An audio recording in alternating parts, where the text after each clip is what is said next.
Since the dawn of time, there existed beings of incomprehensible power, the Absolute, creators of countless universes in their eternal pursuit of infinity.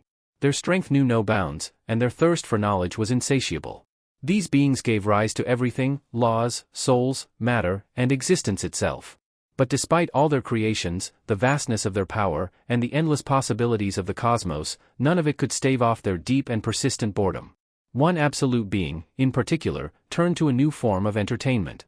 He began observing the creatures he had crafted, closely studying their endless struggles, battles, and the intricate web of schemes they spun. Each conflict, each skirmish, fascinated him. He sought answers within their chaos, answers to questions that had plagued him since the first universe was born. He marveled at the creatures' capacity for destruction, the endless cycle of war, death, and rebirth. To him, this violent spectacle was more than just amusement, it was a glimpse into the mysteries of existence. But something unimaginable happened. During one of these wars, a creation, one of his own, struck down its creator. For the first time, an absolute had been killed by the very life he had shaped. When the news of this unprecedented event spread, other absolute beings from dimensions beyond reckoning turned their eyes toward the universe left without its master. The death of an absolute at the hands of his creation was a sign, an ill omen. It signaled the awakening of a hidden potential within those crafted beings, a power that had long been dormant. However, this revelation did not stir the other absolutes with concern. They had only one thought in mind: the power left behind by their fallen kin was now free for the taking. And whoever claimed it first would wield unimaginable might. Meanwhile, in a world far removed from these cosmic events, a young boy named Suho received unexpected news. He had been accepted into the prestigious Korean National Institute of Arts. For Suho, it felt surreal, an achievement he never thought possible. His friends, upon hearing the news, were equally stunned. Their faces reflected disbelief, struggling to process what he was telling them.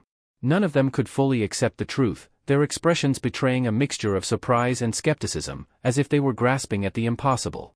Suho's friends couldn't believe it. They all doubted that someone as rough around the edges as him could have passed the entrance exam to the Art Institute. One of them even broke down in frustration, insisting that Suho should have retaken the exam. But Suho, laughing along with them, shrugged it off. "Well, I'm finally free from this hell," he joked, feeling a weight lift off his shoulders. Just then, a voice from behind interrupted the moment. "So, you actually passed the exam?" the voice said with a hint of mockery. Suho turned to see who it was. It was Kim Song-kol, or so he thought. The boy standing there was smirking, clearly intending to stir up trouble. "Since when did you get good at drawing?" Kim Song-kol sneered. But Suho's lightheartedness took a turn as the boy's expression soured. "My name's not Kim Song-kol, it's Lee Un-kol," he snapped, clearly agitated that Suho had messed up his name. However, Suho remained unfazed, pretending he hadn't mixed it up on purpose. He just grinned, playing it off. "Whatever. Anyway, because of you, my plan to get into a good high school was ruined," Un-kol continued, anger bubbling up. Suho, still calm, replied coolly, "And thanks to you, I graduated." Their classmates began to notice the rising tension. They knew Un-kol had a habit of provoking Suho, and it looked like this was going to be another one of those moments. Graduation was just around the corner, yet Un-kol continued behaving immaturely, clinging to his grudges rather than embracing the responsibility and maturity expected of them at such a critical time. The other students couldn't understand why Un-kol still harbored so much resentment towards Suho, especially after everything he'd gone through. Suho had endured the loss of his parents and was simply trying to find a path to happiness in his life. Why was Un-kol picking a fight now? Unable to contain his anger any longer, Lee Un-kol's face twisted with rage as he shouted Suho's name and lunged at him, fist raised, ready to strike. But Suho didn't flinch. He remained completely calm, his body poised as if he had expected the attack all along. The moment Un-kol made his move, Suho reacted with lightning speed, delivering a precise counterstrike on his face. Suho glanced down at him, his expression still composed. "Stay quiet until graduation," he said firmly. But Un-kol wasn't done. With a flash of defiance in his eyes, his resolve only growing stronger. Though he'd been struck on the face, he refused to give up. Lee Un-kol stood tall, a fierce glint in his eyes as he told Suho, "That didn't hurt at all." His hand was enveloped in a strange, glowing energy that Suho had never seen before. It was an unfamiliar power, foreign and unsettling. The mysterious aura pulsed around Un-kol as he unleashed a devastating punch, faster and stronger than anything Suho had ever encountered. It was only by sheer reflex that Suho managed to dodge the attack.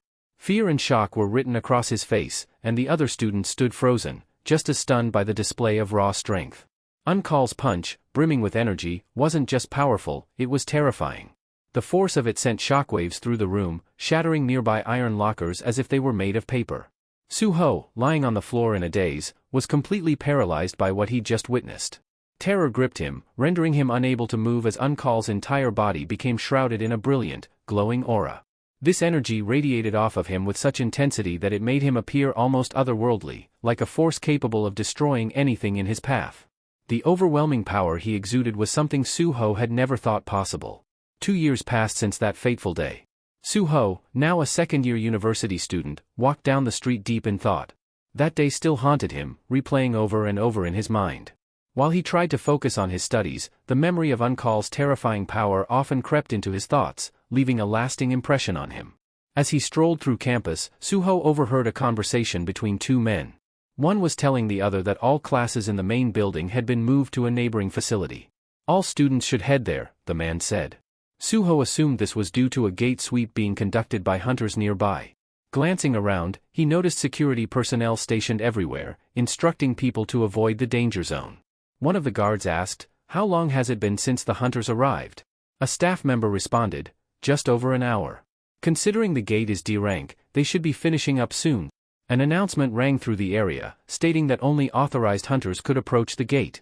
Suho sighed to himself, realizing that yet another gate had appeared. The increased security measures and restricted access served as a stark reminder of how much the world had changed in just 3 short years. 3 years ago, strange, otherworldly gates began opening all across the globe, altering the course of humanity. These gates led to dangerous realms filled with monsters and mysteries, forcing the rise of hunters, individuals trained to combat the threats that emerged from within.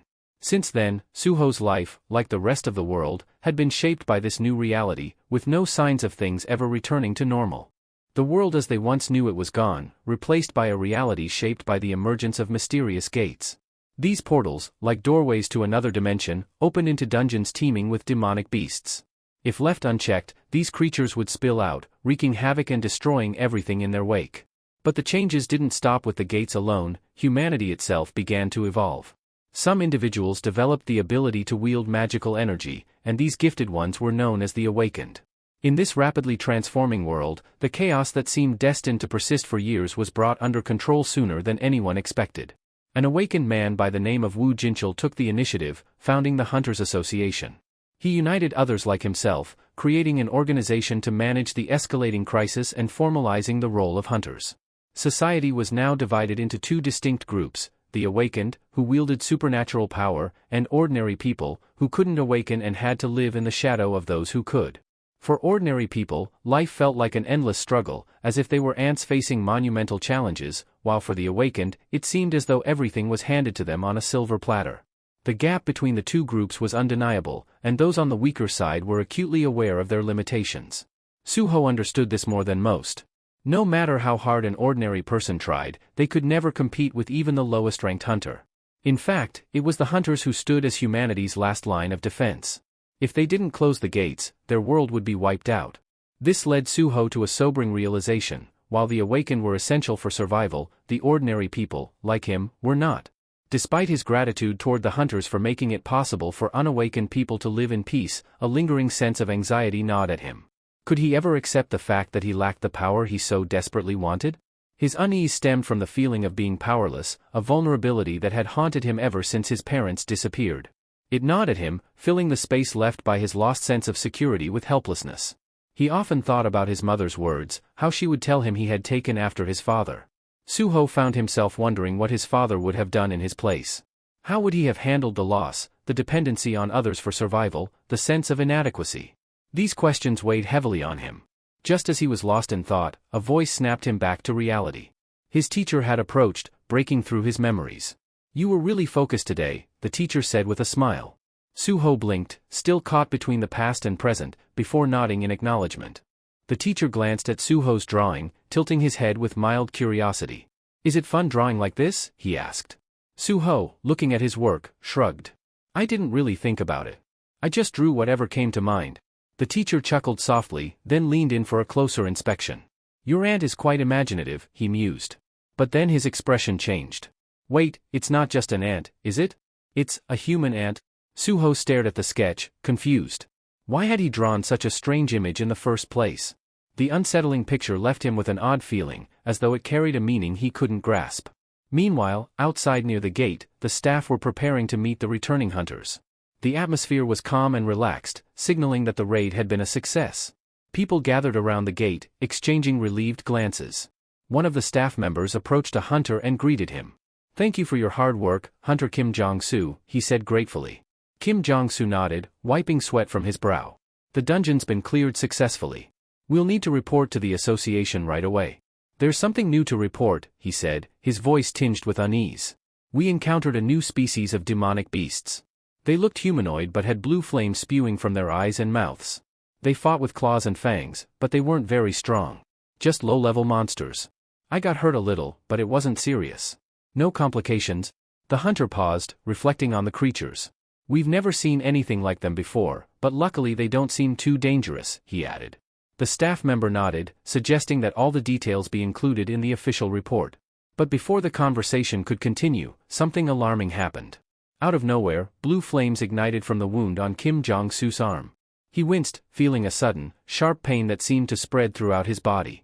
His sword fell from his grip, his hands trembling as if seized by some invisible force.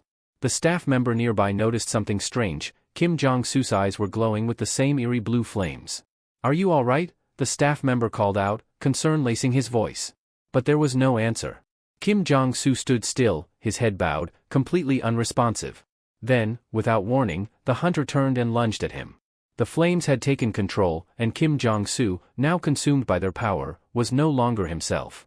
The staff member barely had time to react as the possessed hunter attacked, his actions driven by the mysterious blue fire that seemed to strip him of his will. The force that enveloped him was unlike anything they had faced before. The blue flames consumed the employee in an instant, leaving nothing but devastation in its wake. The hunters trailing behind Kim Jong-soo were frozen in disbelief. Their leader, who had just cleared the dungeon alongside them, had now annihilated a man who posed no threat.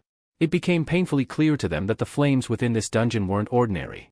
The fire had infected Kim Jong-soo, turning him into a vessel of destruction, capable of spreading the affliction to anyone he bit. Panic erupted. The crowd near the gate realized the gravity of the situation and began to flee in terror, fearing that the infected hunter would turn on them next. People scrambled, searching desperately for shelter, trying to distance themselves from the chaos. Meanwhile, back in the classroom, the peaceful routine of the drawing lesson was abruptly shattered by the commotion outside. The noise grew louder, and the students rushed to the windows, curious and anxious to see what was causing such a disturbance. Suho glanced up from his drawing, confused by the rising shouts. Looking outside, the students were horrified. What they saw defied logic, people attacking each other in a frenzy, their bodies wreathed in blue flames.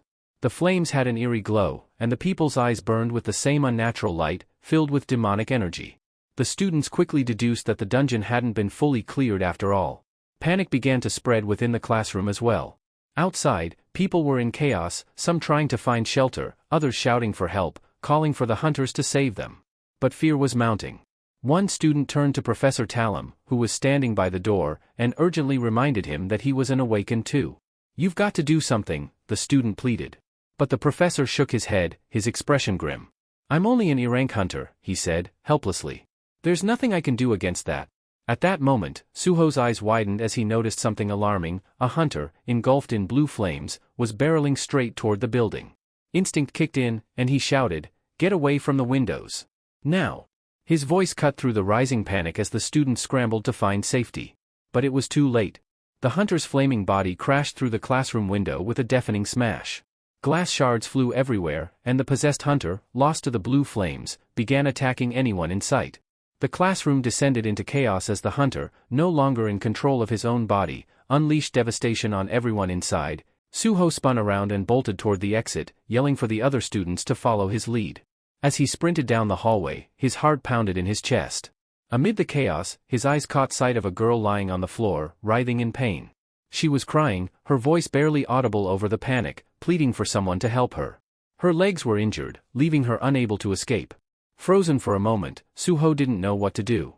His mind raced. How could he possibly save her? Fear gnawed at him, and without thinking, he turned away and continued running, shouting over his shoulder, "I'll get help. I'll bring the hunters." The words tasted bitter as they left his mouth. He was running away, abandoning her to her fate. But as he fled, the weight of his actions pressed down on him. Guilt clawed at him, the thought of leaving the girl behind gnawing at his conscience. What good was he, an unawakened person, in a situation like this? He couldn't fight, couldn't save her. His powerlessness filled him with frustration. It's all because I'm not awakened, he thought bitterly. Yet, deep down, Suho knew that blaming his lack of abilities wouldn't change anything. If he wanted to make a difference, he had to act. He closed his eyes for a brief moment, remembering his father's words, imagining what his father would have done.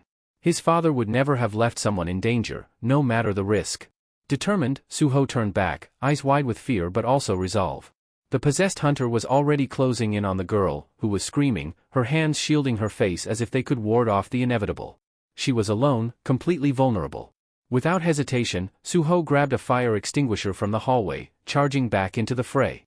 With a desperate swing, he struck the hunter, the impact enough to knock it back. He continued his frantic assault, using the extinguisher to keep the beast at bay, his heart racing with every blow. The hunter staggered, giving Suho enough time to grab the girl and pull her to safety. Breathing heavily, Suho looked down at her, relieved that he had acted in time. He realized in that moment that this was exactly what his father would have done. He wouldn't have run. He would have faced the danger, no matter how powerless he felt. As Suho helped the girl to her feet, a sudden notification flashed before his eyes. It was a message, something he hadn't seen before. You have completed the hidden quest, Courage of the Powerless. For a split second, Suho remembered a strange dream he once had, a dream so vivid it felt real. Now, in this moment, it seemed like more than just a dream, it felt like something greater was unfolding. In the midst of the chaos, Suho's mind wandered back to a strange dream he had once. In that dream, it felt as though he were in some kind of game where he wielded powerful gloves designed for combat, using them to fend off wave after wave of increasingly dangerous monsters. Every time the monsters grew stronger, Suho had to push himself to find new strategies, new methods of survival. He constantly leveled up, unlocking new skills as he fought, barely keeping the relentless creatures from overwhelming him. With every battle, he became more powerful. Soon, the monsters he faced were nothing short of terrifying, yet each victory fueled his growth. His skills sharpened, his strength increased, and with time, he reached the final level of this dreamlike game. It was there, standing at the threshold of the last challenge, that he encountered the ultimate foe, a towering monster of incredible power. Suho couldn't help but respect the immense strength of the creature, and for a fleeting moment, he even felt a pang of envy. But then, something unexpected happened. The formidable boss he was meant to defeat wasn't a faceless creature at all, it was his father. Staring at him, Suho realized he couldn't bring himself to fight.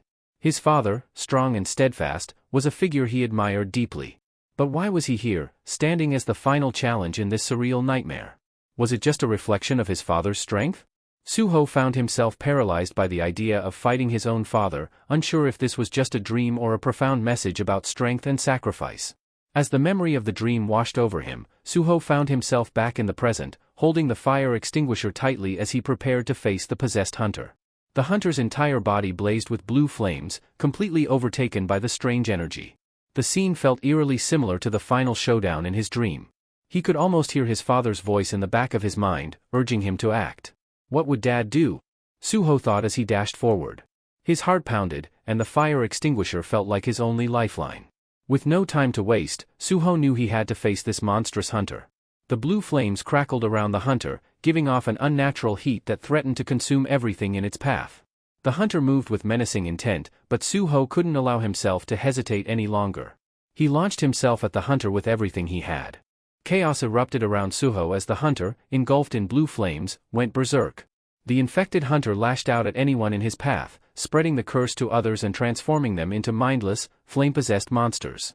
Desperation fueled Suho's actions as he swung the fire extinguisher with all his might, desperately trying to prevent the hunter from biting the other students.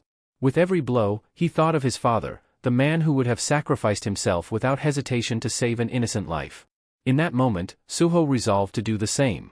He managed to hold the hunter at bay, giving the others a chance to escape. But deep down, he knew it wouldn't last. The situation was dire. Suho had no magical abilities and knew that as an unawakened person, he was virtually powerless against monsters like this. The reality of his own recklessness hit him hard. He charged in to save the girl without a plan, and now his life was hanging by a thread. There was no way he could defeat the hunter without magic, and yet here he was, facing down a monster far beyond his capabilities. Then something strange happened. The hunter, who had been advancing with terrifying force, suddenly stopped. It was as if he was suspended in midair, frozen in place. Suho blinked in confusion. He glanced around and realized that everything had stopped. The girl he had just saved stood motionless, and the air itself seemed frozen in time. Suho's heart raced as he tried to make sense of the bizarre scene. It was as if the world had come to a standstill. Amidst the confusion, a new notification appeared in front of him, a message that he had never seen before. Shock washed over him as he read the words, "Secret quest completed, courage of the powerless. You have been offered the chance to become a player." Suho's mind raced. This was exactly like the dream he'd had, the one where he fought monsters and leveled up, becoming stronger with each battle. And just like in the dream, here was an opportunity to gain the power he never had. The power to fight back, to protect others. To become something more than just an ordinary person caught in a world filled with monsters. A smile crept onto Suho's face as he realized what this meant. The system was offering him a way out of his helplessness, a way to finally fight back. The choice was clear. Without hesitation, Suho accepted the offer to become a player. Suho's entire world shifted in that instant. The system congratulated him for becoming a player, signaling that his life would never be the same again. Though the future was uncertain, Suho felt ready to embrace it. As a reward for completing his first quest, the system gifted him a powerful spell from the mage Candiaru.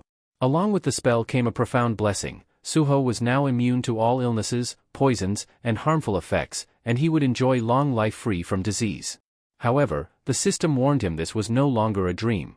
He only had one life, and he needed to tread carefully. Curiosity flooded Suho as he examined his new stats, the window before him resembling the game-like interface from his recurring dreams. It filled him with a sense of familiarity, and surprisingly, he felt a thrill at the possibilities it offered. The system notified him of his next mission. He was tasked with destroying the mist burns and increasing his level. Mist burns were hunters infected by the mysterious blue flame, cursed after a failed attempt to close the gate. As Suho absorbed the notifications, time resumed its natural flow. He glanced at the girl, still frozen in fear, and urged her to run while she had the chance. Looking around, Suho noticed something new. Names and titles floated above the heads of the infected hunters. All of them were now identified as mist burns, marked for him to eliminate. Most were ordinary people, cursed by the flame, but there were also a few who had been hunters before the infection took hold. Among them, Suho spotted 2 mist burns charging toward him, their eyes glowing with that same eerie blue flame. The surviving bystanders were fleeing, desperate to escape the chaos, but Suho remained calm. He had been awakened, and now wielded magical power capable of defeating these monsters. This was the moment to test that power. With determination, Suho gripped the fire extinguisher in his hands. As the first mist burn lunged at him, he swung the extinguisher with all his might. The impact sent the creature flying several meters back, crashing into the ground. Suho discarded the fire extinguisher, eager to test the raw strength of his own fists. He focused intensely, aiming straight for the monster's head, feeling a surge of anger and determination course through him. For the first time, he wasn't gripped by fear, only a desire to unleash his newfound power.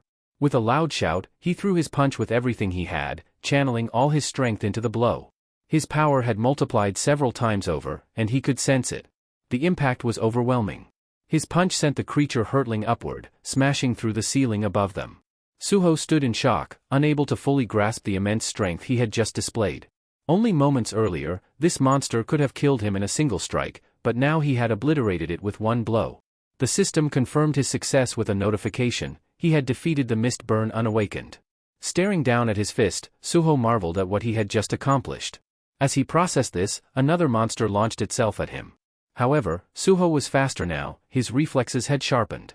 He effortlessly dodged the attack and retaliated, landing a powerful counterstrike that finished the creature instantly. The system chimed again, confirming that Suho had successfully defeated the second mist burn. With his mission complete, he leveled up. A sense of triumph washed over him. Suho was thrilled by his transformation, realizing that he now wielded abilities he had only dreamed of.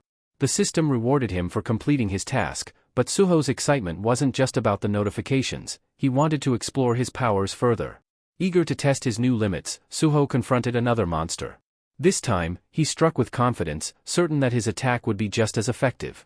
But to his surprise, the creature absorbed the blow with barely a flinch. It didn't recoil in pain, and Suho quickly realized that this opponent was far stronger than the ones he had faced before. Suddenly, it dawned on him: his next battle would be much tougher than he anticipated. His earlier victories had been exhilarating, but they hadn't prepared him for what was coming. Suho understood that this fight would require more than brute strength. Suho quickly realized that his opponent was far stronger than he had anticipated. His initial surprise soon turned into anxiety as the monster's resilience forced him to rethink his approach. The creature wasted no time, launching a relentless series of attacks. Each blow was more powerful than the last, and Suho found himself struggling to keep up. He had to endure a barrage of force and fury just to survive, and now, figuring out how to defeat this seemingly invulnerable enemy became crucial. In one fierce strike, the mistborn creature managed to severely wound Suho. A sharp pain shot through him, signaling just how much danger he was in. The situation had grown dire. If he didn't come up with a new strategy soon, he wouldn't last much longer. Gritting his teeth, Suho gathered all his strength and kicked the monster, creating just enough distance between them for him to jump back to safety. As he staggered to a safer position, he took a moment to catch his breath and assess the situation. His body was heavily injured, and he feared that these wounds could cause him to transform into one of the demonic creatures himself. The thought terrified him. He had only just awakened, and now he faced the grim possibility of turning into the very thing he was fighting.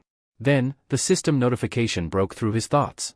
It warned him that his life was in serious danger and that the long life without sickness ability had been activated. Suho had almost forgotten about this reward, one he had received for slaying monsters earlier. Now, it was his lifeline. He wasn't sure exactly how the skill worked, but he hoped it could give him the edge he desperately needed. Suddenly, the monster lunged at him again, knocking him to the ground with immense force. Suho struggled under its crushing weight as it tried to tear him apart. The creature's strength was overwhelming, and Suho could barely fend off its attack. He realized, with a bitter clarity, that he was still too weak compared to even a D-ranked demonic beast. That meant he was likely ranked as an E, which explained why he was struggling so much. Despite this grim realization, Suho was determined to fight back. His awakened power might not be fully developed, but he refused to give up. He did everything he could to keep the monster at bay, grappling with it to stop its fangs from reaching him. Each second was a battle for survival, but deep down, Suho knew he had to find a way to turn the tide before it was too late. Suho had no clear strategy for defeating the monster, but he refused to surrender. He knew that every move he made could decide his fate in this life-or-death struggle. Just as the situation grew more desperate, a system notification flashed before him. He had received a reward, additional skill points and a boost to his strength. This unexpected surge of power renewed his hope, giving him the edge he needed in the fight. Feeling the newfound strength coursing through him, Suho struck the monster with all his might, managing to break free from its crushing grip. With a powerful shove, he hurled the beast across the room, sending it crashing to the ground. He knew he had to act fast. The monster wouldn't stay down for long, and Suho needed to finish it off before it could recover. True to his expectations, the creature quickly regained its footing, and their brutal battle resumed. Suho realized he had to defeat it quickly, or he might not survive another round of attacks. With a deep breath, he launched a devastating strike, hitting the monster so hard that it reeled from the impact, visibly stunned. Sensing an opportunity, Suho pressed on, refusing to let up as he pummeled the creature with everything he had. Despite the relentless barrage, the monster stubbornly endured each blow. To Suho's disbelief, it still fought back with a fury that seemed unshakable. He was beginning to doubt whether he could actually overpower this beast, even with his enhanced abilities. That's when a thought struck him. He hadn't fully utilized his skill points yet. Without hesitation, Suho invested all the points into increasing his strength, hoping it would be enough to turn the tide. As his power surged once more, Suho felt a sense of confidence. He prepared himself for the final showdown, knowing that this boost might be the key to defeating his formidable opponent. The creature charged at him again, but this time Suho was ready. He dodged the attack with newfound agility, countering with a heavy strike that shook the ground. He had never heard of an awakened being able to increase their strength and leveling up, and it defied everything he knew about ranks. But rank didn't matter now, survival did. Suho put everything into his next move, determined to end the battle once and for all. He may not have understood all the mysteries of the system, but he wasn't about to let that stop him. All that mattered was bringing down the monster before it had a chance to inflict a fatal blow. Suho faced the monstrous threat before him, determined to end it once and for all. As he stood there, he realized something important. He was no longer bound by the unfair limitations of the system. He felt a surge of new power coursing through him, giving him the strength to break free from the constraints that once held him back. His next punch was devastating, sending the creature hurtling across the room until it crashed into the far wall. Without hesitation, Suho charged at the downed monster, knowing he couldn't afford to give it a moment's respite. His blows were fiercer, faster, and more powerful than before. There was no stopping him now. The beast, overwhelmed, had no chance to fight back as Suho unleashed a relentless assault. Each strike landed with brutal precision, and the creature could only absorb the punishment. Suho's determination fueled him through the fatigue, his focus locked on one goal: to destroy the monster. After what felt like an eternity of relentless blows, Suho delivered a final, crushing strike, hoping it was enough to end the battle. Panting heavily, his body screamed in exhaustion, but he knew he had to confirm the monster's defeat. As he approached its motionless form, the system chimed in with a notification: he had defeated the creature. Relief washed over him as he realized he had leveled up, gaining not just strength but also new abilities that bolstered his confidence. Finally allowing himself to rest, Suho sank to the ground, catching his breath as the weight of the battle settled in. He glanced down at his hand, noticing the blood staining his knuckles. Clenching his fist, he felt an overwhelming sense of pride. He had awakened. He was no longer the powerless, insignificant person he once thought he was. This was just the beginning. Suho knew that his future had changed forever. No longer feeling like an ant in a world full of predators, he was filled with newfound confidence. Now that he had become an awakened player, he believed he could protect others and confront the chaos spreading throughout his world. With this power, he was certain that he would succeed in the challenges ahead. The unknown hunter moved silently through the sea of monsters, steadily making his way toward the building where Suho was hiding. In his hand, he dragged a massive sword, its weight evident as it scraped along the ground, leaving deep grooves behind. His movements, despite the heavy weapon, were unerringly smooth and agile. As he neared the building, the hunter launched himself into the air with incredible speed and precision, his focus locked on his target. Inside, Suho peered out of a window, trying to make sense of the chaos unfolding outside. Suddenly, without warning, a fierce attack was launched in his direction. Suho barely registered the swift motion of the fog burn, a fearsome, awakened monster, drawing its sword and moving toward him with deadly intent. In a brief moment of shock, Suho froze, unsure of how to react. His mind raced as he realized he had to act quickly or face a lethal blow. This creature wasn't just any monster, it was a C-rank mist burn, far stronger than Suho's current level, making the battle seem nearly impossible. The fog burn's attack hit with devastating force, sending chunks of debris and rocks flying in all directions.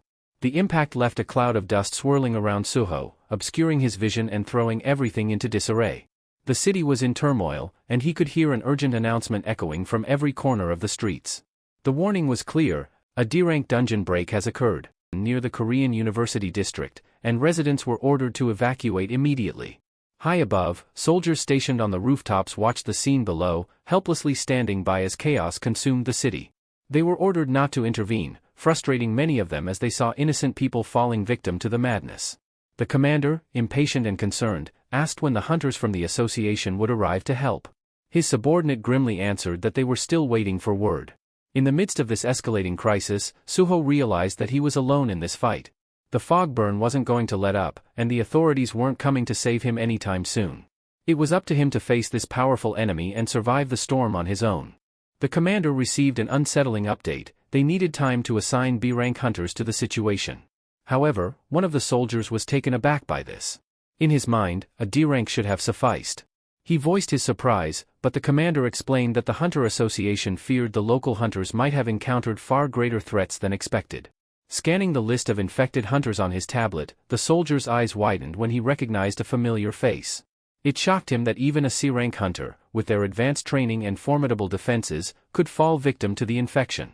Meanwhile, Suho faced a much more immediate threat: a dangerous mist burn had leapt onto his floor. Its eyes burned with malevolence as it gripped a massive sword, ready to strike at any moment. Suho could hardly believe this enemy had ascended from the lower levels to confront him. What made this encounter even more terrifying was the realization that this was no ordinary monster, it was a C-rank, corrupted by the fog. The fact that it wielded a weapon, unlike most other creatures, marked it as something far more dangerous and intelligent. Despite the fear clawing at him, Suho felt a surge of confidence. He had recently leveled up and felt a new sense of strength coursing through him. The mist burn charged forward, swinging its sword in a blur of deadly precision, but Suho narrowly dodged the blow, his pulse racing from the close call. His heart pounded, not from fear, but from a strange exhilaration. Quickly regaining his composure, Suho braced himself, preparing for the next assault. Yet, to his surprise, the mist burn didn't immediately follow up with another attack. The sudden pause in action heightened Suho's tension.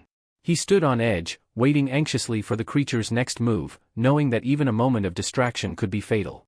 The mist-burned silence was unnerving. Its unpredictability only fueled Suho's unease. This wasn't just a monster, it was a cold, calculating psychopath whose erratic nature made it even more dangerous. Suho knew he had to stay sharp, for this opponent's next move could determine whether he lived or died. The monster raised its sword again, ready to strike Suho, who stood cornered against the wall. Its overwhelming strength and ruthless intent were clear. This creature would annihilate anything in its path. As the monster lunged forward, Suho acted fast, hurling a fire extinguisher at it. Without hesitation, the monster sliced the extinguisher in half, releasing a dense cloud of mist that quickly enveloped the entire room. Visibility dropped to almost nothing, and Suho found himself surrounded by a thick haze. With tension rising, Suho knew the oppressive fog could be his one chance to escape. The monster was far too powerful to face head-on, and continuing the fight in this state would be suicide. The smart move was to retreat and buy time until reinforcements arrived. Suho realized this monster was on a completely different level, a true menace even for someone who had recently awakened. His best hope was to survive until the hunters showed up. Making his decision, Suho bolted for the door.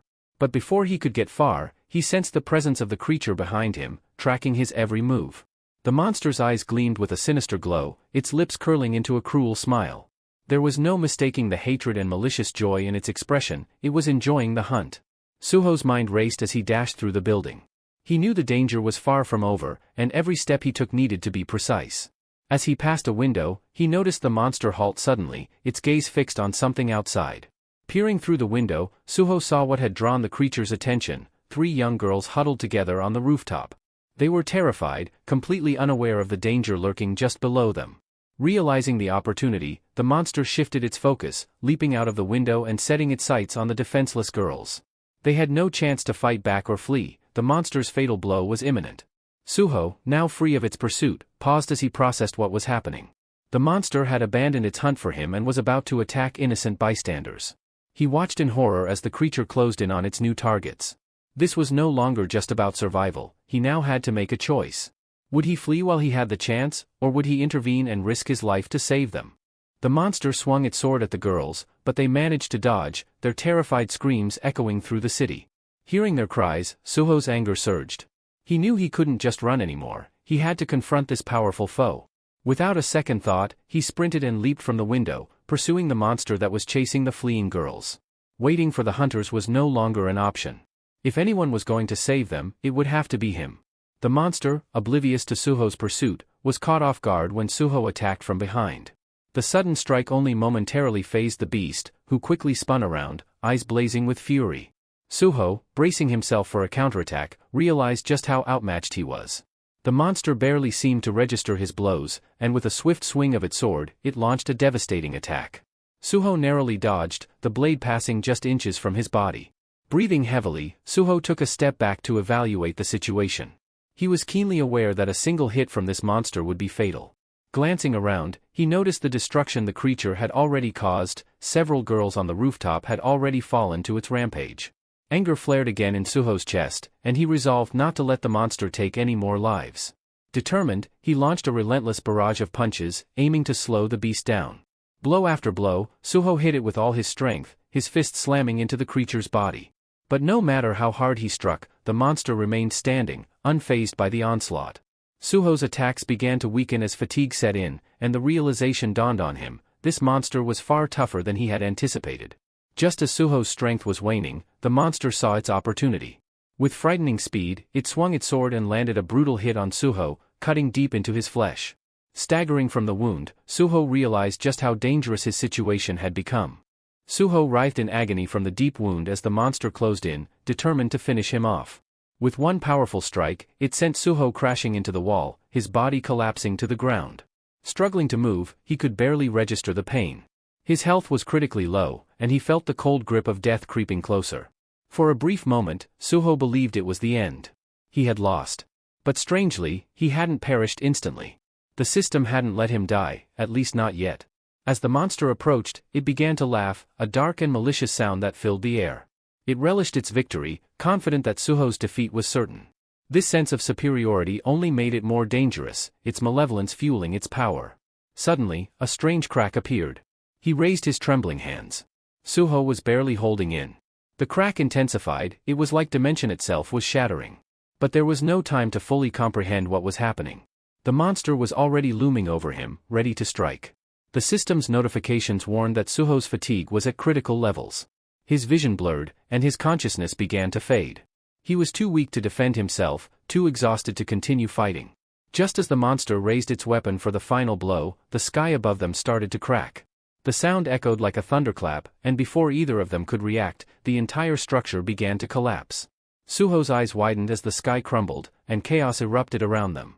The roof suddenly gave way as an unknown creature burst through, shattering the structure.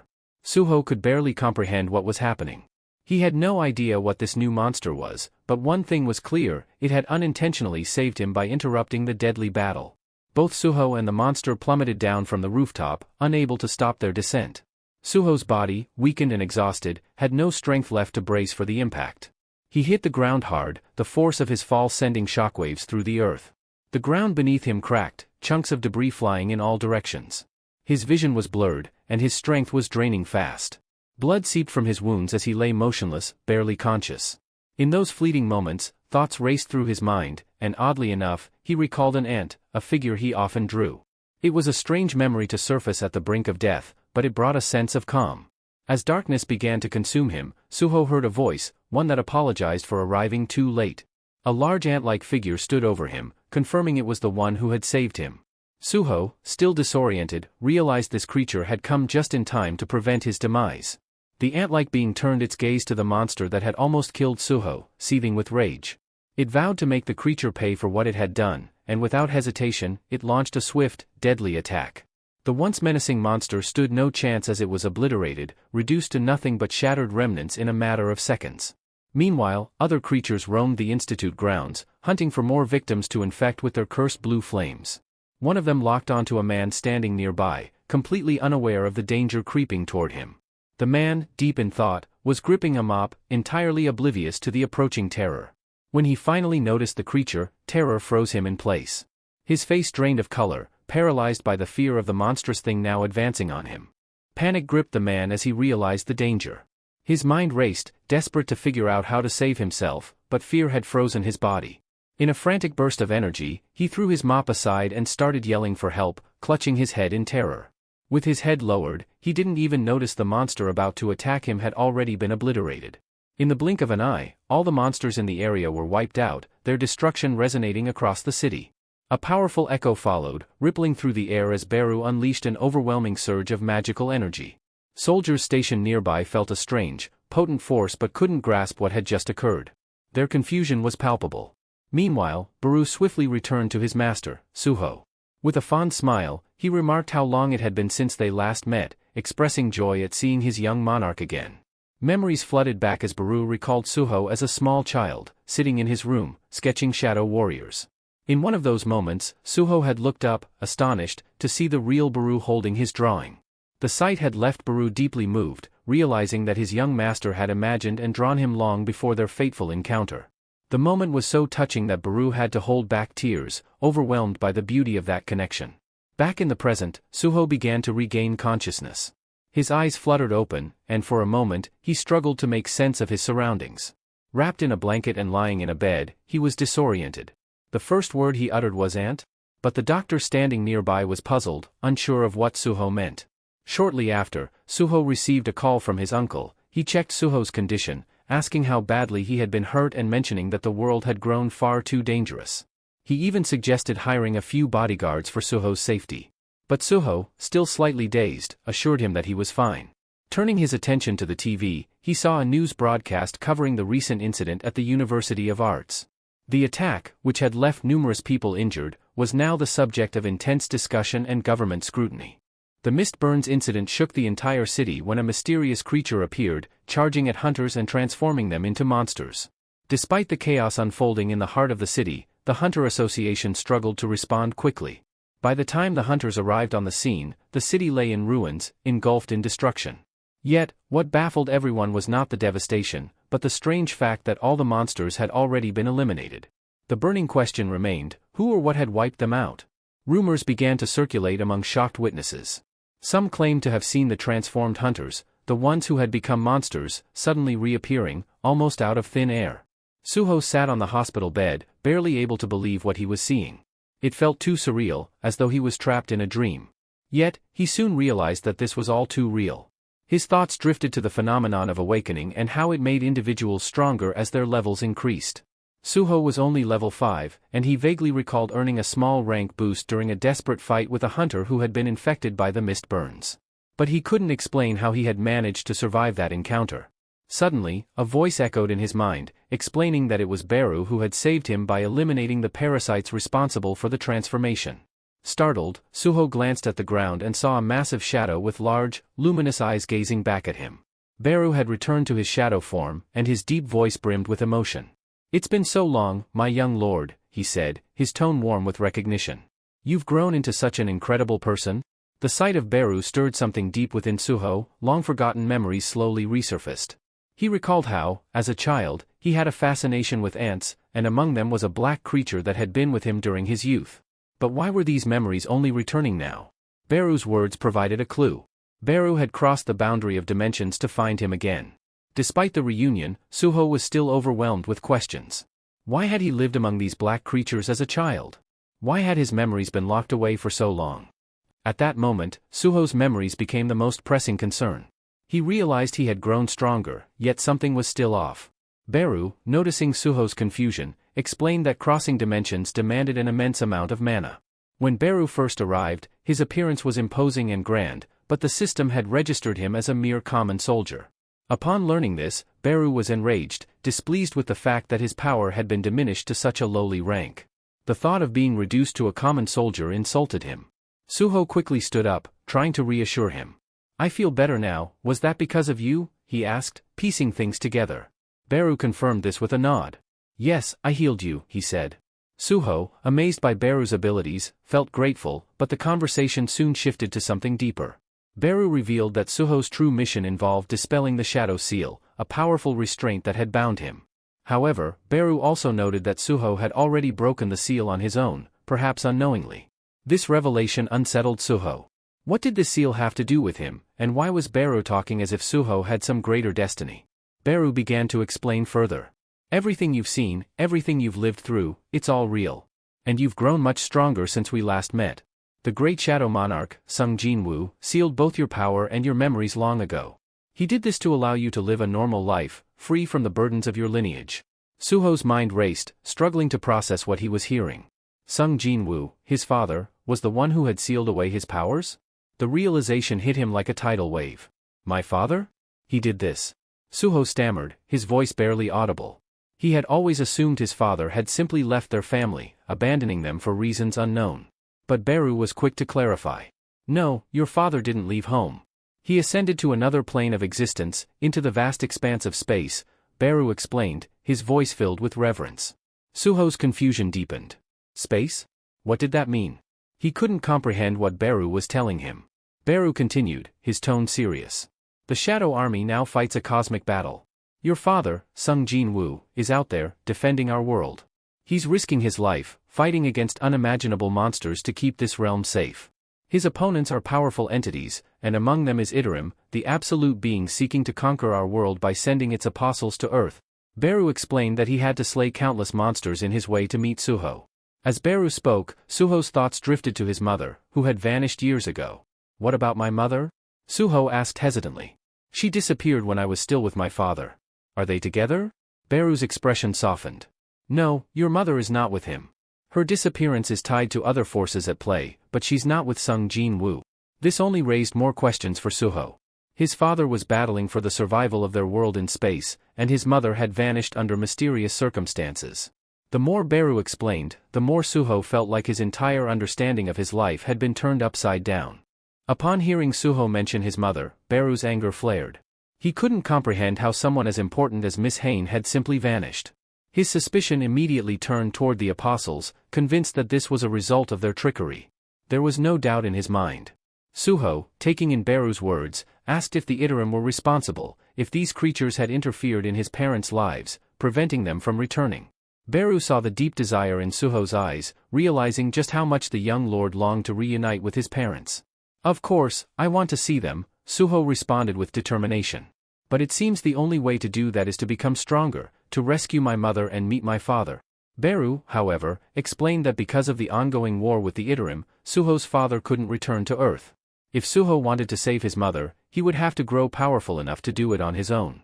Beru told him there was a path forward, a key to unlocking greater strength. As they spoke, a notification window suddenly appeared before Suho, outlining a new quest, Shadow Test. The system revealed that Suho, as the son of the great Shadow Monarch, had immense innate abilities, but they were all sealed away. To regain his power, Suho would need to prove himself. His first step was to enter the Dark Dungeon, where he would be tested. The key to the Dark Dungeon would grant him access, but it could only be used in the shadow of the Sacred Protector.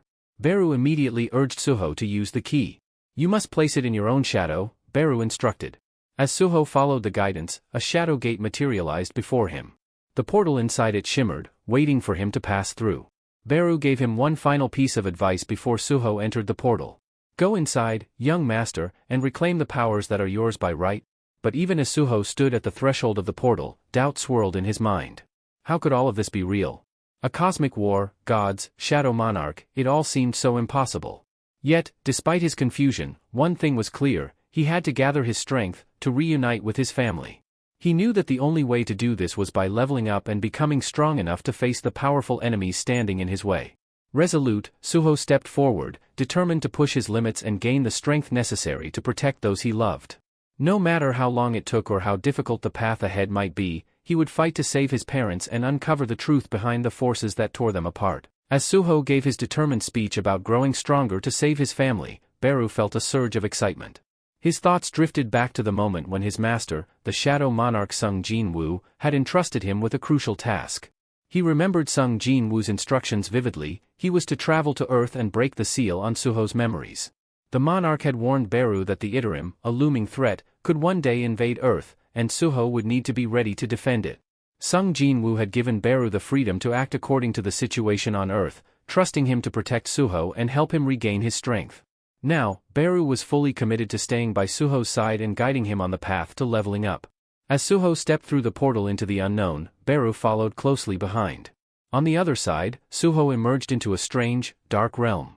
Beru explained the grim nature of this place. This is the Dark Dungeon, the abode of the dead, Beru said, his voice serious. No living being can enter here without the master's permission. It's inhabited by dangerous creatures, and surviving here is no easy task. Suho took in his surroundings and immediately felt a sense of discomfort. The dungeon didn't resemble a typical underground cavern. Instead, it looked more like a crumbling, abandoned city, filled with shadows and eerie silence. Despite his unease, something about this place seemed oddly familiar, as if he had been here before, though he couldn't quite place the memory. His thoughts were interrupted as a notification window popped up, displaying a status message. The message was blunt: the leadership of the Dungeon of Shadows would never recognize someone as weak as Suho as its master. To prove himself, he would need to survive for the allotted time, 4 hours. Suho read the notice and steeled himself for the challenge ahead. The moment the trial began, a creature lunged at him from behind. Suho barely had time to react, but his instincts kicked in. He spun around and delivered a swift kick, sending the attacker flying. As the creature tumbled to the ground, Suho saw that it was a goblin, but not just any goblin, it was a scout. Before Suho could fully process what had happened, Beru warned him. If there's a scout, more goblins are likely nearby. You need to deal with it quickly before it alerts the others. Realizing the danger, Suho tightened his fist and prepared himself for the oncoming fight. He had no choice but to stay sharp, knowing that the survival of this trial, and his quest to reclaim his powers, depended on his ability to defeat whatever enemies came his way. Suho charged into the fray with fiery determination, ready to face the goblins head-on. Beru, however, cautioned him to approach the situation carefully. "Young lord, there are goblins here, but be mindful. Don't be reckless," Beru advised. He pointed out that this particular goblin was nameless and weak, lacking any special attributes or even a distinctive color. "It's several times weaker than you," Beru added. Ignoring his opponent's apparent frailty, Suho seized the goblin by the arm, gripping tightly, and in one swift motion retrieved the creature's stone axe from his inventory. With a single, powerful swing, he obliterated the goblin in seconds. A notification flashed across his vision, confirming the defeat of the goblin scout. He turned to Beru, remarking that opponents stronger than him displayed names in different colors, marking their danger levels. Just as Suho finished speaking, an odd sound reached their ears. Both turned to see another goblin perched on a rooftop, letting out a loud call to summon its allies. Frustrated by the scout's cry, Suho braced himself as, within moments, other goblins appeared, their names highlighted in yellow, stronger foes than before. Along with them came goblin captains, their presence radiating an added layer of threat. Suho quickly asked Beru if he could assist in the fight. Beru, however, had his limitations. He explained that, being far from his lord, he couldn't replenish his magic power efficiently.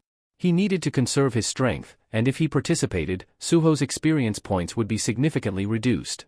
Realizing that Beru wouldn't be able to step in, Suho accepted that he'd have to handle the situation on his own. Steeling himself, Suho activated one of his abilities.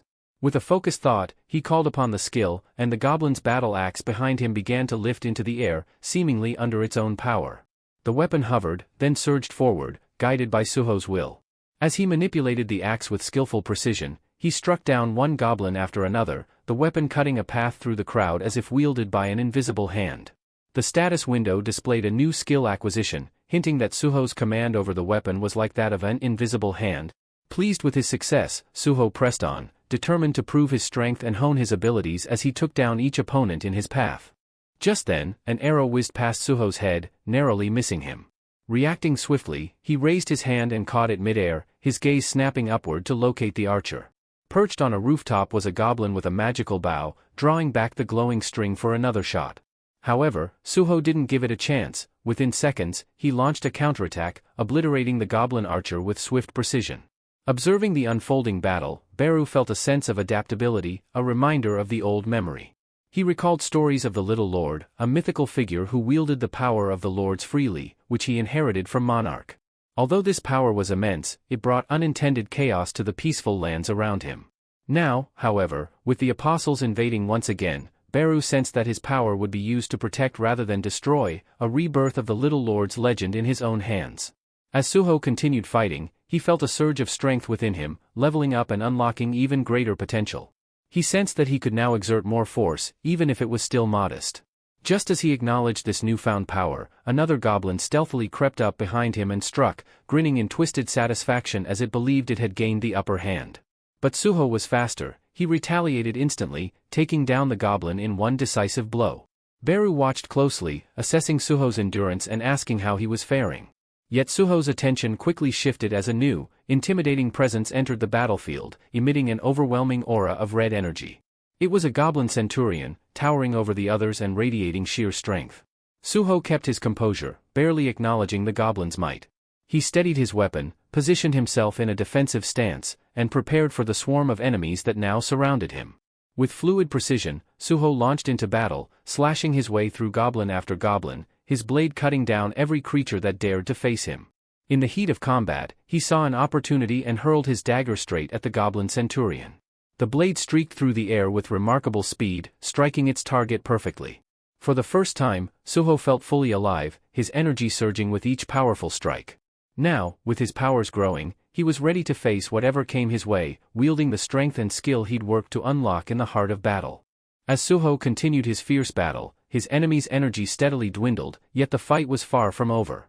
Determined to prove his strength, he poured all his energy into each strike, fully committed to enduring for the 4-hour duration, his best opportunity to gain significant experience against such formidable opponents.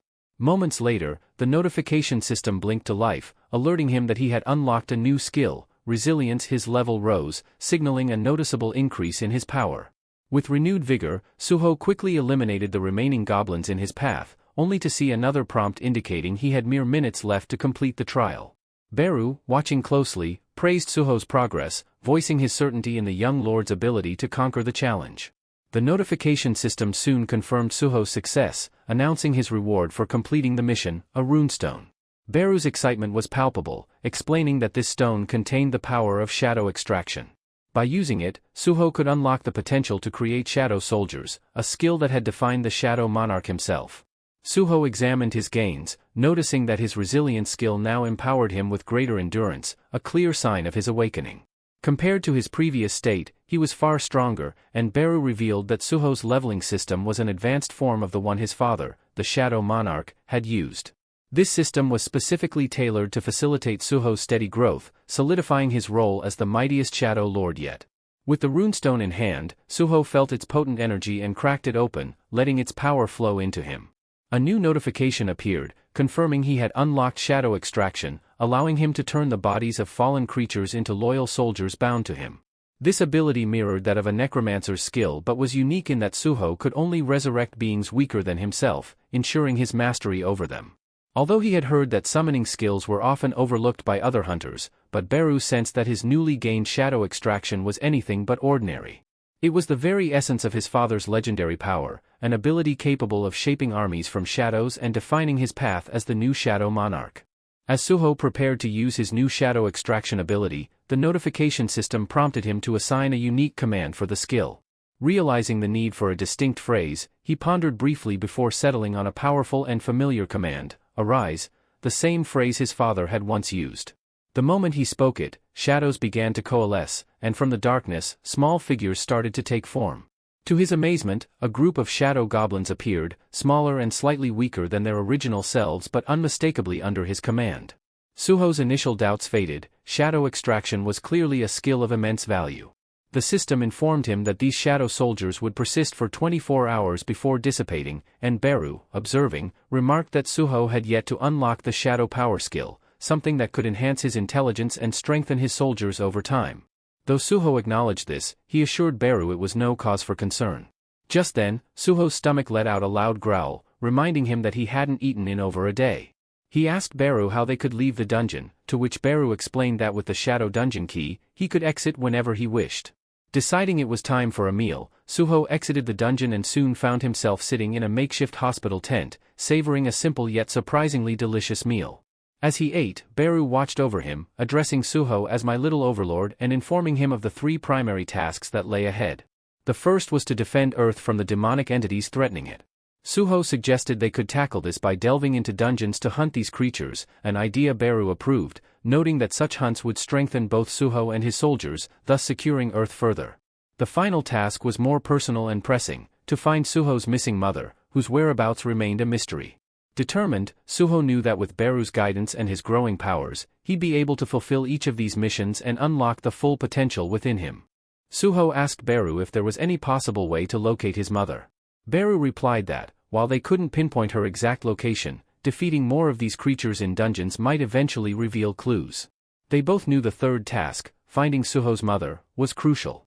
For now, however, Beru emphasized his need to regain lost strength. He wanted to unleash his true power, something he felt had faded after serving as a regular soldier. When Suho inquired about how to restore Beru's strength, Beru explained that he could absorb certain magical items, which would be converted into shadow energy. Although it wasn't as efficient as pure magic, it could still boost his strength. With a plan forming, Suho decided to begin dungeon training to prepare for what lay ahead. To enter the dungeons officially, however, Suho needed his magical abilities evaluated by the Hunter Association. While he had been rapidly leveling up since his awakening, Suho hoped for a high grade, ideally S rank. Yet, to his disappointment, the association's assessment placed his magical ability at E rank, branding him one of the weakest hunters.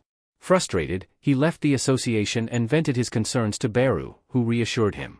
Beru explained that a hunter's ranking was typically based on raw magic power, so Suho, who had prioritized his physical abilities over magic, would understandably rank lower in this system. But Suho wasn't looking for consolation, he was frustrated.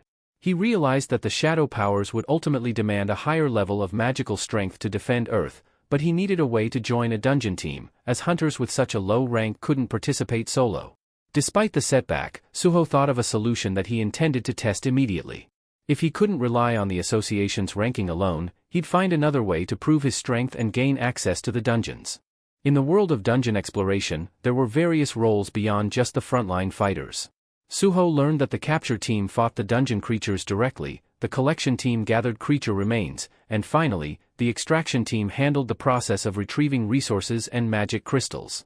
To his surprise, he discovered that even lower-ranked hunters, like himself, could join the extraction team, which meant he had a ticket into the dungeons, albeit in a supporting role. One day, as Suho stood by while workers hauled large magic crystals from the dungeon, he couldn't help but scratch his head, realizing how grueling this job was. Turning to a nearby hunter, he greeted him gratefully. This man was one of the few familiar faces around. The hunter introduced himself as a teaching assistant in the art department at a university in Korea. Also an E rank, he had awakened on his own and was thankful for the opportunity to work in the dungeon. Out of nowhere, the man began apologizing, explaining that he hadn't been much help back when Suho was a student. Suho remembered his reaction when he'd first learned he was awakened. He'd mentioned his E-rank status, which didn't inspire confidence. But now, Suho reassured his former teacher's aide, encouraging him to raise his head, as they were both in the same boat. The association usually advised E-rank hunters to retreat from any creature they encountered in the dungeon, but Suho's determination had been different. The aide, however, seemed both puzzled and impressed. He recalled a time he'd seen Suho battling a creature on a rooftop, but he'd thought his eyes must have deceived him. It seemed impossible for an E-rank hunter to take on a creature like that, he remarked. If your rank improved since then, well, that's something else. Just then, Beru appeared at Suho's side, amused. With a slight smile, he affirmed, the young lord is certainly something special. The guy spun around, eyes wide, at the unfamiliar voice. When he spotted Beru, the shadow soldier, he instantly stumbled back, yelling that a demonic creature had somehow appeared inside the dungeon. Suho frowned, puzzled by Beru's sudden materialization. Why did you step out of the shadows? He asked, trying to understand his companion's timing. Beru, with a calm demeanor, explained, young lord, you're still barely at the level of a hatchling ant larva. It's safer if I remain visible to guard you.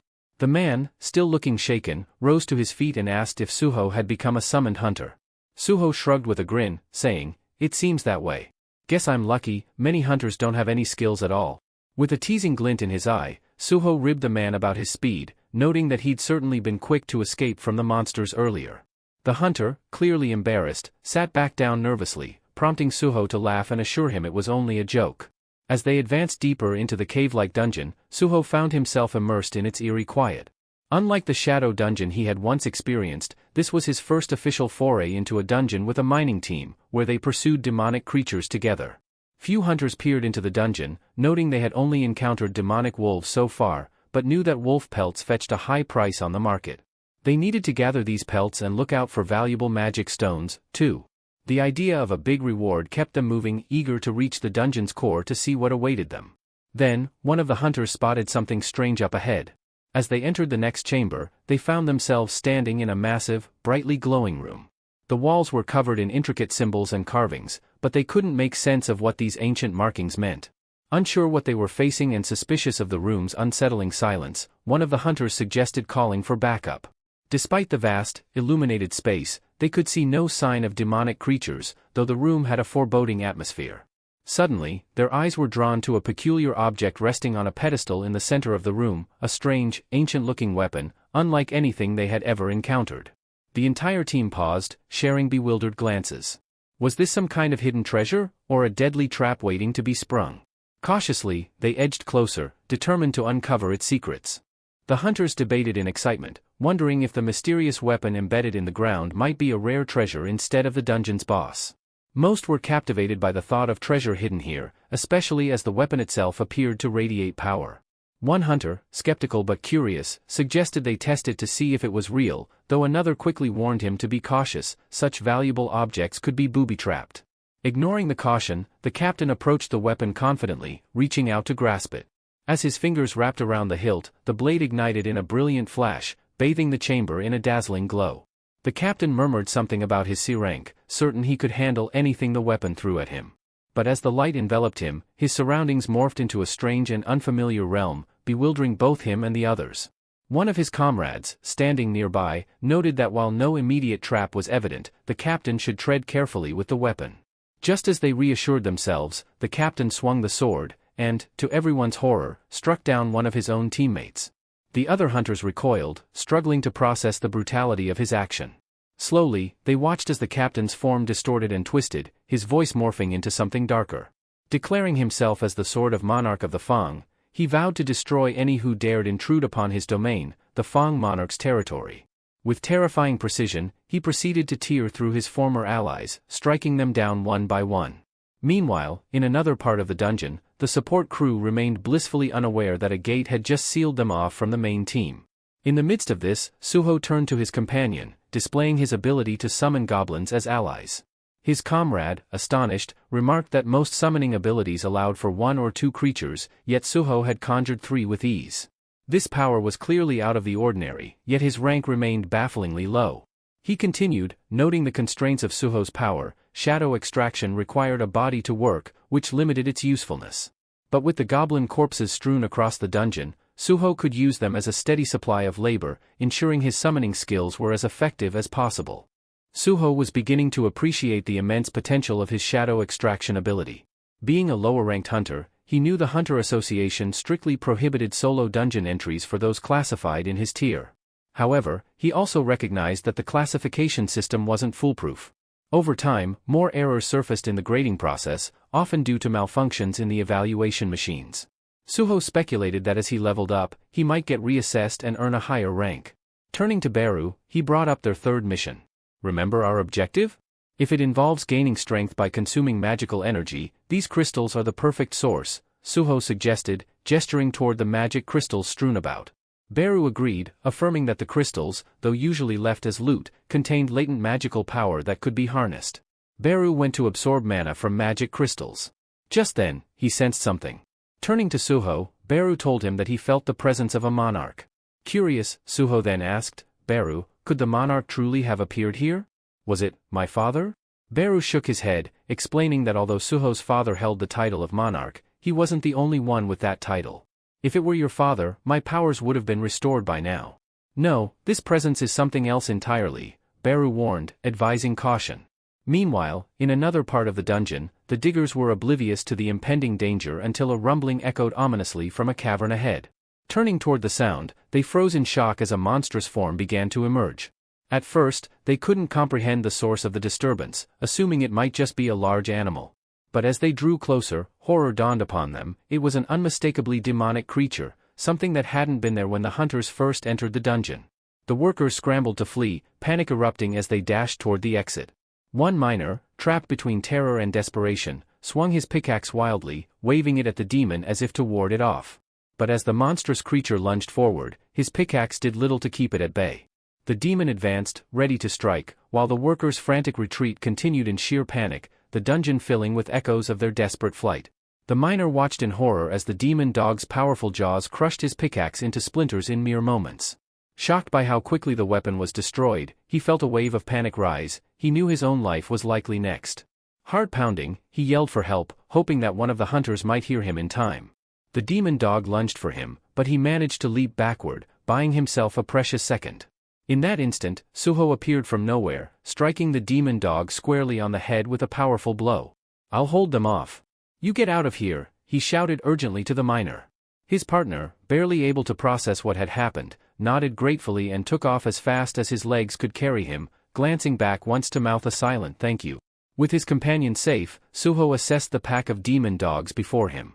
Their names were displayed in a fierce orange, signaling their threat level. These creatures were far from easy prey, far tougher than any mist burners he'd faced before.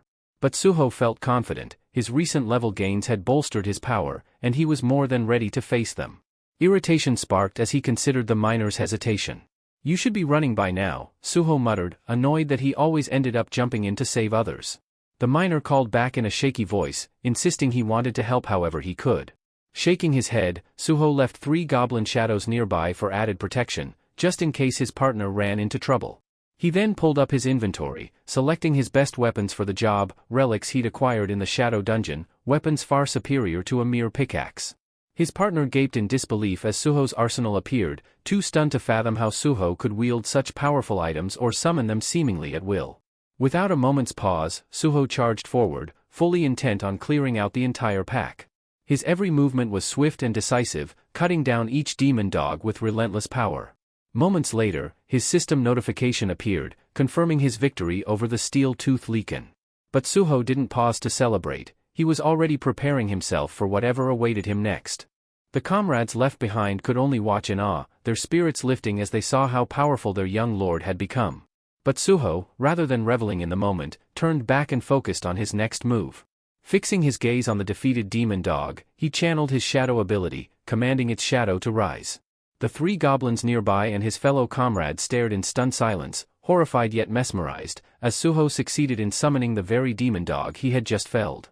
Once revived, the demon dog wasted no time. It immediately turned on its former pack members, launching fierce attacks that aided Suho in clearing out the remaining creatures. Beru, observing his little lord's swift mastery of the shadow power, couldn't help but feel proud. Suho, on the other hand, was beginning to grasp that summoning these shadows didn't drain his mana as he'd initially feared. He realized that as his magic power continued to grow, he'd likely be able to summon entire armies, expanding his influence over even larger territories.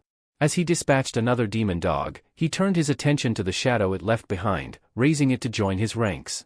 The goblins and his comrade gawked in silent astonishment as Suho repeated the process, this time summoning a third demon dog, each shadow adding to his control. A system notification appeared, announcing that Suho had defeated another steel-tooth Leaken and gained a level, further enhancing his strength. Without missing a beat, Suho summoned the last of the demon wolves he had slain, and older shadow goblins started to disappear.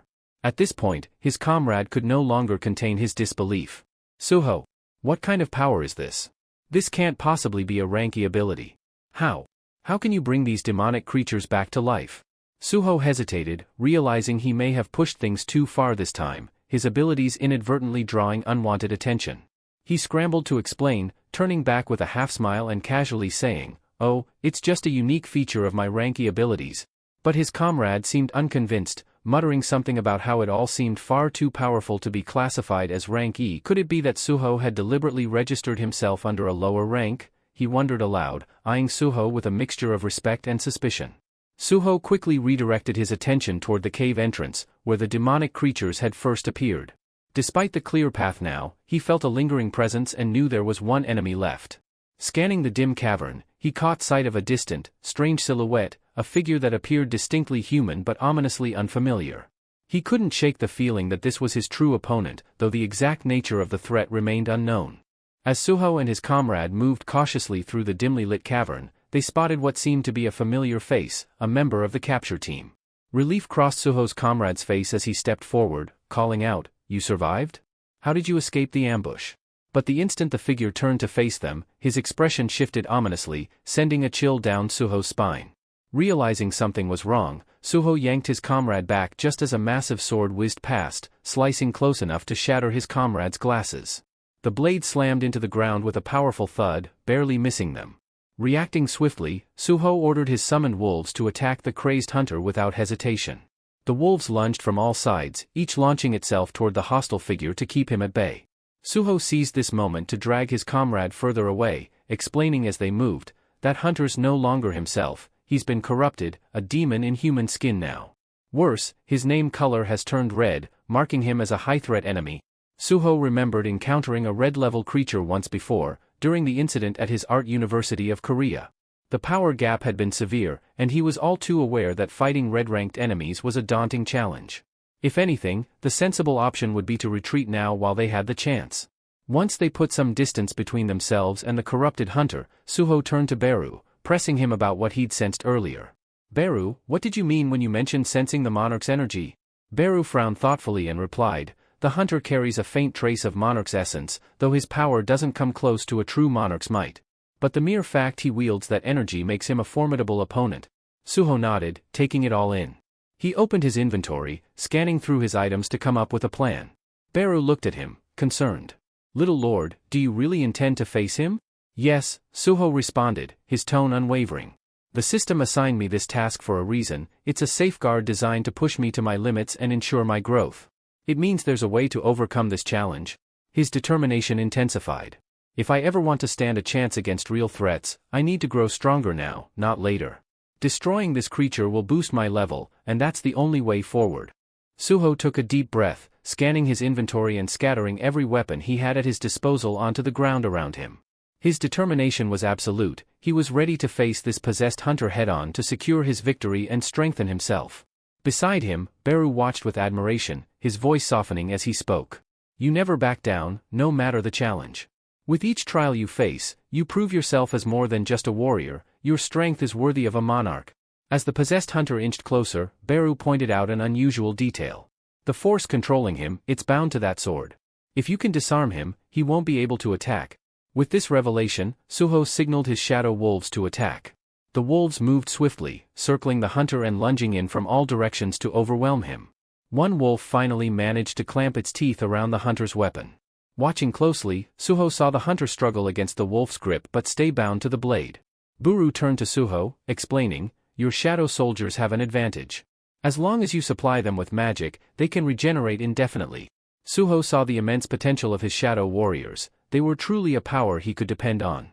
But even with this insight, he observed how the hunter tore through one of his wolves with a single swing. It was clear his own magic was still lacking compared to the hunter's strength. Then, the hunter's gaze shifted to Suho, his voice dripping with disdain as he mocked, "How could someone like you wield the powers of a shadow monarch?" Suho was taken aback that the hunter could speak, but Beru stepped forward, indignant.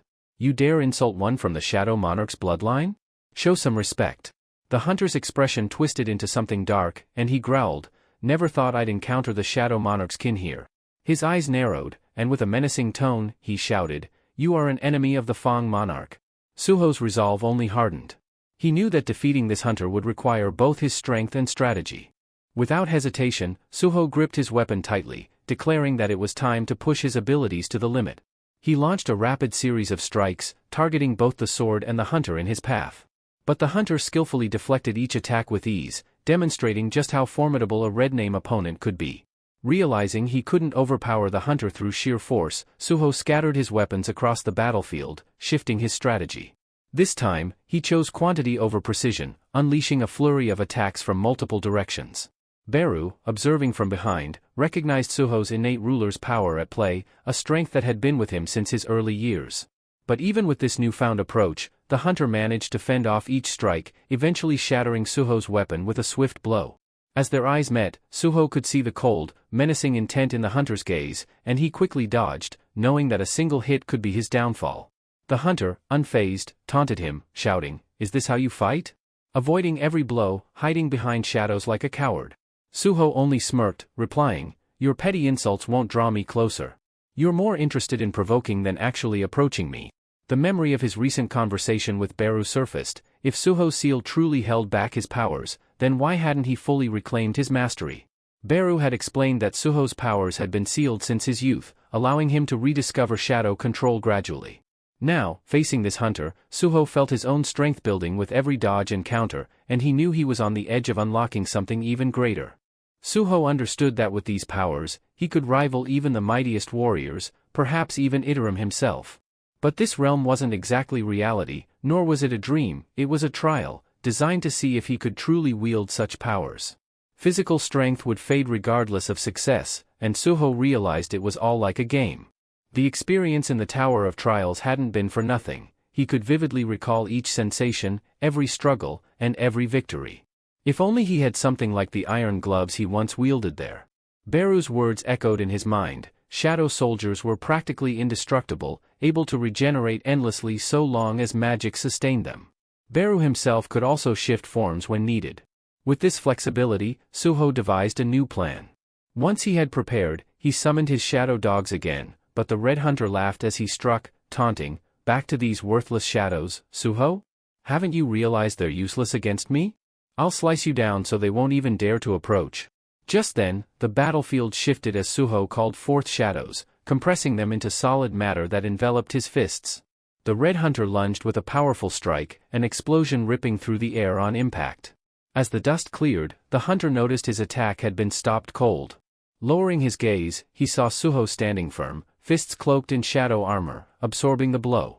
"Leaken steel Fang," Suho murmured with a grin, acknowledging the weapon's strength. He glanced at his hands as the notification system confirmed his success. He had unlocked the iron glove transformation. With a newfound confidence, he understood that this skill was exactly what he needed to bring down the hunter for good.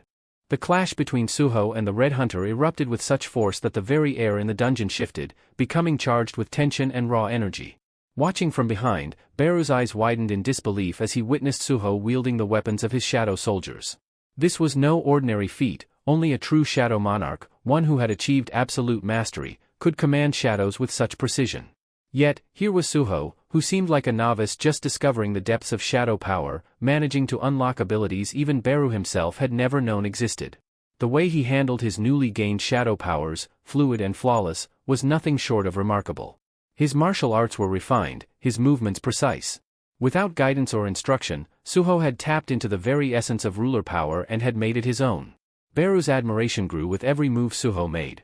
Just as the Red Hunter lunged forward, Suho threw him against the dungeon wall with a powerful strike, causing an eruption of shattered stone and dust. Yet, the Red Hunter was not so easily defeated. With a roar, he staggered back to his feet, screaming in defiance. But Suho was undeterred. His weapon sailed through the air with unerring precision, aimed directly at the Red Hunter.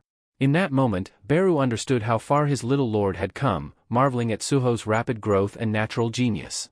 Once Suho delivered the final blow, the Red Hunter grudgingly admitted defeat, muttering that he'd thought his power was invincible with his notorious red title. But now, it was evident that his reign had come to an end. Beru, who had silently believed in Suho's victory all along, congratulated him with a subtle nod. As Suho raised his hand, a realization dawned on him. He'd intuitively adopted a new, powerful combat technique throughout this intense encounter. With the fight concluded, Suho turned to his rewards. The notification system, ever-present and efficient, offered him the choice to accept his quest prizes. Suho agreed, and the rewards appeared before him in quick succession. His first reward was a rune stone inscribed with the power of the Storm Strike technique, and the second was mastery over the very skill itself. The power of Storm Strike now coursed through him, marking yet another step in Suho's ever-evolving strength. In that instant, a radiant blue aura surged around Suho, illuminating him with an ethereal glow. He sensed immediately that this new skill was an invaluable gift, one many would envy. Yet, with an intuitive grasp, he already understood how to wield it, as if the knowledge had been etched directly into his mind. Deciding to make the most of the time he had, Suho prepared to test his newfound power. Looking down, his gaze fell on a weapon at his feet. A voice echoed in the air, mocking the Red Hunter's failures and calling it all the result of unbridled human greed. But Suho paid little attention to the taunt, focused instead on the powerful weapon before him. Sword thought. It can take control of Suho's body, but as he lifted it, the notification system chimed, revealing that he had obtained a new item, the Rakan's Fang. It was an elegant, formidable blade, far superior to the crude goblin sword he'd wielded in his early days within the dungeons. However, he could still feel the remnants of the sword's own will, as though the weapon were astonished that someone had inherited it yet resisted its control. With everything set, Suho began training with his new sword, sending devastating swings in every direction and pulverizing the rocks around him. Testing the strength of his Storm Strike skill, he noticed the hefty drain it placed on his mana reserves. Even so, the sheer impact and power thrilled him. Reflecting, Suho mentioned to Beru how different this felt compared to shadow manipulation alone. Beru, declaring that shadow power, in its rawest form, was magnitudes, thousands of times, stronger. As he swung the Rakan's Fang for the last time, he noticed movement in the distance. His companions, slowly coming back to their senses, began to stir and approached him. He, disoriented, blinked at the sight of the Red Hunter lying defeated nearby and looked to Suho with a questioning expression. Suho reassured them, saying he'd explain everything, but that it was best to discuss it outside the dungeon. With that, the hunters and workers started their journey back, moving toward the portal and finally leaving the scene of their fierce battle. As Suho's comrade settled onto a nearby bench, he looked at Suho with curiosity and asked what he planned to do next. Suho responded calmly, stating that he intended to search the dungeon for any remaining survivors. His comrade watched as Suho walked back into the ominous dungeon depths, astonished by the strength Suho now displayed. How had he grown so powerful, and was he truly able to summon in such a high-stakes situation? It seemed unbelievable. But in that moment, none of those questions really mattered. What mattered was that, thanks to Suho, the survivors were safe. Families and friends were reunited outside the dungeon, grateful and bewildered, many not fully grasping what they'd endured. Meanwhile, deep within the dungeon, Suho was already in action, cutting down iron demon hounds with precise, relentless strikes. After dispatching a group of them, he turned to Beru, noting that there still seemed to be an endless number of wolf-like monsters prowling within the shadows. Beru chuckled, reminding Suho that every one of them counted as experience and should be taken advantage of. As he continued to fight, Suho noticed that his sword's attack power had diminished. Just then, a voice emanated from within the weapon, attributing the power drop to the sword's alliance with the Shadow Lord's heir. Beru quickly retorted, saying it was a shameful display for such a proud weapon to diminish its power simply because Suho, someone much stronger, was wielding it. The sword's voice argued back, claiming that it had never witnessed a true hunter wasting effort on prey so weak. Beru countered, pointing out that Suho had already bested foes far mightier than the sword itself, leaving the voice momentarily silent. Suho paused, momentarily struck by the strange reality that he was conversing with both a talking insect and a sentient sword.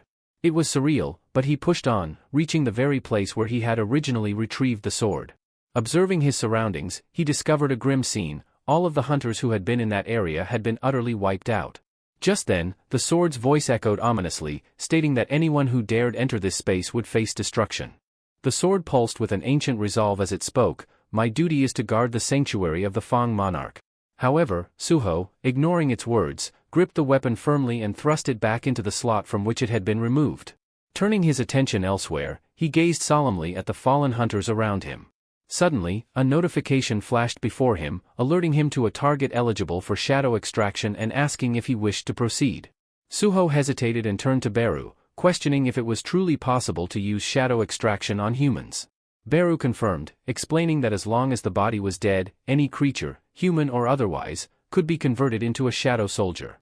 But instead of taking the opportunity, Suho quietly began lifting the remains of the hunters, carrying them carefully towards the dungeon's exit.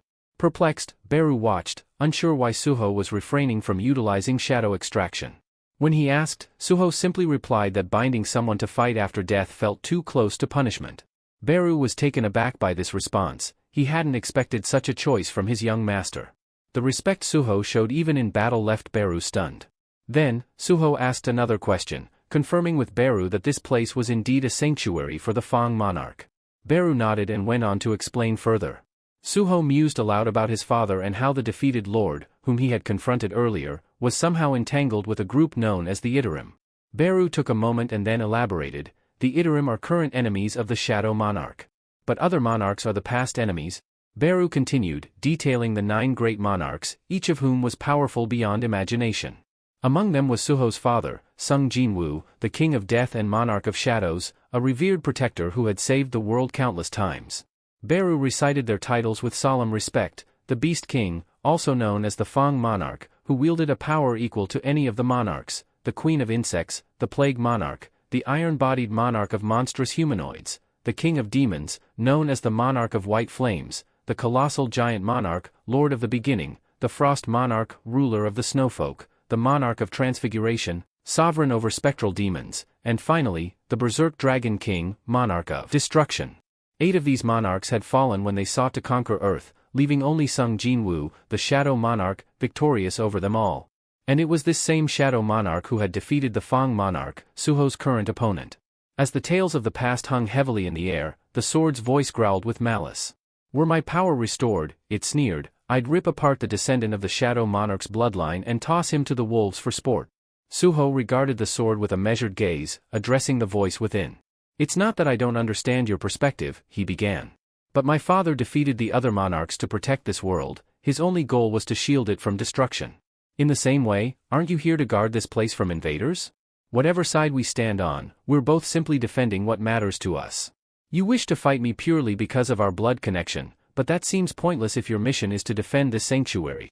He paused, then added, "I want nothing more than to meet my parents, those whom I can't see because of past invasions. For that purpose, I'm willing to draw on any strength. When the Teetering come again, even this place won't remain safe. If you aid me, together we can protect both this sanctuary and our world." The spirit within the sword fell silent, contemplating Suho's unexpected proposition. Could this young heir of the Shadow Lord truly mean to join forces? Suho grasped the sword's hilt firmly, waiting to see if it would submit to his resolve, prepared to unite shadows and fangs in a common cause. For a moment, an aura of understanding seemed to pass between them, as though the sword were weighing Suho's words deeply. Meanwhile, in a bustling cafe, a group of reporters gathered with several of Suho's friends, eager for any first-hand account of the previous day's harrowing dungeon incident. They had been keen to speak to anyone who could give them the full story, and one of the survivors, Lim Dog-yoon, who still bore signs of exhaustion, took the opportunity to share his experience. Holding his coffee, he addressed the reporters, wanting to bring attention to Suho's bravery, despite his rank as an E-class hunter. "It's important people hear what happened," Lim said. He detailed how Suho had stepped forward without hesitation to protect the others, painting a picture of courage that would be hard to overlook. The reporters listened closely, capturing every word to relay in the next headline. Not long after, articles began circulating, highlighting the unlikely hero, a rank E hunter who had shielded his fellow hunters from certain doom. The reports recounted Suho's selfless stand against the dungeon monsters, featuring interviews from many survivors who owed their lives to him.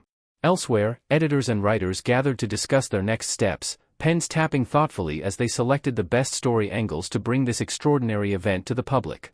Suho's resolve had begun to echo far beyond the dungeon walls, giving rise to a story of heroism that would inspire many more. In a bustling guild management office, murmurs filled the room as the team discussed recent staffing needs. One of the assistants noted that the intel department was short-handed and would benefit from hiring a few additional E-rank hunters. The second-in-command, seated at the main desk, quickly agreed, instructing his colleague to find a suitable candidate.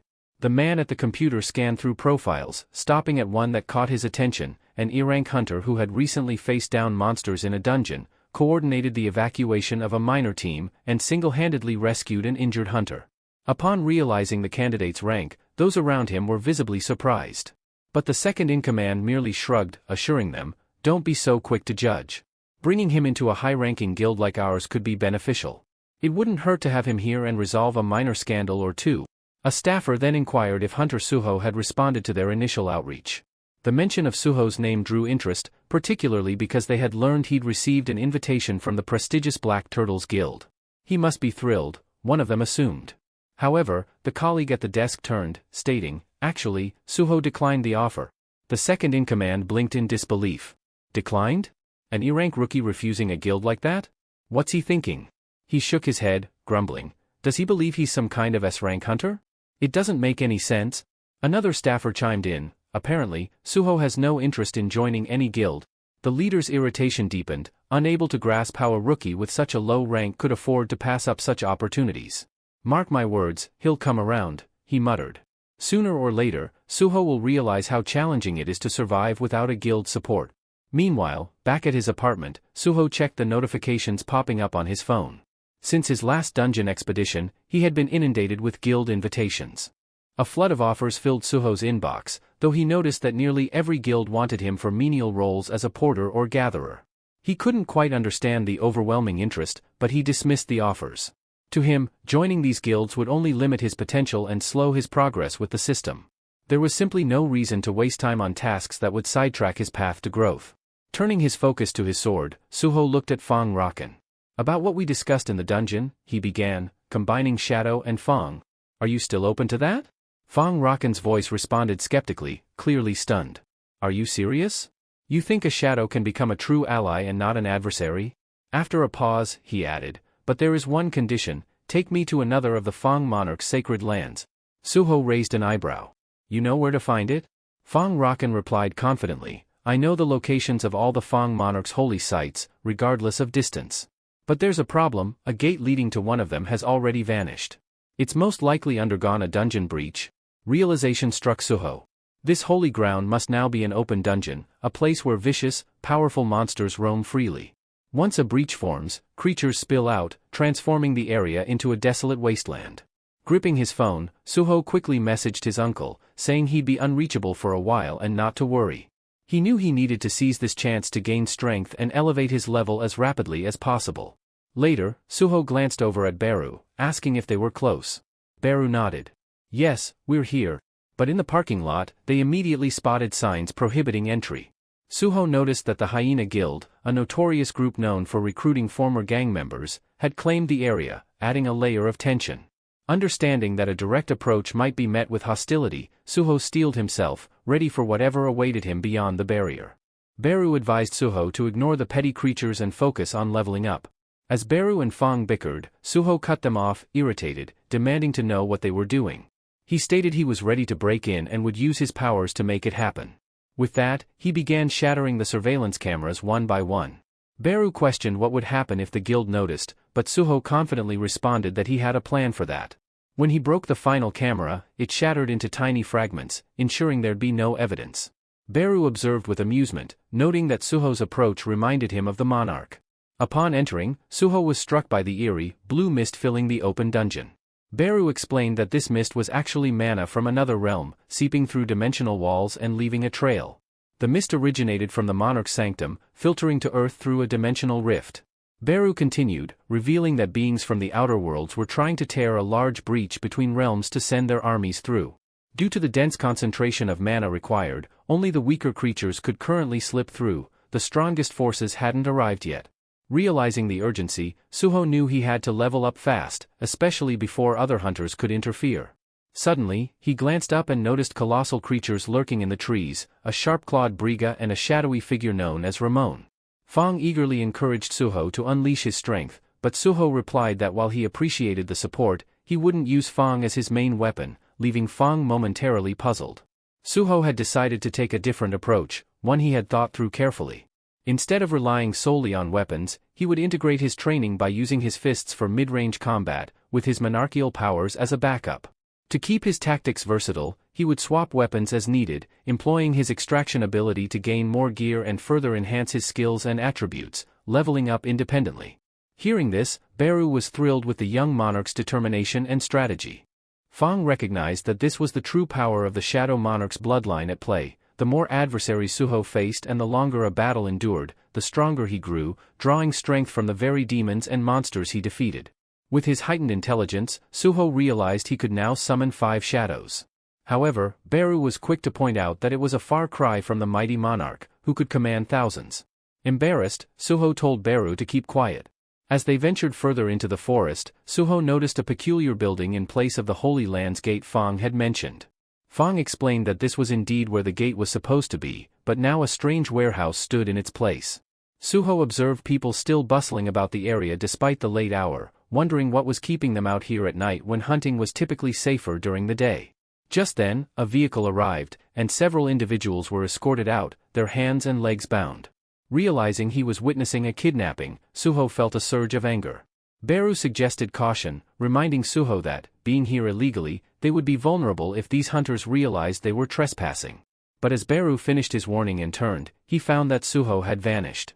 Surprised, Beru wondered if Suho was seriously about to engage with those people.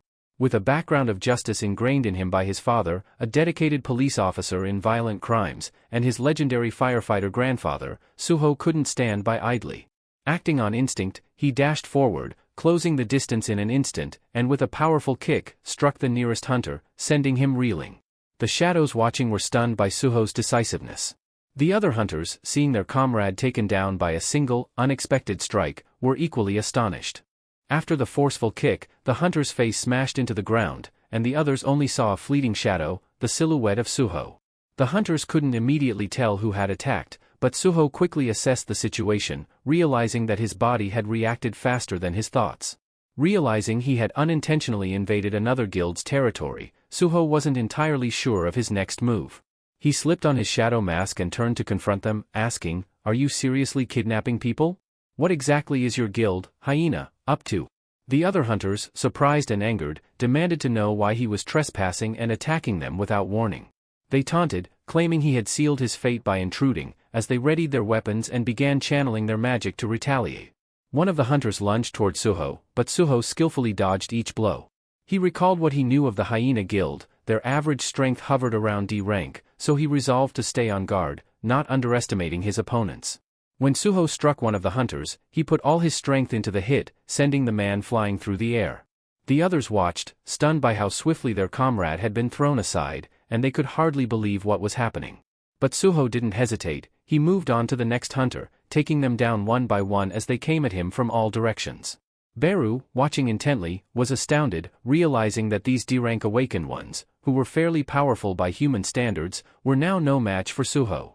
Glancing at his status, Suho noted his progress. He had now reached level 16.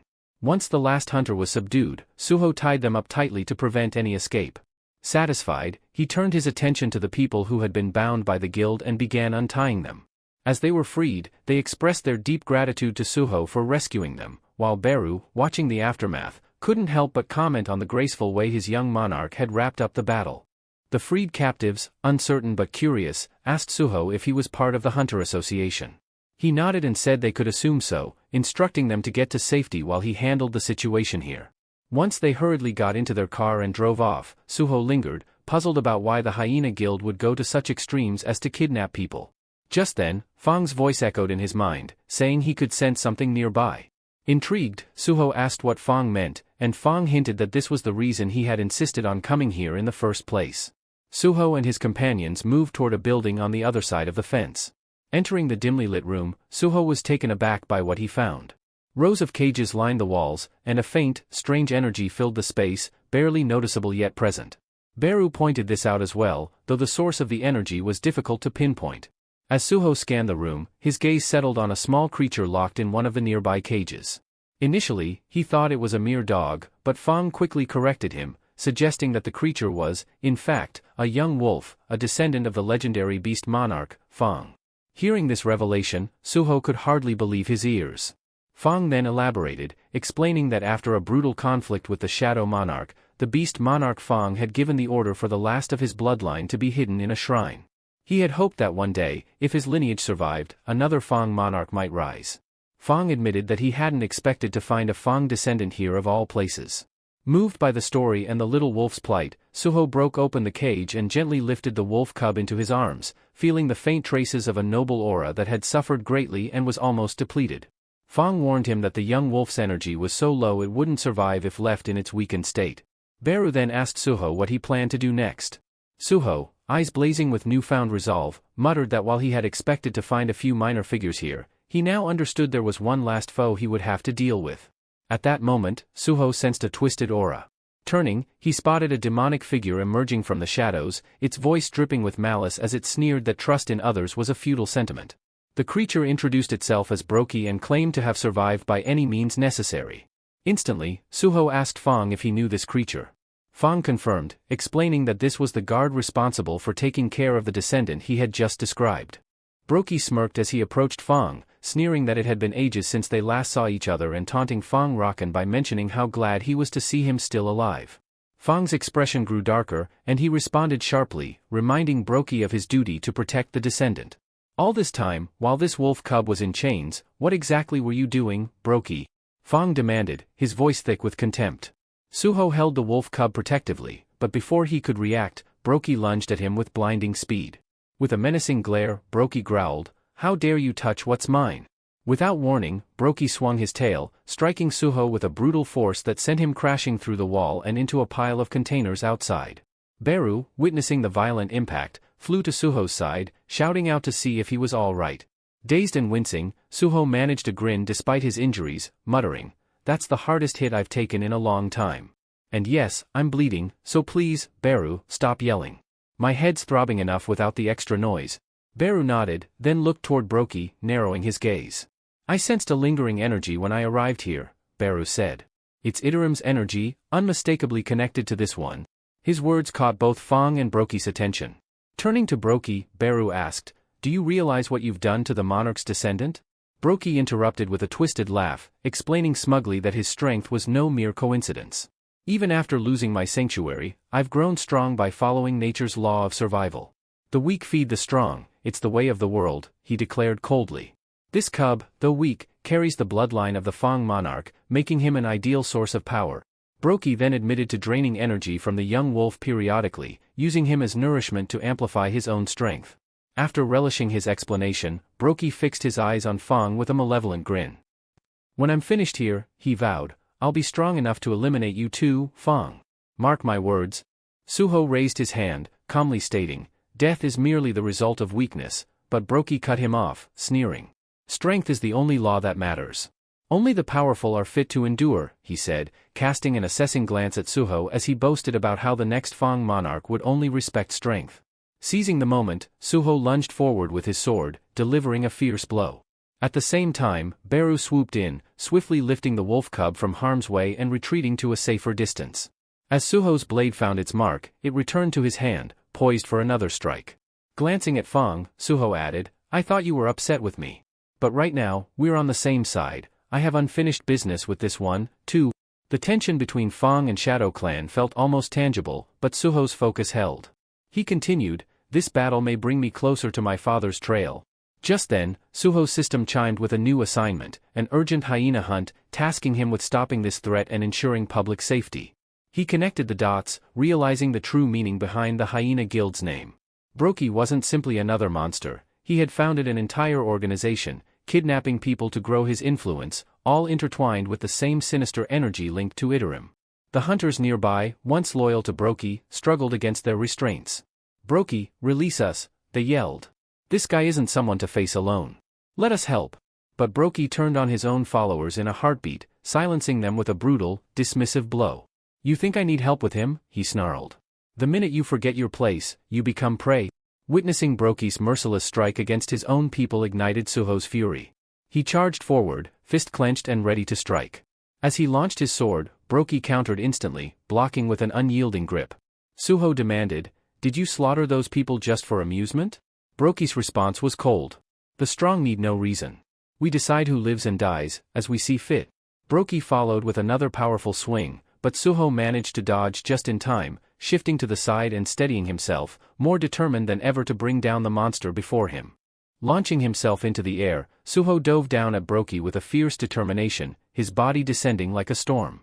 Mid-flight, he activated his recently acquired skill, Storm Blade, summoning gusts of slicing wind around his weapon. But as Suho's attacks rained down, Brokey barely flinched. Smirking, he sneered, "Is that it? You're not even close to honoring the name of the Fang heirloom." Just then, a blade came whizzing through the air from a different angle, catching Brokey by surprise as it sliced close to him. Suho, standing a few steps back, extended his arm, revealing his control over the flying sword. "We're just getting started," he warned. Fang, watching closely, took the chance to question Brokey. "What happened to you? You once pledged loyalty to Rakan with such pride. Why betray that oath?" Brokey's expression hardened, his eyes narrowing as he responded. "Loyalty?" He scoffed, letting out a cold laugh. "There was never honor, only fear. I respected Rakan's power, nothing more. Living like that, shackled by fear, I couldn't bear it any longer. So, when the chance came, I decided to seize my own future by any means necessary." Brokey caught Fang, and destroyed it. With a sudden burst of speed, he struck Suho with a devastating punch, sending him reeling. Suho felt pain tear through his body as if every bone were fractured, but his mind latched onto a powerful memory. Images of his father flashed before him, a figure battling somewhere unknown, never backing down. That memory rekindled a strength within Suho. It reminded him that surrender was not an option. Steeling himself, he summoned the shadows around him, cloaking his fists in shadowy armor. Channeling all his remaining strength, he launched a powerful blow straight into Brokey, determination blazing in his eyes. Watching from a distance, Beru marveled at his young lord's resilience and power. Despite his age, Suho was wielding strength beyond what anyone expected. Fang, lying battered on the ground, glanced at his shattered sword and the memory of its former power. Everything, the survival of his descendants, the future of the Fang lineage, all rested on Suho's shoulders now. The fight wasn't over, it had only just begun. Fang could sense that Suho, just like him, was ready for the battle still to come. At that moment, the young wolf cub began to stir, slowly rising to its feet despite the strain and pain it felt. Fang Rakan watched, understanding that this cub, the last descendant of Lord Rakan, was summoning the strength to stand. Inspired by Suho's fierce determination, the cub struggled to its paws, its resolve mirroring Suho's own. Realizing what he had to do, Fang Rakan thought, "The least I can do now is offer the remainder of my power to the next generation." As Suho continued his fight, each clash echoing through the battlefield, he barely held off his opponent's relentless onslaught. With a powerful strike, Brokey sent him crashing to the ground. Lifting his head with difficulty, Suho noticed a system notification displaying his remaining hit points. The monster loomed closer, radiating an ominous aura and taunting, impressive endurance for such a lowly creature. Brokey raised his arm to deliver a finishing blow, but suddenly, a sharp set of claws swiped across his paw. The young wolf cub had intervened, striking just as Brokey was about to end Suho. Suho blinked, surprised by the wolf's sudden appearance and courage. Standing firm, the cub positioned itself protectively in front of Suho, its eyes blazing with determination. A notification appeared in front of Suho, showing that the Fang descendant had acknowledged his bravery and offered to join him as an ally. Suho hesitated, uncertain. Is this little cub really the descendant of the Fang? The monster, equally shocked, glared at the cub, snarling, "Is that truly a descendant? Has he absorbed the power of Rakan Fang?" At that moment, Suho pieced it together. The cub had inherited the essence of Rakan Fang, who must have sacrificed himself to infuse his power into this young wolf. Suho had intended to align with the Fang from the start, and after a quick look at the system's notification, he decided there was no reason to hesitate. Accepting the Fang descendant as an ally, he confirmed the bond. Almost immediately, a new system window appeared, indicating that data synchronization was underway. Suho felt a strange influx of energy, memory seeping into his mind as if he were tapping directly into the wolf cub's past. The images formed into fragmented memories, an ominous cave, where Brokey told Fang's descendant that they lost the war to Shadow Monarch and he must become stronger. Soon after, shadowed figures gathered around a small, trembling wolf cub. Among them, Suho saw beings vowing to challenge the powerful lord, declaring that the survival of the fittest ruled their world. The Fang clan member asserted that, no matter the risk, they would grow stronger to secure a future for their kind. As one figure extended a hand, the little cub cowered, and a creature laid a hand on the cub's head, transferring some mysterious energy while muttering, "I choose you. Use this power wisely, it's a gift that will help you survive, depending on your resolve." The memory then shifted as Brokey's sinister plot came into focus, his henchmen tasked with capturing people alive and delivering them to fulfill the monster's twisted purposes. The memories showed how Brokey, fueled by power, fell further into darkness, and how the little wolf grew more fearful with every passing day. Witnessing the memories, Suho realized that these beings, who marked the wolf's mind with such fear, were somehow linked to the dark force of teetering. The Fang descendants' motivations were clear to Suho now. The cub didn't simply want revenge on Brokey but hoped to stop him entirely. Determined, Suho recognized that if Brokey's actions were tied to teetering, he had to end this here and now. But he knew he wasn't strong enough to do it alone, not yet. As if in response, the notification system updated, presenting Suho with a new quest, Monarch's Descendants Quest. The details urged him to find the Monarch's heirs and forge alliances with them. This would be the first step toward strengthening his position and securing allies in the battle against darkness. The Monarch's Descendants Quest demanded 8 alliances, with the first already forming through Suho's connection to Fang's lineage. As Suho acknowledged this bond, a vivid blue aura enveloped him, intensifying with each passing second. Beru, watching intently, noticed that his young lord was undergoing a transformation unlike any before. Meanwhile, Brokey grew tense, bewildered by the strange surge of power emanating from Suho. Driven by desperation, Brokey launched himself at Suho, intending to end it all in one decisive blow. He struck with such force that the ground around them began to crumble, sending shockwaves through the air. But just as Brokey's blow landed, the system flashed another notification, confirming that a skill had awakened through Suho's bond with the Fang descendant. Suho had activated a level 1 beast transformation, a bonding skill that consumed 1 mana per second. This skill infused his body with the descendant's essence, enhancing his physical power and awakening heightened, animal-like senses.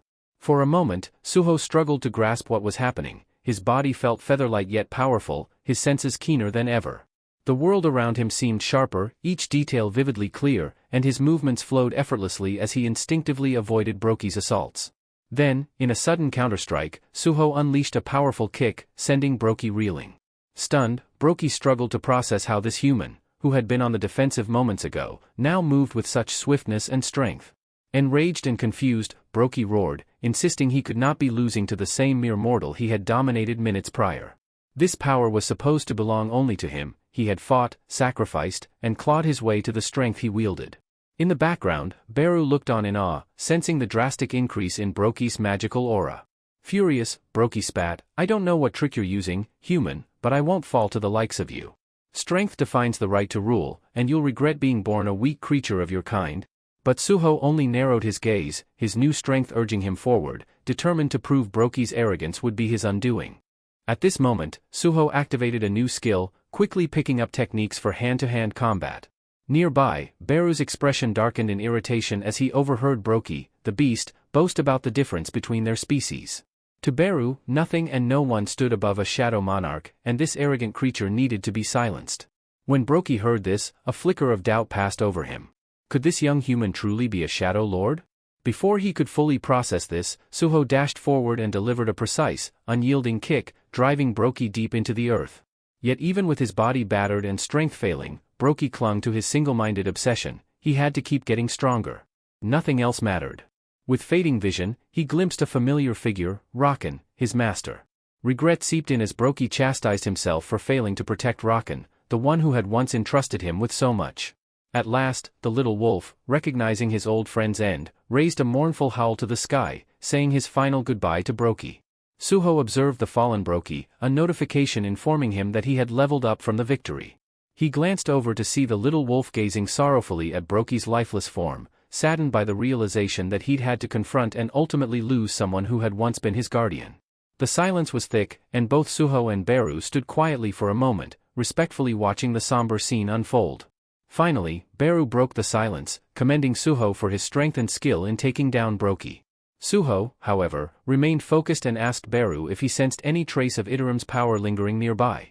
Suho shared that, through his bond with Rakan's heir, he had glimpsed troubling memories.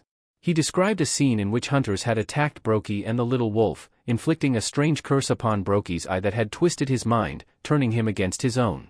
Could these hunters be agents of Iterim? Suho wondered aloud, his gaze darkening. And what could their real purpose be?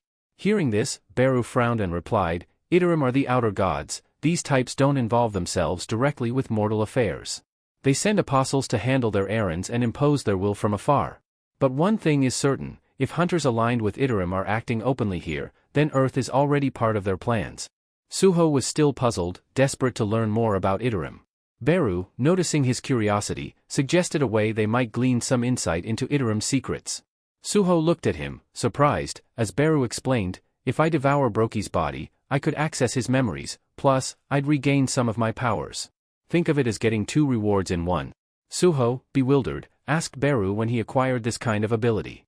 Then, he glanced at Rakan's heir, who was observing the exchange, clearly uncertain. Sensing the wolf's sadness, Suho knelt down and asked if he'd like to stay with him or if he preferred a different place. The young wolf initially hesitated, but when Suho smiled, the tension faded. The wolf bounded forward, nuzzling Suho affectionately, his eyes full of trust. Deciding on their next step, Suho pulled out his shadow dungeon key, opening a portal. Beru, I'm counting on you to find information on Iterim, he said, motioning for Beru to handle Brokey's remains. While Beru devoured Brokey's corpse with enthusiasm, Suho led the wolf through the shadow dungeon portal, explaining that he wanted a safe haven for him. Beru chuckled to himself, wondering why Suho was bothering with the dungeon instead of just staying home. Inside the dungeon, Suho looked at his wolf companion, thoughtful yet concerned. This space belonged to the Shadow Monarch, and bringing in a creature connected to a different lineage might lead to complications. Beru raised an eyebrow, astonished at Suho's choice to house Rakan's heir in the Shadow Domain. Then, out of nowhere, a system notification appeared, indicating that the wolf wanted Suho to give him a name. Suho, taken by surprise, realized he'd never named anything before. But seeing the wolf's trusting gaze, he understood it would be an honor, and a responsibility, to give him a name worthy of their bond. When the wolf asked for a name, without any hesitation, Suho settled on the name Gray for the wolf, inspired by his striking gray fur. Beru, however, was less than impressed by Suho's choice, disappointed by what he deemed a lackluster name. But to Suho's surprise, the wolf seemed overjoyed with the name and wagged his tail enthusiastically. The system then notified Suho that Gray had officially become one of his allies, and their trust level had increased. The system also designated a portion of the Shadow Dungeon as Gray's new territory. Suho, still concerned about his new companion, wondered aloud what Gray would eat in the dungeon. Beru assured him not to worry, mentioning that Gray, coming from a well-established bloodline, would manage just fine by hunting the monsters still roaming in the dungeon. This explanation put Suho at ease, especially knowing that a few monsters had survived from his last visit. Gray, thrilled with his new home, eagerly began his hunt, quickly proving his worth by attacking a goblin with a single strike, effortlessly killing it. Meanwhile, Suho and Beru sat on a tree branch, quietly watching as Gray hunted down multiple goblins. Suho couldn't help but marvel at how swiftly Gray adapted to his powers, despite being so new to them. Just then, a system notification appeared, informing Suho that he had earned the title of Wolf Slaughterer for defeating Brokey, and had gained additional ability points. Suho was a bit confused, as he had always thought of Brokey as a hyena, not a wolf. Beru, sensing Suho's confusion, urged him not to focus too much on the strange title, suggesting he should be proud of the recognition instead. Suho nodded but couldn't shake off his uncertainty, especially regarding the mysterious quest he had been given to find the heirs of all the monarchs. Beru explained that the system was often cryptic in its methods, designed to make Suho stronger, but also warned that it might have an ulterior motive. Suho, still not fully grasping the gravity of Beru's words, asked for further clarification. Beru sighed, recalling his own experiences. He explained that in his father's system, the architect had planned to make Sung Jinwoo into a shadow monarch. The intention had been to crush his soul in the process, turning him into a mere puppet for the old shadow monarch's use. This revelation left Suho in deep thought, aware that the system's true purpose could be far more complex and dangerous than he initially realized. Yet, Sung Jinwoo defied the system's intentions, ultimately conquering it rather than letting it dominate him. He achieved the rank of Shadow Monarch while maintaining his autonomy and developed his power without being dependent on the system's levels. but explained that this new system is designed for Suho, removed all ill intentions. Taking Beru's words to heart, Suho pondered if the system might be attempting to groom him for a similar role. When he voiced this suspicion, Beru responded cautiously, noting that only one true shadow monarch could exist. Nevertheless, he speculated that the system would continue guiding Suho toward an unknown purpose, one that would reveal itself in time. Reflecting on this, Suho accessed his status window and noticed that, despite significant growth and powerful skills acquired since his battles with the Mistburns, his class still appeared none. This dissonance gnawed at him. He knew he wouldn't have overcome Brokey without Gray's crucial help. Resolving to follow the system's quests as long as they aligned with his personal ambitions, Suho leapt down from the tree, curious to hear Beru's findings from consuming Brokey's body. Beru reported that, while he hadn't uncovered evidence of any apostles directly brainwashing Brokey, he'd found that a human guild called Grim Reaper was involved. This guild was working behind the scenes with the Hyena Guild, aiding in the capture and delivery of people to Brokey.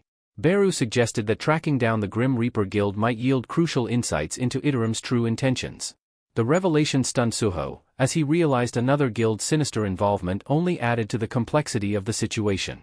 Meanwhile, the scene shifted to a well-dressed man in an opulent office, calmly answering a phone call. He was speaking to Tegu, who seemed to be mid-raid. Tegu confronted the man, demanding to know about his potential involvement in the recent chaos surrounding the Hyena Guild. The man, unbothered, flatly dismissed Tegu's insinuations, claiming that he had no proof to back up his suspicions. Tegu warned him that the Hunter Association wouldn't rest until they uncovered the truth, suggesting that the man should clean up his operations.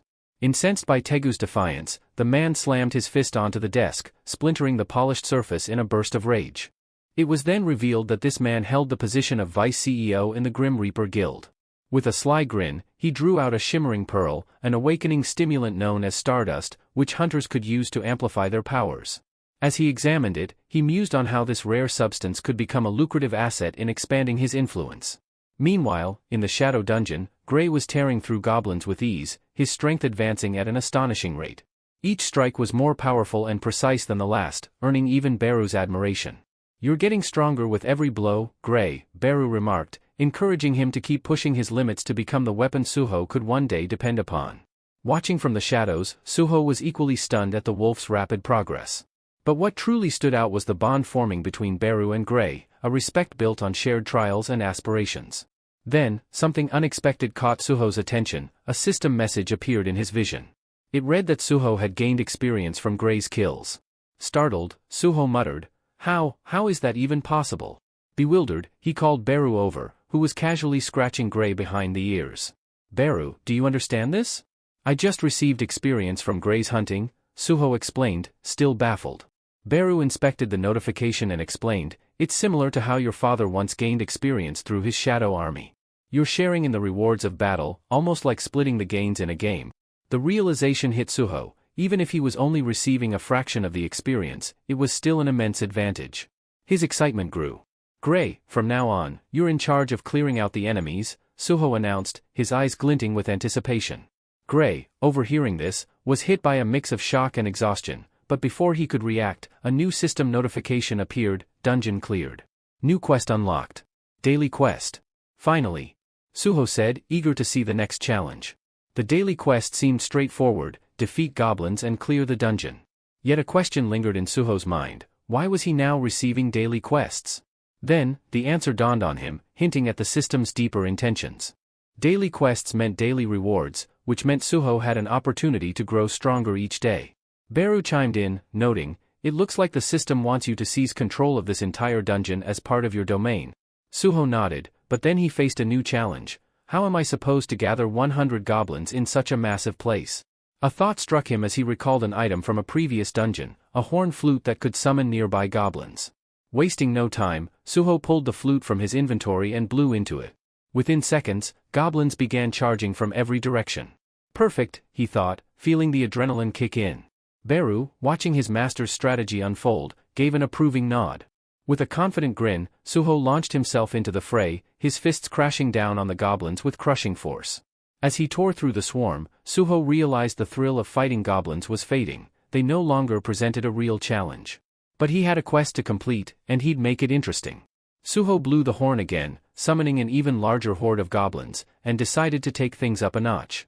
Raising the bodies of the defeated goblins, he called forth a shadow goblin army to join him.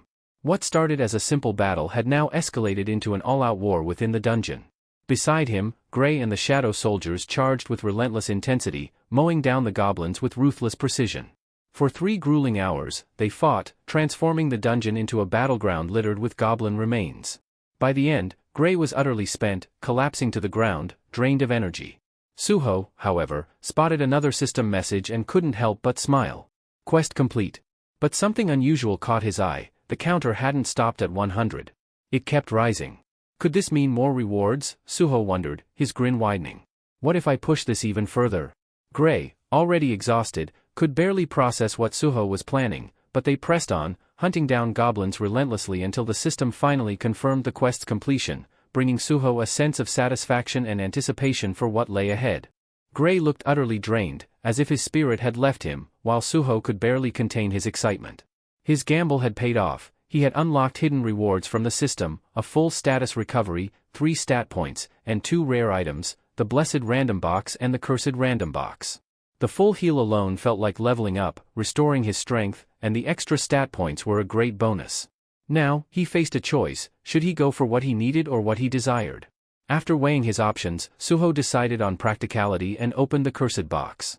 His eyes widened in astonishment as Vulcan's gauntlets emerged, weapons that boosted his attack power by 40% and increased physical damage by an additional 30%.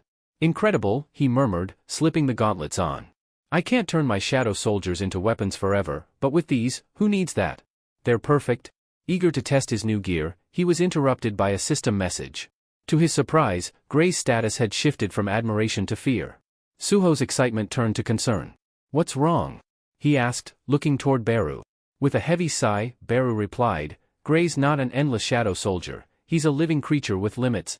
Realizing he had overexerted Gray, Suho nodded with a hint of guilt. You're right. Let's take a break.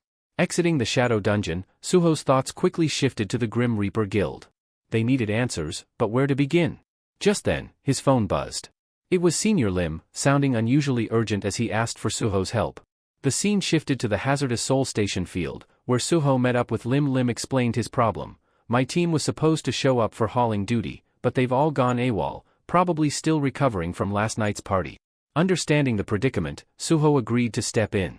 He donned the protective gear necessary for handling monster corpses, preparing for the labor-intensive work. Soon, the hunting squad arrived, but their leader immediately looked displeased at the lack of handlers. As Suho readied himself for the task, he couldn't shake the feeling that something bigger was brewing beneath the surface. The leader of the hunting party scowled, clearly unimpressed. This dungeon was tough to secure from the Reaper Guild, he growled. If you're understaffed and that causes any issues, I'm reporting this straight to the Hunters Association. Suho studied the situation carefully, observing that the leader, a healer, of all things, was also the highest-ranked member here. As he took in the details, it all began to fall into place: Lim's urgent call, the Reaper Guild's involvement in this dungeon, and the system nudging him forward. This couldn't just be a coincidence, something much larger was at play. Meanwhile, deeper in the dungeon, shadowed figures moved silently in the darkness, their presence obscured by a mist that clung to monstrous shapes. They appeared to be conducting some strange experiment. Suho sensed that this was no ordinary dungeon venture. Whatever lay ahead, he knew the real challenge was about to begin. As the hunters prepared to advance, the dungeon's atmosphere shifted. Flames crackled as the mages in the party cast fireballs, illuminating the pitch-black halls.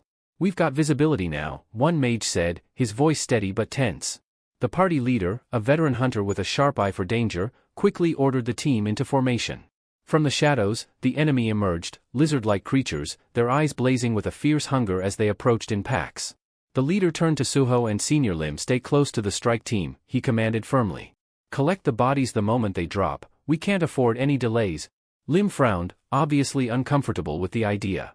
You want us to be right in the middle of the fight, he muttered, but the leader's attention had already shifted back to the approaching creatures. Suho, however, was deep in thought. Lizard monsters? He murmured to himself, unimpressed. These creatures were hardly the kind of threat he had been hoping for, especially after recently acquiring Vulcan's horn. He had anticipated facing a more formidable opponent, something truly worthy of his evolving skills. Yet, he recognized an opportunity here. By watching the hunters handle the lizard monsters, he could learn something valuable about team-based combat, a skill he rarely practiced due to his preference for solo battles. As the hunters faced off against the monsters, Suho braced himself. While this might not be the challenge he expected, there was still much to gain from the coming skirmish. As the strike team clashed with the monsters, Suho crouched low, pressing his hand against the damp earth. In a quiet voice, he whispered, "Arise." Instantly, from the shadows, his summoned army of goblins materialized, each ready and waiting. Suho couldn't help but feel a surge of pride. Summoning 7 shadow soldiers now was proof of his growing power.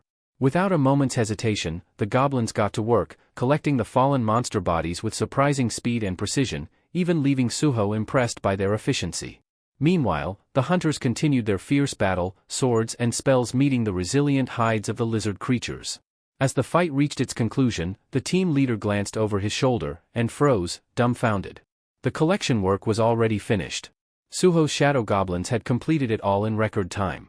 What are those?" the leader managed, his eyes wide with astonishment. Suho stood calmly amid the aftermath, a slight smile playing at his lips. "They're my summons," he replied, as if it were perfectly ordinary. Senior Lim, nervously watching the exchange, braced himself, hoping the leader wouldn't start a confrontation. But to their surprise, the leader suddenly grasped Suho's hand, his expression shifting to excitement. "Join our strike team as an exclusive collector," he said eagerly, his tone filled with enthusiasm. "I'll pay you top rates." Suho raised his brows, momentarily surprised by the offer. "I don't see collection work as a long-term path," he replied carefully, though he couldn't help but appreciate the offer. Unfazed, the leader pressed further. "Then name your price," he insisted. Before Suho could respond, a team member approached them hastily, his face pale and voice trembling. "Captain, we found something unsettling." Curious and alert, the leader and his team followed the man to a small clearing. There, a human corpse lay on the ground, its body shrouded in a strange, ethereal blue flame. Despite the flames, it was evident that this person had been dead for a while. The leader knelt beside the body, his expression darkening. It's definitely human," he confirmed, his voice low and filled with concern. Suho and Senior Lim shared a tense look. "Is this who we think it is?" Lim murmured, his voice barely audible. Suho's face darkened, nodding in affirmation. "Yes, it's a mistborn. I've encountered one before." Not wasting any time, Senior Lim turned to the leader and spoke up. "Captain, this is a mistborn, a creature of immense power. They recently attacked our university, creating widespread chaos. We have to be careful." Before the leader could respond, more corpses appeared nearby, each radiating the same eerie blue flames. One of the hunters hesitated, suggesting they halt the mission and alert the Hunters Association about the strange findings. The leader weighed the situation, noting that the bodies seemed like ordinary humans rather than hunters. With several C-rank hunters in his party, he decided they could handle it. "We're pressing forward," he declared firmly. A hunter, clearly excited for the fight, smirked. "That's what I was hoping for." Suho, however, felt a deep unease. "Mistborn are far more lethal than you realize," he cautioned, but the leader brushed him off. "I'm the one in charge here," he replied, cutting Suho off. "Follow my lead. Let's keep moving." They ventured deeper into a dark, ominous tunnel, the air around them growing colder and heavier. The mages lit the way with flickering flames, casting unsettling shadows on the rough stone walls. The atmosphere felt charged, as if the dungeon itself was warning them to turn back.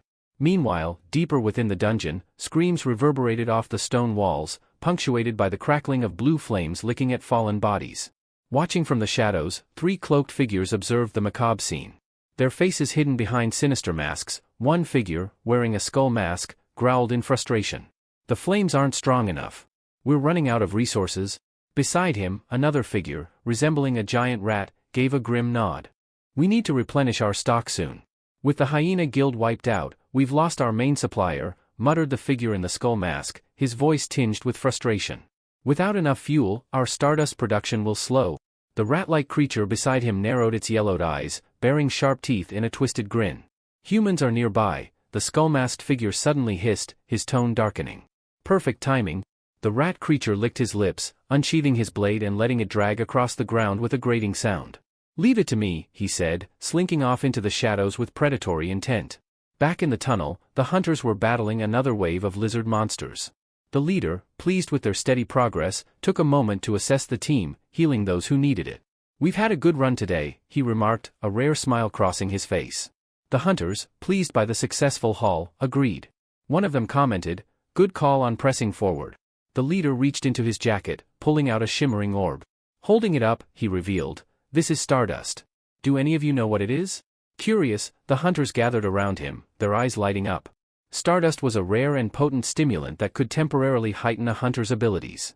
"Why didn't you tell us about this earlier?" one of them asked eagerly. "I was saving it for an emergency," the leader replied, his gaze fixed on the stardust, momentarily captivated by its glow. Suddenly, an ominous shadow loomed behind him. The rat-like creature struck with brutal swiftness, delivering a crushing blow that left the leader writhing in agony. The stardust orb slipped from his grasp and shattered upon impact with the ground. "He's still alive," the creature sneered, surprising the hunters with his cold, mocking voice. As the hunters took in the sight of this high-level monster, panic washed over them. The creature, unfazed, pointed his jagged sword at them, counting their numbers with an unsettling, calculating gaze. "I don't need all of you," he said with a wicked grin. "I'll have some fun with the strong ones, and the rest will die." Out of nowhere, the creature pulled out his own gleaming marble, a piece of stardust. The hunters stared, shocked and horrified. Not only could this monster speak, but it possessed the rare stardust as well. "Let the game begin," the creature sneered, a twisted excitement flashing in his eyes. The hunters sprang into action, but the monster was ready. With a brutal swipe, he struck down the first hunter in a single, bone-chilling move. He turned to the mage who had been illuminating the tunnel and, with merciless precision, dispatched him, casting the tunnel into pitch darkness. The sudden loss of light threw the remaining hunters into chaos. Blind and terrified, they were defenseless. The monster moved through the darkness like a deadly specter, his blade a lethal blur slicing through the disoriented group. Their cries echoed briefly before fading into silence. When the carnage ended, the creature seized the fallen leader by the collar, dragging his body across the blood-stained ground. Firewood secured, he muttered coldly, abandoning the other wounded hunters to their grim fate. As he vanished into the shadows, a chilling silence filled the tunnel. In that moment, a system message blinked into Suho's view, a new quest notification.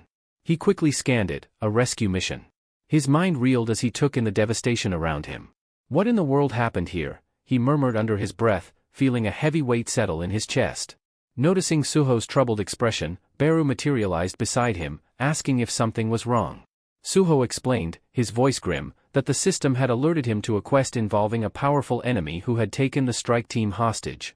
His eyes returned to the system display, where rewards awaited, depending on how many he could save.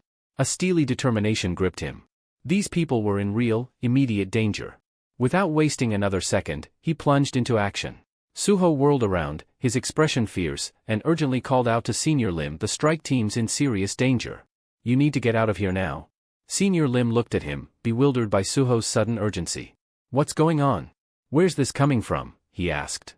Suho, resolute, replied, "Just trust me. My instincts are screaming at me."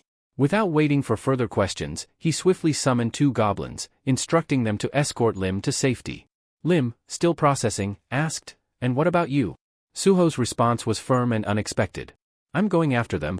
Understanding the gravity of Suho's determination, Senior Lim quickly realized that staying would only slow Suho down. "Fine, but I'll bring reinforcements from the Hunter Association as soon as I'm out," he promised. Suho nodded his thanks. Shedding his protective suit, he summoned Gray from the shadows, a surprising move considering Gray's confinement to the shadow dungeon. But there was no time to question how he'd done it. As Gray materialized, Suho activated his bonding skill and slipped on the powerful Vulcan gauntlets. The transformation was striking, he looked like he was ready for an all-out battle. With urgency, he turned to Beru. "Let's go." The two raced through the dungeon, silence pressing in on them, tension building with every step. Finally, they reached a door bathed in an eerie green glow, and the air was thick with the coppery scent of blood. Inside, a grim sight awaited.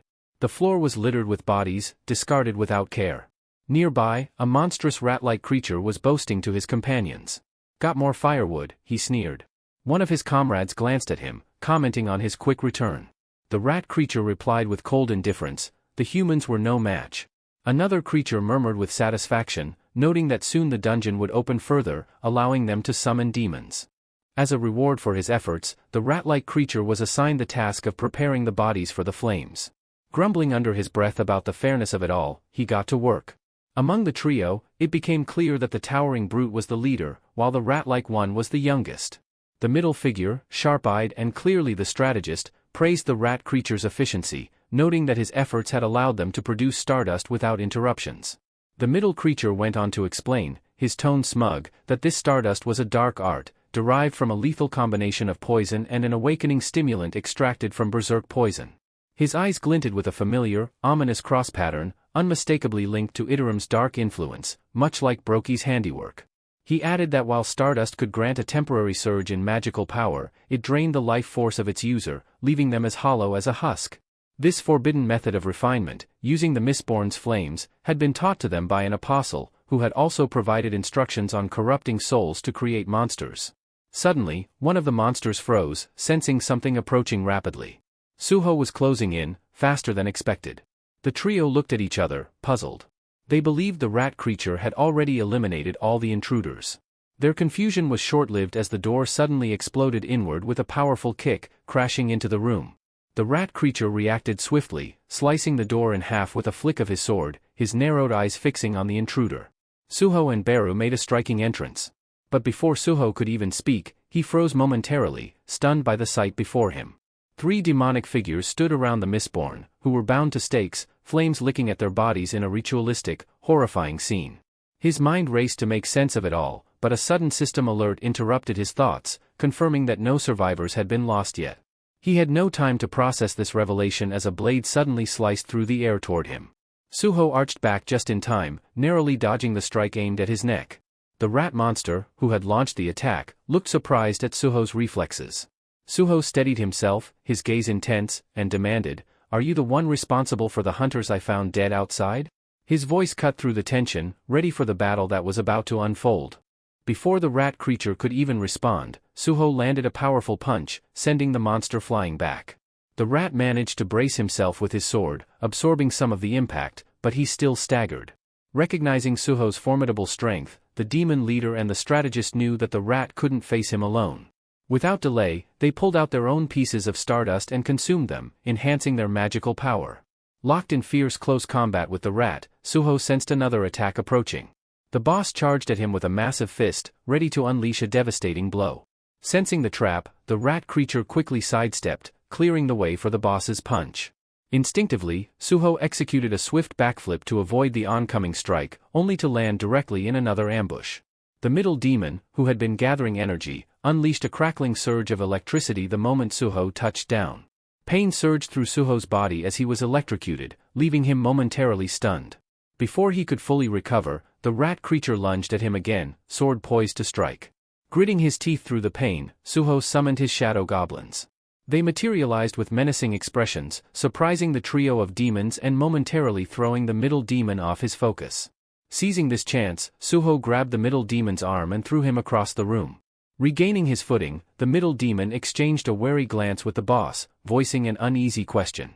"Is this the same power we saw years ago, when our kind was obliterated by that man?" The boss nodded grimly, but added, "Yes, but he's not as powerful as the Shadow Monarch. Together, we can take him down." With renewed confidence and a sharpened strategy, the 3 demons coordinated their attacks and quickly decimated Suho's goblin forces. Watching his shadow army crumble, fury boiled inside Suho. He could tell that resurrecting his fallen goblins would be pointless, they simply weren't strong enough to contend with these enemies. Individually, each demon was weaker than Brokey, but combined, they became a fearsome adversary. The scene briefly shifts to earlier that day, where Beru had asked Suho why he hadn't yet revived Brokey as a shadow soldier. Having absorbed Brokey's remains, Beru could access fragments of his memories, but Suho had held back from taking the final step. In response, Suho had explained that he needed to be fully prepared to handle Brokey's immense strength and lingering emotions from his last moments. It just hadn't felt right to Suho. Brokey had been little more than a puppet under Iterim's control, and Suho wanted to be certain that bringing Brokey back as a shadow wouldn't dishonor his memory. So he held off, wanting Gray's approval before taking that step. Then, unexpectedly, Gray approached Suho with a soft smile, offering his blessing. Gray longed to be reunited with his friend, even if it meant in death. Returning to the present, Suho gripped his shadow dungeon key, channeling a surge of dark energy through it as he invoked his shadow extraction ability. Shadow energy pulsed violently, filling the space with a foreboding atmosphere. Suho called out with a resolute voice, "Brokey, if vengeance is what you seek, I'll give you the chance now. Arise." With that command, the shadow stirred, and Brokey emerged, a towering, terrifying presence, even at his base level. His roar shook the dungeon walls, echoing with primal rage. The trio of demons froze, their faces etched with horror as they recognized the shadow. The middle demon's eyes widened, disbelieving. Brokey had returned, and standing by his side was the very man who had once defeated him. Beru, refusing to be overshadowed, quipped, "Seems the numbers are fair now, with Brokey and me on Suho's side." Suho's expression was cold and unyielding as he gave the signal. "Then let's get started." With that, he and Brokey lunged forward, clashing fiercely with the demon trio. The battle began in earnest, each side pouring their strength into every strike, shaking the dungeon's foundations. Then, suddenly, the entire dungeon's blue glow shifted to a sinister red. Everyone could feel it, something major was coming. As the chaos raged on, a figure slipped silently through the shadows, watching from a distance. Her identity was concealed, leaving an air of mystery about her allegiance. Was she here as backup for Suho or reinforcement for the demons? Her answer, hidden beneath her calculating gaze, would soon become evident in the escalating conflict. The woman, watching the brutal struggle unfold before her, furrowed her brows in confusion. "How on earth did I end up here?" she muttered. A wry smile crept onto her face as a thought crossed her mind. Did some demon summon me for a sacrifice, or just target practice? Her musings shifted to sharp focus when she realized who the combatants were. The woman could hardly believe what she was seeing, a shadow soldier locked in a brutal fight with a demon. Things were definitely taking an odd turn. Meanwhile, Suho and the youngest demon clashed in a battle that felt like something out of legend, their blows ringing loud and sharp in the dark. Suho, with his Vulcan gauntlets gleaming, looked like a true brawler, deflecting the demon's sword strikes as if they were nothing but pesky insects. Then, spotting a split-second opening, Suho delivered a crushing kick straight into the demon's stomach. The demon's eyes bulged as he staggered back, gasping as though he'd taken a bite out of the hottest pepper imaginable, his pride as bruised as his body. Wasting no time, Suho pressed his advantage, aiming to put the demon down and free himself up to take on the others. Just as he prepared to strike the final blow, a bright, crackling surge of energy hurtled his way. Fantastic, an electric surprise, Suho thought dryly, twisting to dodge as the bolt forced him to step back, putting some unwanted distance between him and his target. It seemed the middle demon wasn't there just to cheer on his teammate, the electric blast was his attempt to rescue the younger one. "So, they're running a full-on family business here," Suho mused sarcastically, unimpressed with the interference. The middle demon barked orders to his younger comrade, warning, "Stay sharp. One mistake, and you're done for." Annoyed, Suho knew that this team's coordinated attacks were going to be a major headache.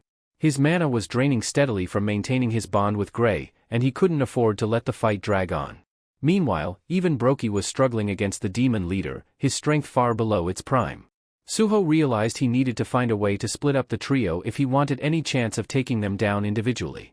Just as he was racking his brain for a solution, an unexpected event turned the tide, a stroke of luck that might just tip the scales. Out of nowhere, Essel suddenly sprang into the fray, landing between Suho and the demons. Both sides paused, utterly bewildered by her entrance.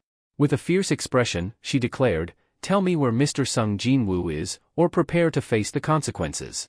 Suho blinked, caught off guard. "Wait, she's looking for my dad?" he thought, astonished. He had no clue who this stranger was, nor why she appeared as if she'd just stumbled out of some disaster. Meanwhile, Beru, Suho's faithful shadow ant, looked more disappointed than any giant insect had a right to. He approached her cautiously and managed, with an almost painful amount of restraint, to ask, "Essel, what are you doing here? Why did you come?" Essel's face brightened at the sound of his voice. Without considering the chaos around them, she rushed over and scooped him up in a delighted hug. "Beru, I can't believe it. You're here too," she squealed with surprising enthusiasm, giving him a once-over. "Wait, why are you so small? And, oh my goodness, you're so cute." Her grin was infectious, completely oblivious to the serious situation they were in.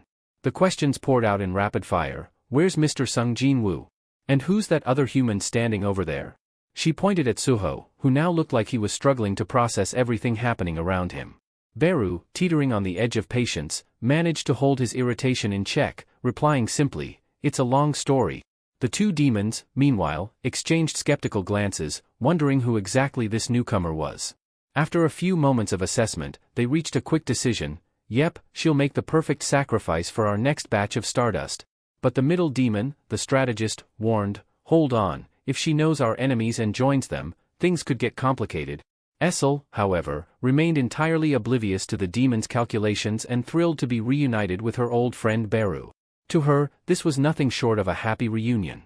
If Beru was here, surely Jinwoo must be alright too. But Beru, ever the realist, cut through her enthusiasm with a hint of urgency, muttering, "Hey, Essel, we can catch up later. Right now, we have a battle to finish. We're kind of in the middle of a fight here, so since you're already here, why not give us a hand?" Beru said, as if Essel had just shown up with a surprise delivery. He waved her toward the demons at the back, casually assigning her to deal with them like it was no big deal. Essel blinked, her expression shouting, "Wait, what?" Meanwhile, Suho was still standing there, his mind racing to catch up. Who is this person? And where have I seen her before? He thought, thoroughly confused. But the demons weren't about to let her arrival throw off their plan. The middle demon sneered, "Let's take her first. She's injured, and we could use her blood for more stardust." With that, he signaled to the others, clearly eager to move. Just then, Suho's memory sparked faintly. "Hold on, I think I've seen her before, but I can't quite place it," he murmured, scratching his head. Then, noticing her weakened state, he questioned, "Can she even take on these guys?" But Beru's confidence was unwavering. "No need to worry," he assured, almost smugly. "Low-ranking demons like these are no threat to her. That's Essel, the eldest daughter of the latter household, a noble demon. The Shadow Monarch spared her when he wiped out her world. Her strength is equivalent to an S-rank hunter." Suho's eyes lit up, practically buzzing with excitement at the thought of seeing an S-rank hunter in action. But just as he was anticipating an impressive display, reality took an abrupt turn. The youngest demon lunged at Essel, and with one swift, brutal strike, sent her sprawling. Her weapon flew from her grip, and she skidded across the ground like a forgotten rag doll. Suho and Beru stared in stunned silence, their excitement deflating instantly. This is not S-rank material," Suho muttered, his disappointment painfully clear. Face down in the dirt, Essel slowly, painfully dragged herself back toward them, looking like she'd just survived a disastrous party she was ready to leave. Beru, barely concealing his irritation, leaned down and asked sharply, "What happened to you? How did you get this weak? Even your mana levels are pathetic?" Essel winced, but before she could respond, Suho and Beru exchanged a look of resignation, their hopes for backup officially dashed. Tears welling up, Essel sniffled miserably. "It's not my fault. Half a year ago, there was a rebellion. My entire household fell, and while I was escaping, they took my blood, my powers, everything," she whimpered, looking up at Beru with the saddest puppy dog eyes. "Can you lend me some of your power?" Beru didn't even bother responding. He simply turned his back with a withering, disappointed glare that could rival any disapproving dad. Essel's lip quivered, and she pouted as if denied her favorite candy. "You're so mean," she whined, while Suho looked on, deadpan. "Perfect. Now there are two people around here with no powers. Just fantastic." Suddenly, the boss demon, who had overheard every word, laughed darkly. "Did you hear that, boys? She's from the later household. A survivor, huh?" He stepped forward with a gleam in his eye. "If we consume her blood, we'll grow even stronger." Suho groaned. "Right back to square one.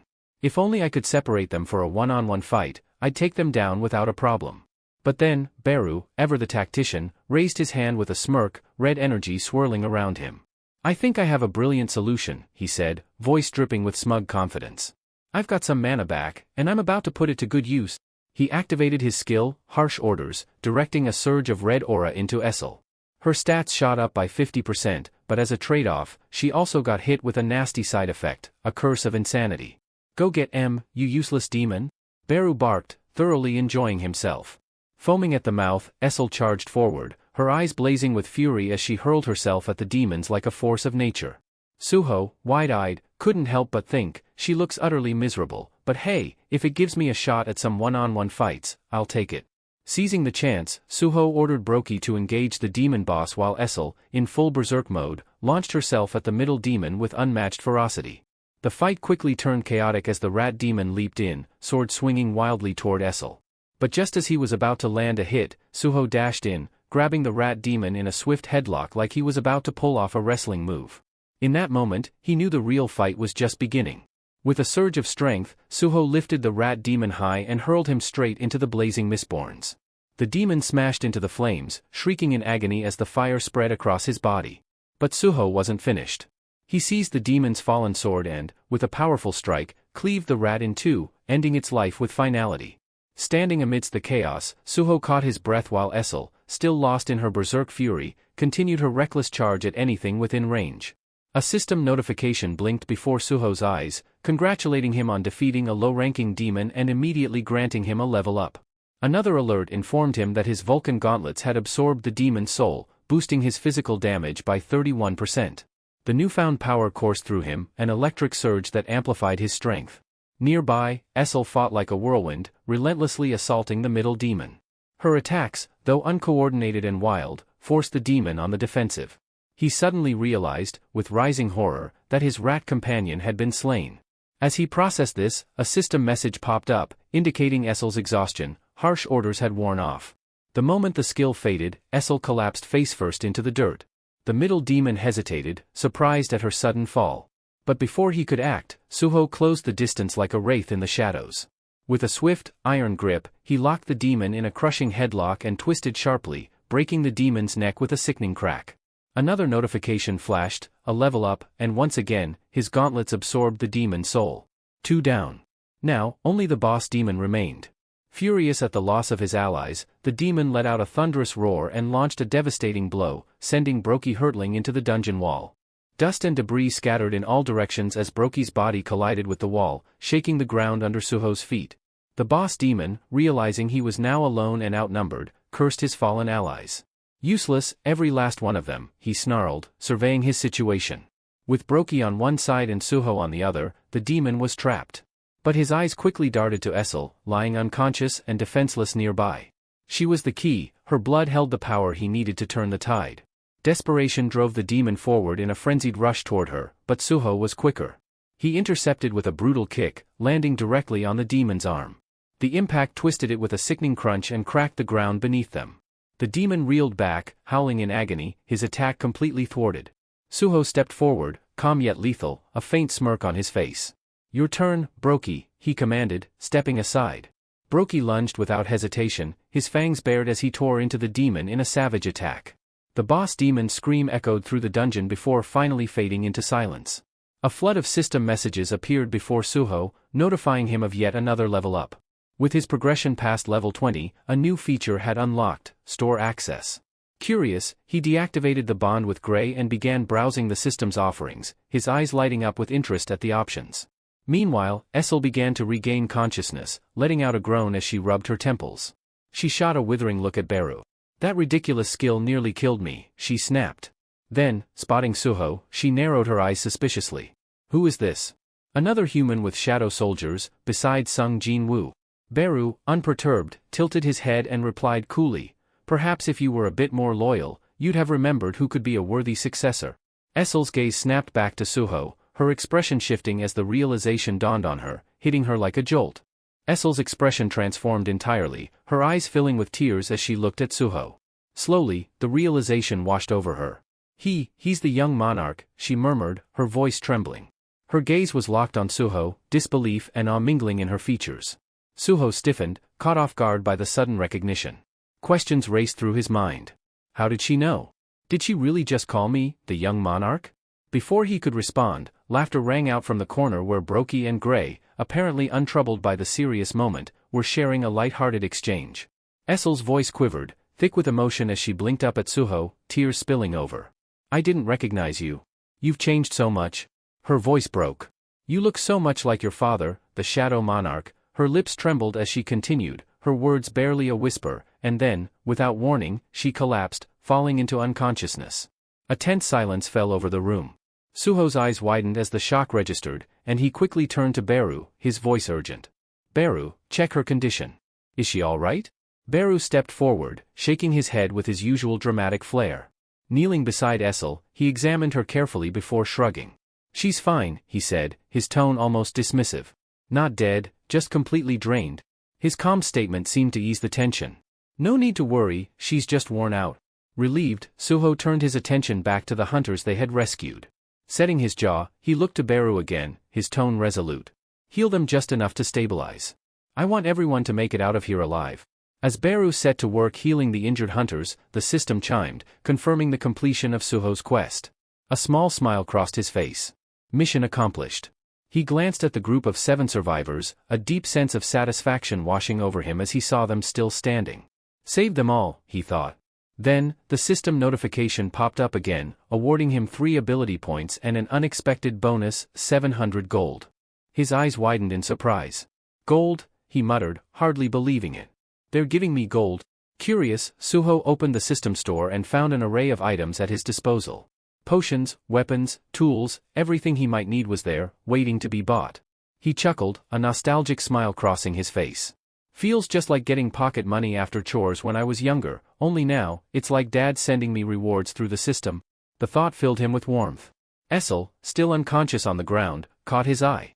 Suho bought a basic healing potion from the store, frowning as he read the label. Restores 500 HP, but only works on me. Glancing at Essel's pale face, he shrugged and decided to give it a shot anyway. Beru, should I? He started but didn't wait for an answer, carefully tilting the potion to her lips. As the liquid slipped down, her breathing evened out, and a faint flush returned to her cheeks. Beru watched with raised eyebrows, muttering, "Gold, for a demon? Young monarch, your generosity never fails." Suho sighed, already calculating his next steps. "We're not leaving her behind. Let's bring her with us to the Shadow Dungeon." He nodded to Brokey, "And bring the demon corpses too. We can't leave evidence of our fight lying around." Without delay, Brokey dragged the twisted remains of the demons while Grey lifted Essel with care, following Suho through the portal. Suho examined the rat demon sword in his hand, lost in thought, when Beru's voice cut through his musings. "Why aren't you heading back to the Shadow Dungeon as well?" Suho's fingers tightened around the weapon, his gaze shifting to the Mistborns writhing in agony, still smoldering from the earlier flames. Their suffering was plain, etched in every painful twist of their forms. "I can't just abandon them like this," he murmured. Moving swiftly, he put each of them out of their misery, one by one. His voice was soft, almost regretful. "I'm sorry. This is all the mercy I can offer." Suho lowered his head, the weight of regret lingering as he left the dungeon. Meanwhile, outside, the scene at Soul Station was anything but calm. Hunters from the association had assembled, and among them stood a high-ranking hunter with a steely expression. "What did you find inside?" he demanded. A junior hunter stepped forward, reporting, "We discovered several bodies, thorn lizards and mistborns mostly. But, the injuries on the dead hunter don't match any of their attacks. There was also a room that looked obliterated, with sword marks everywhere." The senior hunter's eyes narrowed. Something else was in there, wasn't there? Besides the monsters? As he considered this, he noticed Hunter Lim, shifting nervously as if trying to leave without being noticed. "Lim," he barked, making the hunter freeze. Lim turned around, feigning innocence. "You're the one who reported this incident, right? And there was someone else with you. Suho, correct? Where is he now?" Lim's face flickered with something unreadable before he forced a smile. "Suho? Well, after we got out, he took off. Guess he got spooked. He's just an E-rank, after all. Once I realized we couldn't handle it, I called for backup." The senior hunter fixed him with a long, hard stare, but instead of pressing further, he clapped Lim on the shoulder. "You did your part, Lim. Good job following protocol." Then, turning to his team, he ordered, "Spread out. I don't want anything missed." Relieved, Lim exhaled deeply, glancing up at the sky. He thought, Suho, he saved everyone. Trusting Suho's decision to stay silent, Lim was filled with gratitude. Back in the Shadow Dungeon, Suho regrouped with Beru and the others. Essel, now conscious, had just been caught up on recent events, Jinwoo's ongoing battle, the invasion of the Outer Gods, and Suho's awakening. She looked stunned. After everything, Sung Jin was still fighting? Beru nodded with a somber expression. "The Shadow Monarch doesn't rest. He entrusted me with breaking Suho's seal. But honestly, our young monarch," Beru glanced at Suho, pride evident in his gaze. "He didn't even need it. He's already stronger than we ever anticipated." Suho turned to Essel. Suho's curiosity was piqued. "Wait, have we met before?" he asked, eyeing Essel closely. Essel's face brightened with excitement. "Yes. Back during the tutorial your father created for you. Don't you remember?" Suho scratched his head, trying to piece together the memory. His mind felt foggy until a flash of recognition hit him. "Wait, you're the one who surrendered the instant you saw me, right?" Beru couldn't hold back a snicker. "Couldn't even handle a simple task," he scoffed, making Essel's cheeks flush with embarrassment. She fell quiet, her gaze averted, obviously flustered. But Beru's tone shifted as he looked at her, his voice lowering. "Essel, what happened in the demon realm? How did you become this weak?" Essel's expression darkened, a shadow of grief passing over her face. She took a shaky breath. "I assume the young monarch has heard of how Lord Sung Jinwoo conquered the demon tower, leaving the later household in charge." Her voice was a quiet murmur, full of reverence and pain. "We guarded it faithfully, waiting for the Shadow Monarch to summon us, but the call never came. For a while, we lived in relative peace. Her voice trembled as she continued. But half a year ago, that peace was shattered. It began with something called stardust, an enhancer that magnifies magical strength. This stimulant began circulating in the demon realm. Suho's eyes narrowed. He remembered the earlier fight, when the demons had used something similar before attacking. Stardust, so that's what it was, he muttered to himself. Essel's voice grew tense with resentment. It doesn't do much for high-ranking demons, but for the low-ranked? It grants power with no apparent cost. For them, it was both a blessing and a curse. With the Shadow Monarch gone so long, these low-level demons saw it as their opportunity. They formed alliances, banded together, and eventually rebelled against the later household. As she spoke, her hands trembled, and her voice became strained with the weight of painful memories. What started as unrest became a war. We fought to hold our ground, but they were relentless. The rebellion only grew, and before we knew it, the demon realm was consumed by chaos. Essel's voice quivered as she spoke, each word heavy with sorrow. We fought, my family, my entire household fought with everything we had to protect the demon castle, the stronghold entrusted to us by the Shadow Monarch himself. But each passing day, we grew weaker, more exhausted. Tears began to gather in her eyes, and her body trembled as painful memories resurfaced. In the end, we lost. They destroyed us. Every last member of my household was sacrificed. Her voice broke, and a tear traced a path down her cheek. I barely survived by chance, but even so, they drained so much of my blood that I lost my powers. How could I possibly face the Shadow Monarch now, after failing like this, after losing everything? The grief in her words cast a somber stillness over the room, each unspoken sorrow weighing heavily in the air. But then, unexpectedly, Suho's voice rang out, firm yet gentle. You did everything you could. Essel looked up at him, startled, disbelief etched into her tear-streaked face as if she couldn't believe her ears. Suho stepped closer, his expression sincere. You gave everything for your household, for my father. You fought till the very end, risking your life. If he were here now, he'd say the exact same thing. His words held a warmth that cut through her despair, and a soft, grateful smile graced his face. Thank you, Essel. For everything you and your people did. You stood strong, and that's something I'll always honor. For a moment, Essel was speechless, the intensity of his gratitude flooding through her. But gradually, her shock gave way to something more hopeful. She met his gaze, a spark of determination rekindling within her. Suho's expression hardened with resolve. And now, I'll do everything in my power to help you. We'll restore the later household, bring it back to its rightful place. Her eyes filled with tears again, but this time, they were born of hope. With a tremulous smile, she whispered, the household's name, its later, young monarch. Just as the moment settled between them, the system suddenly chimed, breaking the quiet. A message appeared before Suho's eyes, catching him off guard. This time, it was unlike anything he'd seen before. The notification informed him that the last surviving member of demon nobility had formally expressed her thanks. And then came a question that made Suho's heart skip a beat. A notification from the system flashed before Suho's eyes, stopping him in his tracks. The message read, Essel later, last of the pure-blooded demon nobles and descendant of White Flame, has expressed her gratitude. Would you like to recruit her as your companion? Suho's expression shifted from surprise to disbelief. Essel, the descendant of the White Flame monarch? It was difficult to grasp. Baru and Essel sat nearby, both relaxing after everything they had been through. But the moment Suho processed the message, his face twisted with shock, drawing Essel's attention. Suho, are you okay? You look like you've seen a ghost, she said, her voice tinged with concern. Suho's mind whirled as he pieced it all together. So, because she's the last of the demon nobility, this bond is possible? Then, a mischievous grin crept onto his face. Well, things just got a whole lot more interesting, he muttered under his breath, and with a confident smile, he accepted her as his companion. The instant he did, a flood of new system notifications lit up his vision. One announcement read, You have recruited the descendant of the White Flame monarch. New bond skill created, Demon Strike. He raised an eyebrow as he read the skill's description. It would let him channel Essel's energy to unleash a fierce, destructive attack. Meanwhile, Essel's shocked gasp brought him back to reality. Her own system screen appeared in front of her, and she stared at it, utterly baffled. What is this? She exclaimed, clearly alarmed. Suho tried to hold back his laughter. Relax, it's the system for my companions. You're officially part of the team now. He glanced at Baru, raising an eyebrow. So the system shows up for my companions too. No wonder Gray never mentioned it, he can't exactly tell us anything. Baru nodded, smirking. That explains a lot. But this also means she's truly the White Flame's descendant. Essel looked between them, still in shock. White Flame's descendant? What are you talking about? Me. Suho gave her a reassuring smile, though he didn't answer her just yet. Let's put our new bond skill to the test, shall we? He nodded at her encouragingly. Are you ready to give it everything you've got, Essel? We need to see what Demon Strike is capable of. Essel, though bewildered, met his gaze with a determined glint in her eyes.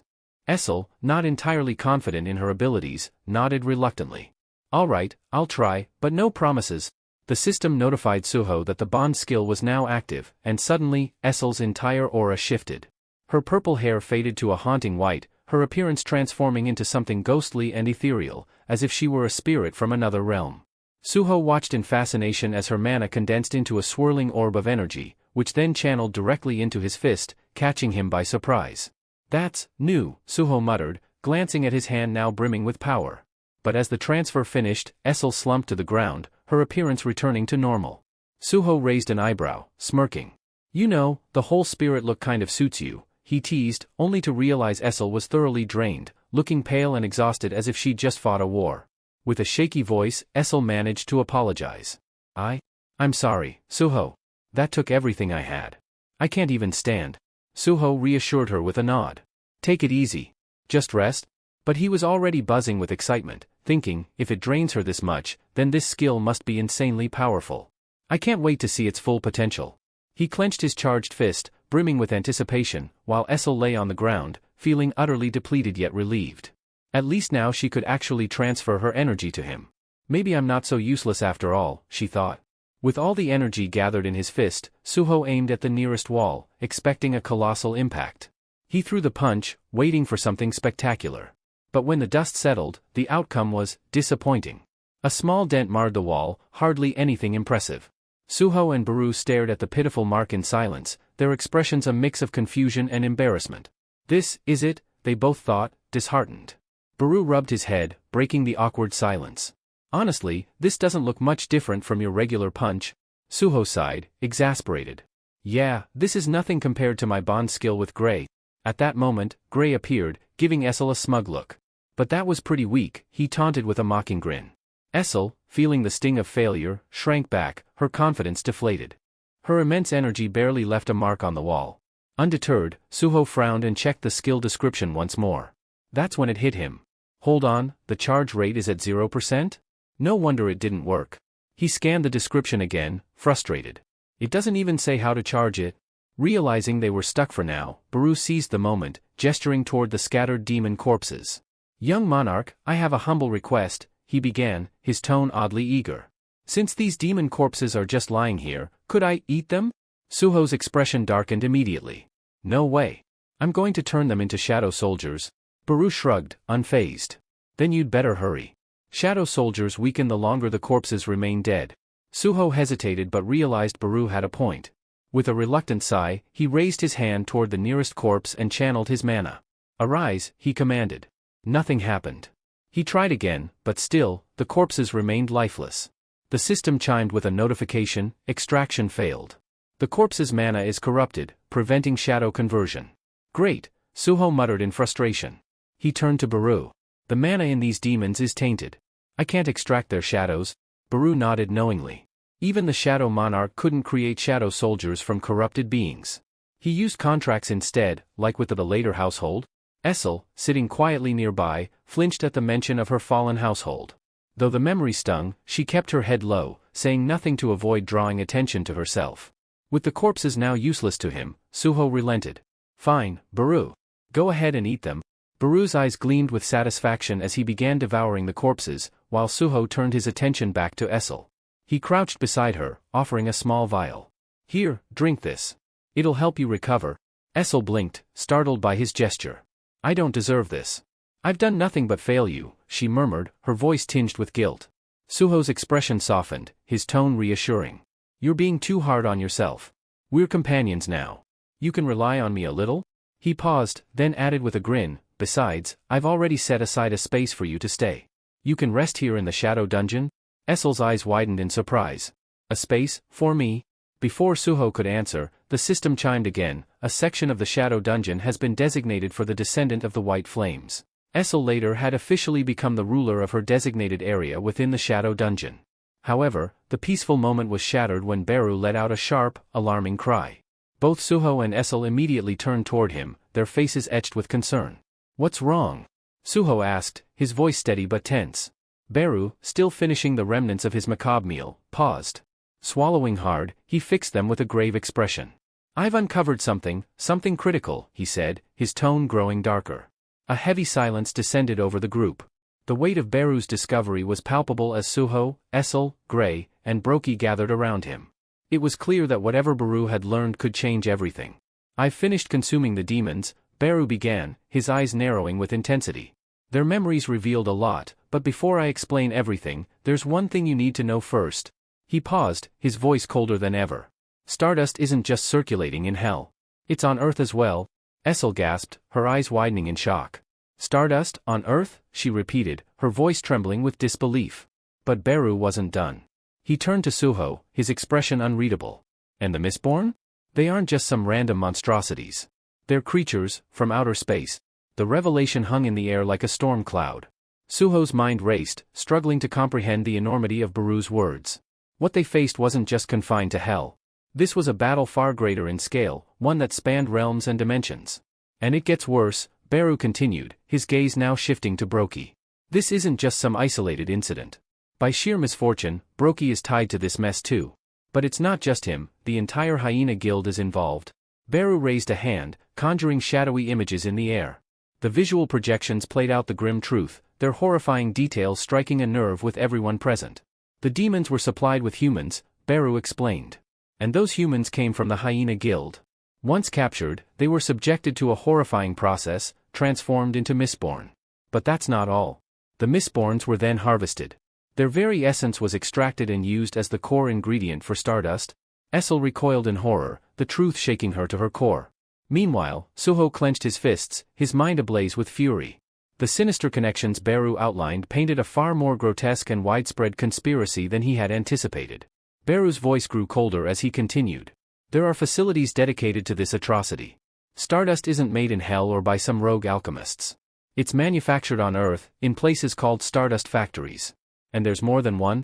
The room seemed to darken under the weight of Beru's revelation. The sinister network of demons, Mistborns, Stardust, and human traffickers was more insidious than they had imagined. For Suho and his companions, the battle ahead was no longer just about survival, it was about stopping an interdimensional nightmare from consuming both Earth and Hell. Beru's voice remained calm but carried an ominous weight as he explained the sinister operation. The Hyena Guild abducted the humans, and then the Reaper Guild transported them to these factories. There, the factories extracted materials from the Mistborn to mass-produce Stardust. He paused, his sharp gaze locking onto Suho. "The Iterim are behind all of this. There's no question." The revelation struck Suho like a hammer. The Iterim, the invasion, it was all tied together in a web of darkness. His mind reeled, trying to make sense of it, but before he could speak, Beru's next words hit even harder. "There's a human pulling the strings behind this entire Stardust network," Beru revealed, his tone dropping to a menacing growl. "Someone created this system, a human architect?" Suho's eyes widened in shock. "A human," he echoed, disbelief coloring his voice. "How could a human mastermind something this vile?" Beru nodded grimly. "Not just any human. This one is the apostle of the Iterim. They're already on Earth, hiding among us." The room seemed to freeze at those words, the gravity of the situation pressing down on everyone. Suho's breath caught in his chest, but Beru wasn't done yet. "There's more," Beru added, his tone colder than before. "The apostle isn't working alone. Another human is aiding them, a high-ranking one. Lee Minsung, the vice guildmaster of the Reaper Guild. If we investigate him, we might uncover the apostle's location." As if on cue, the scene shifted to the bustling exterior of the Hunters Association building. A throng of reporters had gathered, their anticipation palpable as they waited for a significant development. Suddenly, the crowd stirred, cameras clicking and microphones thrust forward as a figure emerged from the building. Lee Minsung, the vice guildmaster of the Reaper Guild, stepped into the chaos. His movements were brisk, but his face betrayed unease. The reporters swarmed him, firing relentless questions.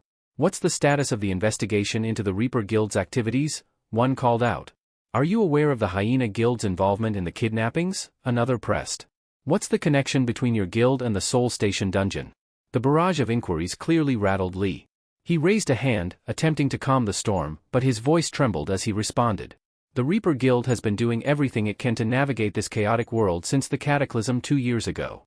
We've worked tirelessly to maintain order. His words, though delivered in a measured tone, lacked conviction. As he pushed through the crowd, his discomfort grew more evident, leaving the reporters and the public with more questions than answers. Lee's voice trembled as he addressed the crowd, feigning remorse. We partnered with the Hyena Guild because they specialize in public service. Most of their hunters are D-rank, and they've always been efficient, he explained, his hands subtly shaking to emphasize his supposed distress.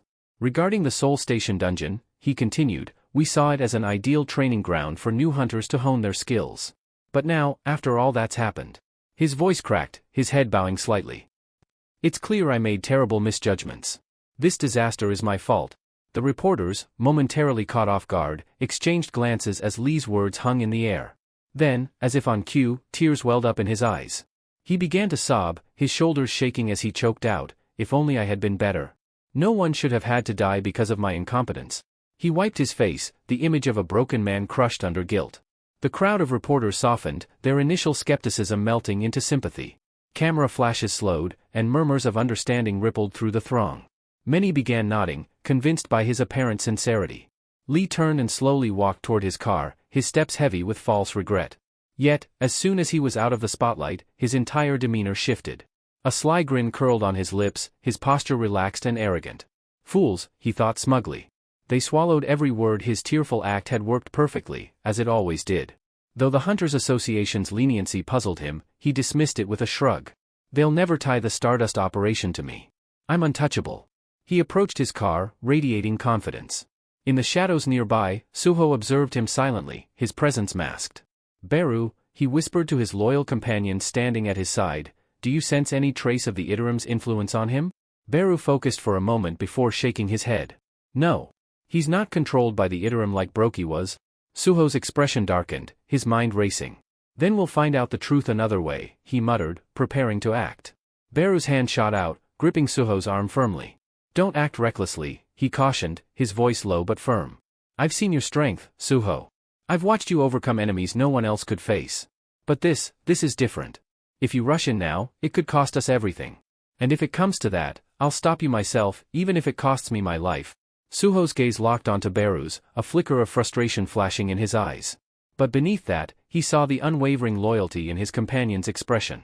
After a tense moment, Suho relented, his clenched fists relaxing at his sides.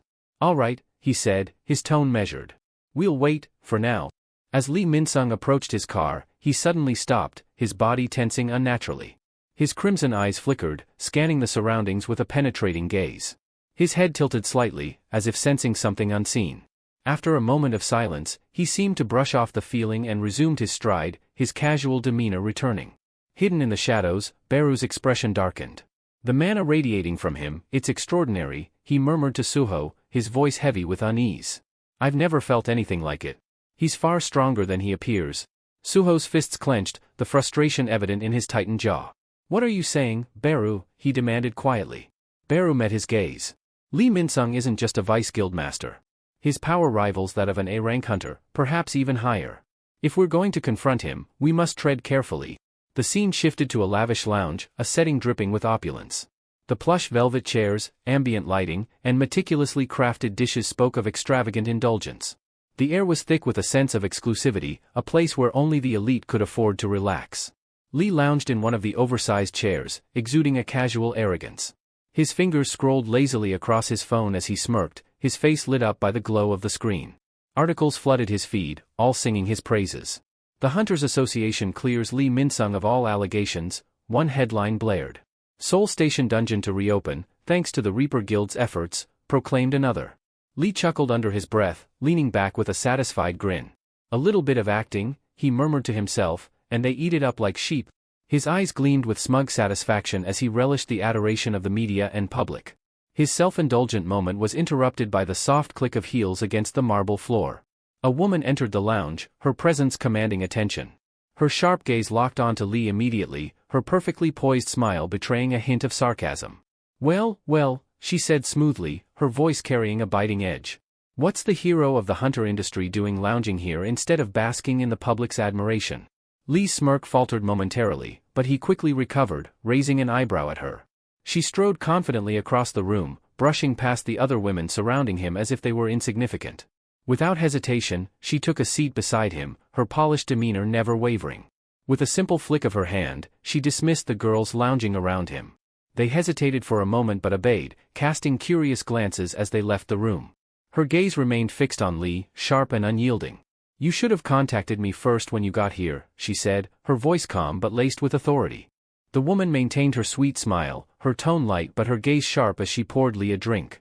"Still, you could have let me know," she added. Lee shrugged her off with a dismissive wave, his eyes never leaving his phone. "I don't need to report every little thing to you," he replied coolly, his tone laced with indifference. The woman chuckled, masking her contempt with a veneer of politeness. Arrogant fool, she thought, her mind painting a picture of the man before her. Born into privilege, he was blind to his flaws, too full of himself to recognize how far he had fallen. As she handed him the drink, her thoughts drifted to the aftermath of the cataclysm. His pride had taken a hit when he awakened as only an A-rank hunter. The once celebrated star of South Korea's hunter world had been overshadowed by his former driver, Lim Tae-yu, one of the rare S-rank hunters in the country. The power dynamic had shifted dramatically, and Lee's ego had yet to recover. What puzzled her most was why Lee had joined the Reaper Guild, a guild established by Lim Tae-yu himself. Still, she pushed the thought aside and leaned in closer, her voice dropping to a near whisper. "Shall we talk business now?" Lee's expression didn't change as he scrolled through his phone. "What business?" he asked flatly, disinterest dripping from his tone. Her lips curled into a cunning smile as she leaned closer, her voice soft and conspiratorial. "Stardust," she said, her eyes glinting with calculation. "You know what I mean. I want to buy it in bulk." Lee's demeanor shifted, his fingers tightening around his glass before he slammed it onto the table, irritation flashing in his eyes. "Haven't you heard?" he growled, his voice low and tense. "I've lost a distributor and a factory recently. Meeting demand is out of the question right now." The woman's smile didn't waver. If anything, it widened. "Oh, come now," she said sweetly, ignoring his frustration. "A man of your resourcefulness must have other options. Surely, the vice guildmaster of the Reaper Guild can find a way to meet his client's needs." Lee studied her for a long moment, weighing his options. Finally, he leaned back in his chair, his expression cold. "I could put some pressure on my business partner," he said slowly, his tone calculated. "I knew you wouldn't disappoint," she purred, satisfaction gleaming in her eyes. But Lee's thoughts were already elsewhere, his mind churning with frustration. "I'll have to deal with him again," he mused, irritation bubbling to the surface. "That damned partner of mine has grown too defiant lately." The scene transitioned to a high-rise office overlooking the glittering Seoul skyline. A figure stood silently by the window, his back turned, the city lights casting an eerie glow around him. His yellow eyes gleamed unnaturally, exuding a menace that could chill even the bravest soul. This was no ordinary man, he was the apostle of the Yttrium, Lee's enigmatic and dangerous partner in the Stardust operation. Meanwhile, deep within the shadow dungeon, chaos reigned as waves of goblins surged forward. Gray moved like a phantom, his blade slicing through the air with lethal precision. He darted between the goblins, each strike finding its mark, leaving a trail of lifeless bodies in his wake. His movements were fluid, efficient, a testament to his growth as a hunter. Nearby, Essel held her ground, her spear a blur as she struck down multiple goblins at once. Her skill had improved significantly, her attacks were sharp and controlled, though they lacked the raw brutality that defined Suho's combat style. And Suho was a force of nature.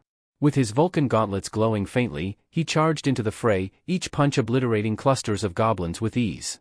His relentless assault turned the tide of battle, leaving destruction in his path. As the last goblin fell, Suho's expression remained grim. He wiped sweat from his brow and surveyed the carnage.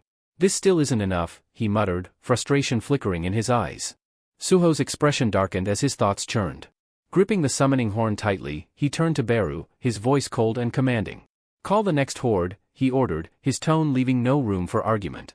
Beru, standing silently beside him, studied Suho intently. He's getting impatient, Beru thought, recalling the conversation they had earlier. But given everything that's happened, it's understandable. Earlier, Beru had gathered Suho and his companions, his shadowy figure looming over them as he outlined their mission. His voice was low and steady, carrying the weight of his authority. "Our objective is to uncover information about the Apostle of the Yttrium from Lee Minsung. He controls the Stardust distribution chain, and his knowledge could lead us directly to the source. But know this, contact with him will likely lead to a confrontation, and it won't be an easy one." Suho had asked the question on everyone's mind. "And if he refuses to talk?" Beru's response was chilling. "If he refuses, I'll have no choice but to consume him." The Shadow Monarch has granted me permission to devour those who are irredeemably evil. But remember, this only works if we can defeat him first. Beru's gaze swept across the group, assessing their capabilities. Suho, he said, his tone direct, without your bonding skill, your current strength is equivalent to a C-rank hunter. Gray, you're at D-rank without enhancements. Essel, Beru's voice trailed off, and his expression hardened. You're barely at C-rank. Essel's face fell, her eyes shimmering with unshed tears. If only I had my powers back, she thought bitterly. I could be more helpful to Suho. Beru, sensing her despair, continued. With your bonding skill, Suho, you can reach B rank. But remember, rank isn't everything. Even within the same rank, power can vary drastically. It can take 10 D-rank hunters to bring down a single C rank. His voice grew darker. And Lee Min-sung, he's A rank. As we are now, we don't have the strength to face him head-on. Essel, her emotions flaring, snapped. What about you? You're not weak, Beru. You could fight him? Beru shot her a sharp look, irritation flashing in his golden eyes. I am a marshal, he retorted firmly. Don't underestimate me. Suho, however, looked down, frustration written across his face. How can I grow stronger, he wondered. Back in the present, the air in the dungeon grew heavy as the system window flickered into view, displaying the number of goblins they had defeated. The count was high, but it wasn't enough to satisfy Suho. His grip tightened on the horn as he prepared for the next battle. After completing their daily quest, Essel and Gray paused to catch their breath while Suho's eyes stayed fixed on the system screen. His brow furrowed as he noted something peculiar. The kill count isn't increasing like it used to. So that hidden reward was just a one-time deal, he thought, his tone inwardly laced with disappointment. With a flick of his finger, Suho opened the rewards list. Among the items displayed was a random loot box. He tapped to open it, watching with anticipation as the box revealed its contents. An ashen ring. The description blinked on the screen. D-rank item, ashen ring. Increases sense by +5. A faint smile tugged at Suho's lips as he slid the ring onto his finger. Immediately, he felt a subtle but noticeable shift in his awareness.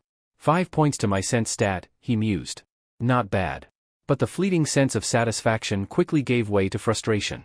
His smile vanished, replaced by a dark scowl. This isn't enough, he realized bitterly. This small boost doesn't change anything. Suho clenched his fists as his thoughts spiraled. I've been slaughtering goblins endlessly, yet my level remains stagnant. Even my Vulcan Gauntlet's damage output has only improved by a measly 3%. He glanced at his items again, desperately searching for answers that weren't there.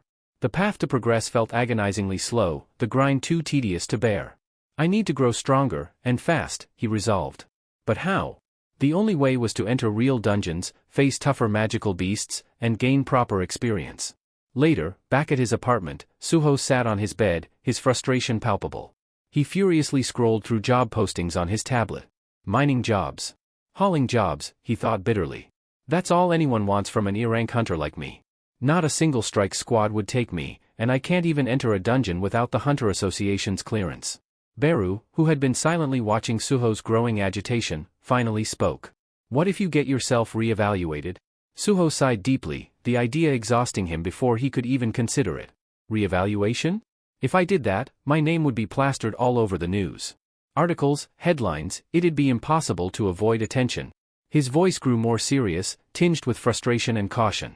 I've been keeping a low profile ever since I found out the Apostle of the Ithram is on Earth. If my identity becomes public, I'll be a target, an easy weakness to exploit against my father. And right now, I'm not even strong enough to face Lee Min-sung, let alone the Apostle. Suho's expression shifted slightly, his thoughts aligning as he reflected on his situation. Sensing the moment, Beru offered his insight, his voice calm and reassuring. If the Apostle is what concerns you, Beru began, you can rest easy, for now. Suho raised an eyebrow, curiosity flickering through his frustration. Why? Beru folded his arms, his tone steady and deliberate. Because if the Apostle arrived on Earth before we did, they would have already made their move. Right now, they're biding their time, waiting for something. That gives us a chance to prepare. They would have lost a considerable amount of power, just like I did, Beru explained, his tone measured and firm. You see, dimensional travel isn't simple. Crossing through space is like navigating a narrow tunnel. The more mana you possess, the harder it is to squeeze through.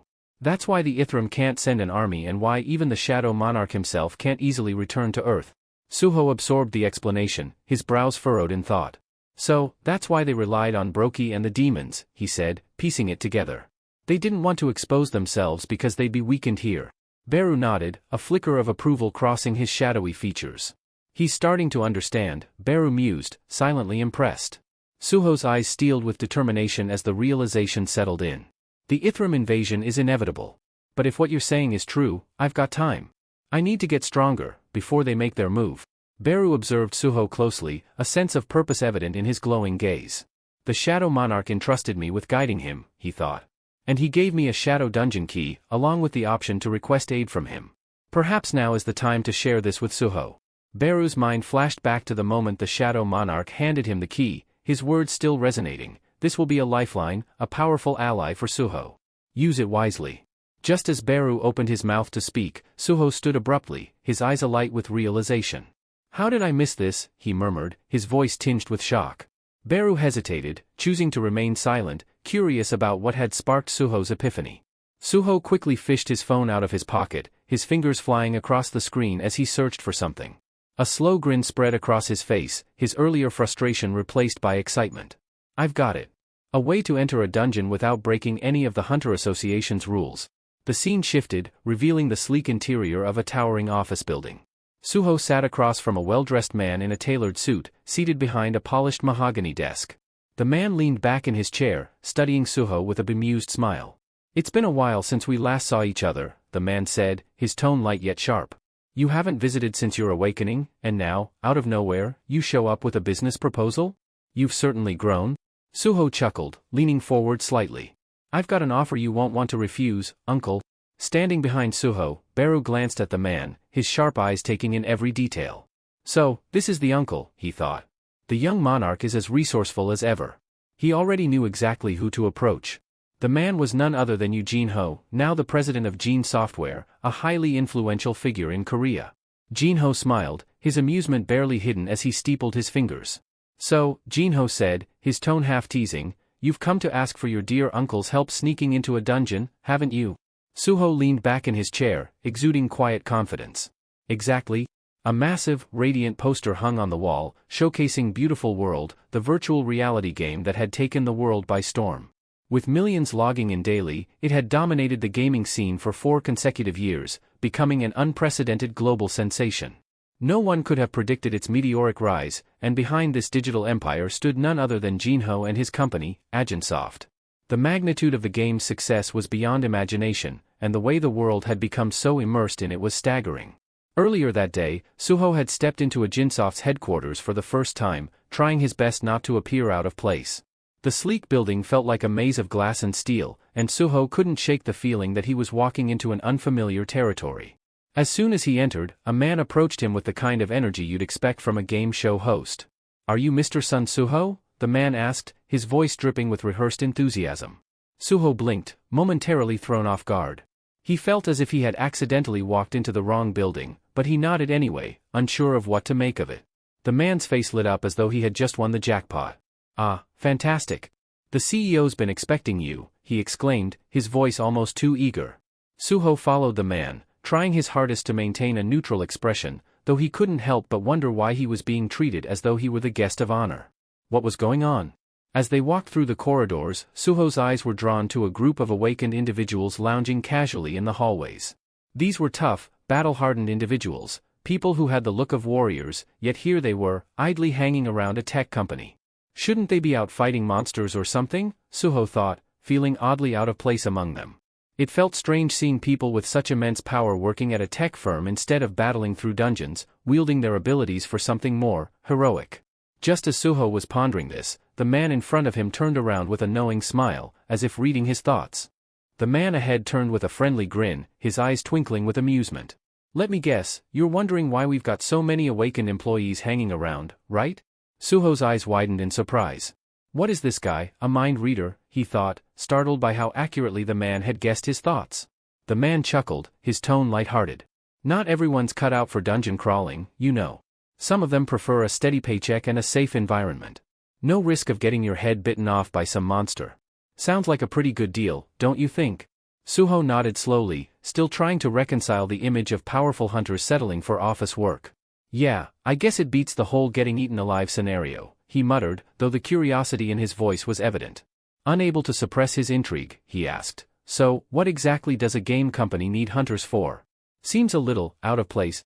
The man's demeanor shifted slightly, his voice dropping as if he were about to reveal a classified secret. We've got a special project in the works. Something big.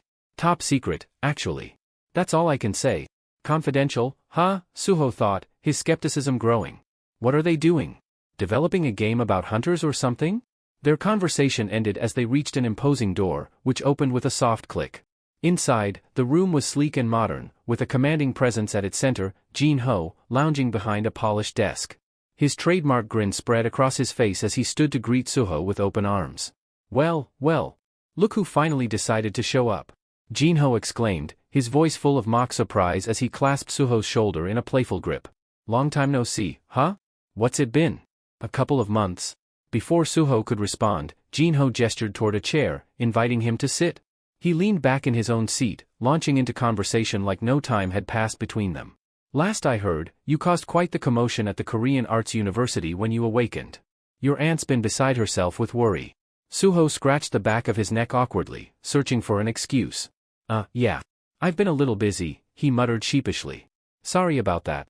Jin-ho raised an eyebrow, his grin widening. Busy, huh? Well, let's hear it. What's so important that you'd leave your poor aunt hanging? Suho muttered under his breath, guilt creeping in as he glanced at Jin-ho. Jin-ho, noticing the hesitation, chuckled as he leaned back in his chair. Busy, huh? Looks like you're all grown up now, even too busy for family. Suho laughed nervously, scratching his neck. I guess you could say I am in growth spurt. Not wanting to dwell on the topic, he quickly shifted gears and pulled out his tablet.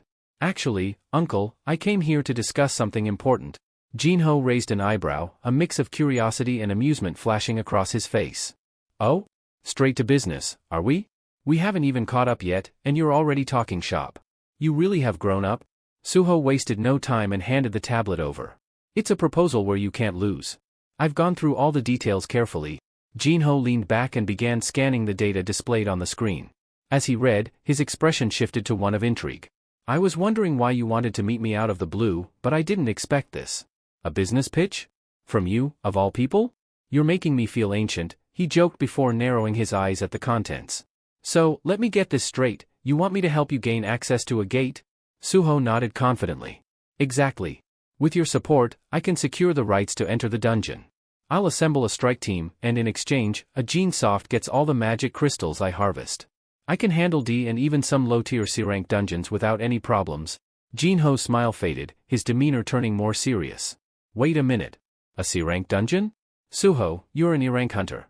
How do you plan on clearing something like that? Before Suho could respond, Jin-ho pressed further, his tone sharp. Listen, I'm a D-rank hunter myself, and even I wouldn't dare to take on a C-rank dungeon alone. Are you out of your mind?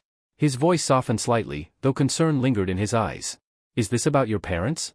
Because if it is, I've already hired professionals to search for them. You don't need to put yourself in danger for this. Suho's expression tightened. He had expected this exact reaction but hoped his uncle might be more open-minded. In the corner of his mind, Baru's telepathic voice broke through. Are you going to tell him the truth? Suho nodded internally. I don't have a choice. He needs to know. Taking a deep breath, Suho straightened his posture and looked his uncle directly in the eye. Uncle, I'm not like other awakened individuals. I can level up? Jin-ho blinked, his eyebrows shooting up in disbelief. Level up? Like in one of my games? Suho, you've been playing Beautiful World way too much. But before Jin-ho could dismiss him entirely, Suho's tone grew resolute. I'm serious. There are invaders from another universe hiding on Earth. They're not just a distant threat, they're already here. And if I don't get stronger soon, there won't be anyone left to stop them. Jin-ho stared at Suho, the weight of his words settling over the room like a storm cloud. Jin-ho blinked in disbelief, staring at Suho's determined expression before bursting into laughter. Wow, you nearly had me there. Wait, am I being filmed? Is this some kind of hidden camera prank or a new reality show you're pitching to me? Suho, more confused than amused, frowned slightly. No, uncle. I'm serious. Still chuckling, Jin-ho leaned back in his chair, a grin plastered on his face. You know, what you just said sounds exactly like the plot of the new game my company is developing. It's about a lone hunter who discovers he can level up independently. He starts off as an E-rank but eventually surpasses even S-rank hunters and ends up saving the world. He laughed again, clearly entertained by the uncanny similarity.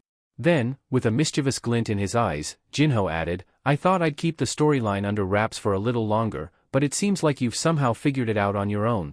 Meanwhile, Suho's mind churned, connecting dots that only deepened his suspicions. This story feels eerily similar to my father's journey, he thought, his curiosity morphing into wariness.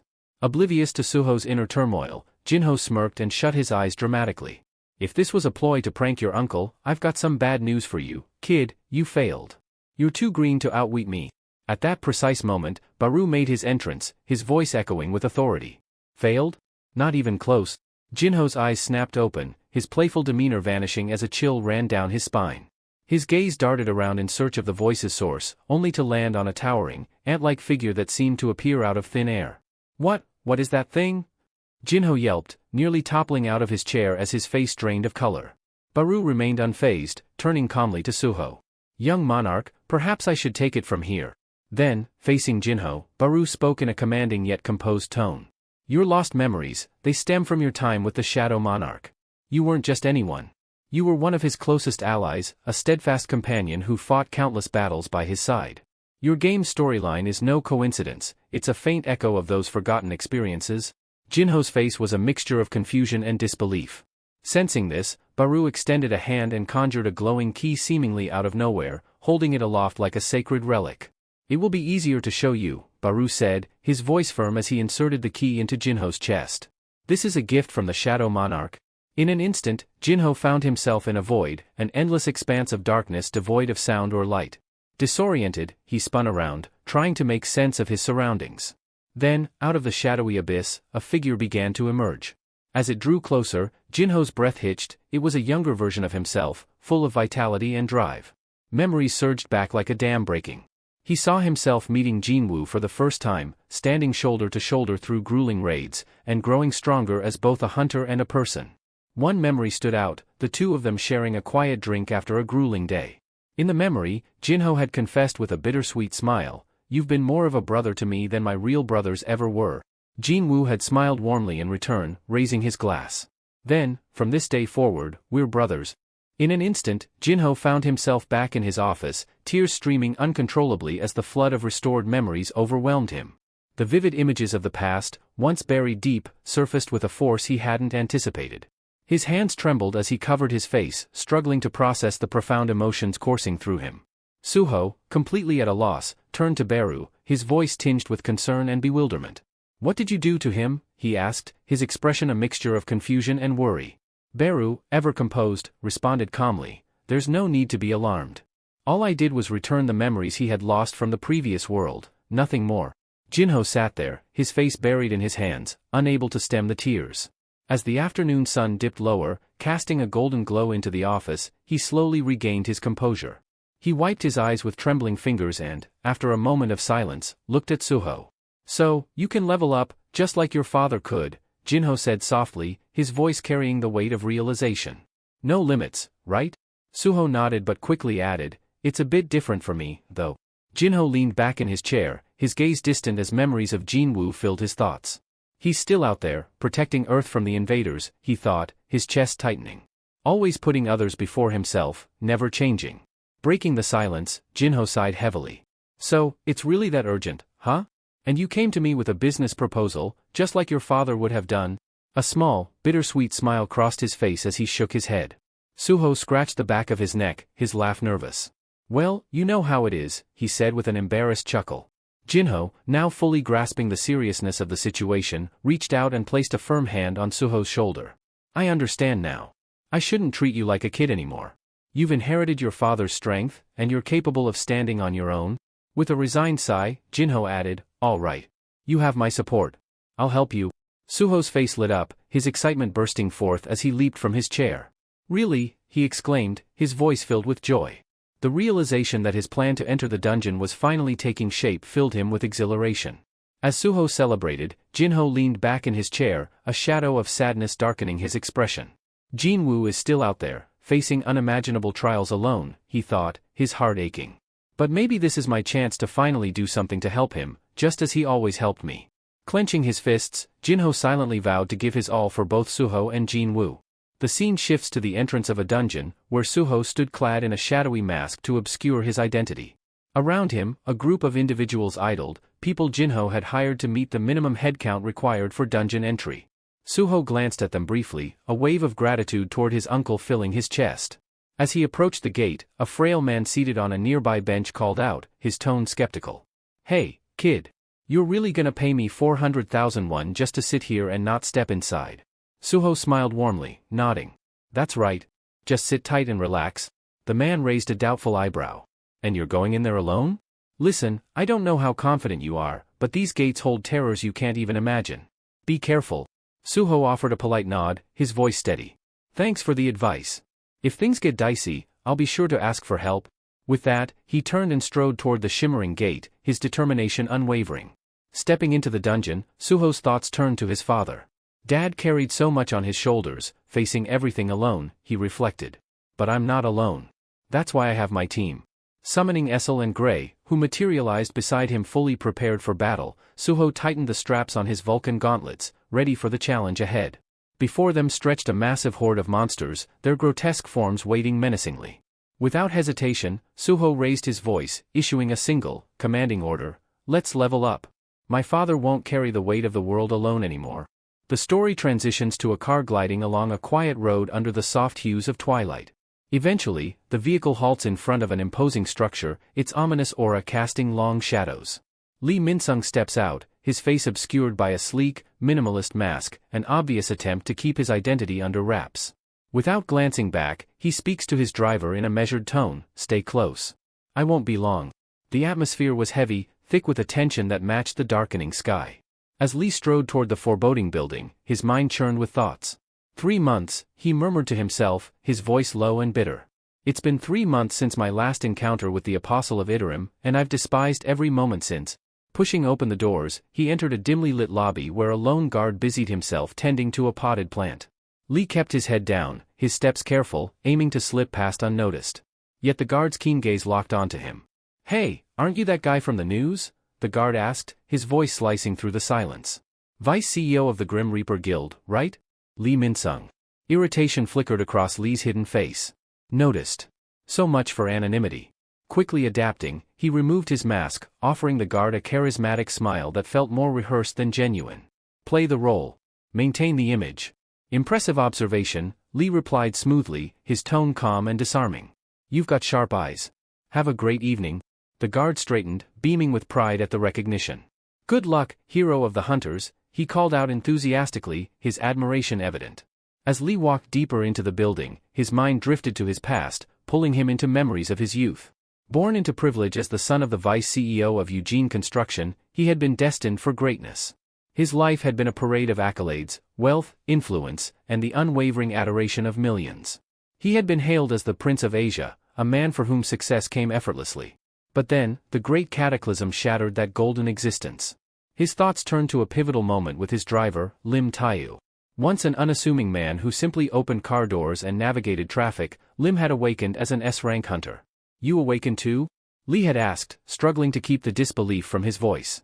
With a broad grin, Lim had replied, "Yeah, S-rank. They're even suggesting I start my own guild." His casual tone was like a hammer to Lee's pride. Lee had been left stunned, his wide eyes betraying the impact of the revelation. His once unshakable world crumbled in that instant. A driver, a mere driver, had become an S-rank hunter? From that day forward, Lee's perspective on life shifted dramatically. His fame and fortune, which once felt like the pinnacle of achievement, seemed hollow and fragile. The established hierarchy had been overturned. Those he once viewed as powerless were now seated at the top. The world, as he knew it, had been turned on its head. In the present, Lee leaned against the wall of the elevator as it ascended, his mind still entangled in those haunting memories. "I'll bring the world back to the way it was," he vowed silently, his jaw tightening with determination. "Even if it means bargaining with demons, I'll restore order to this chaotic structure." The elevator doors slid open with a soft chime, revealing a dark, silent room that exuded an almost suffocating eeriness.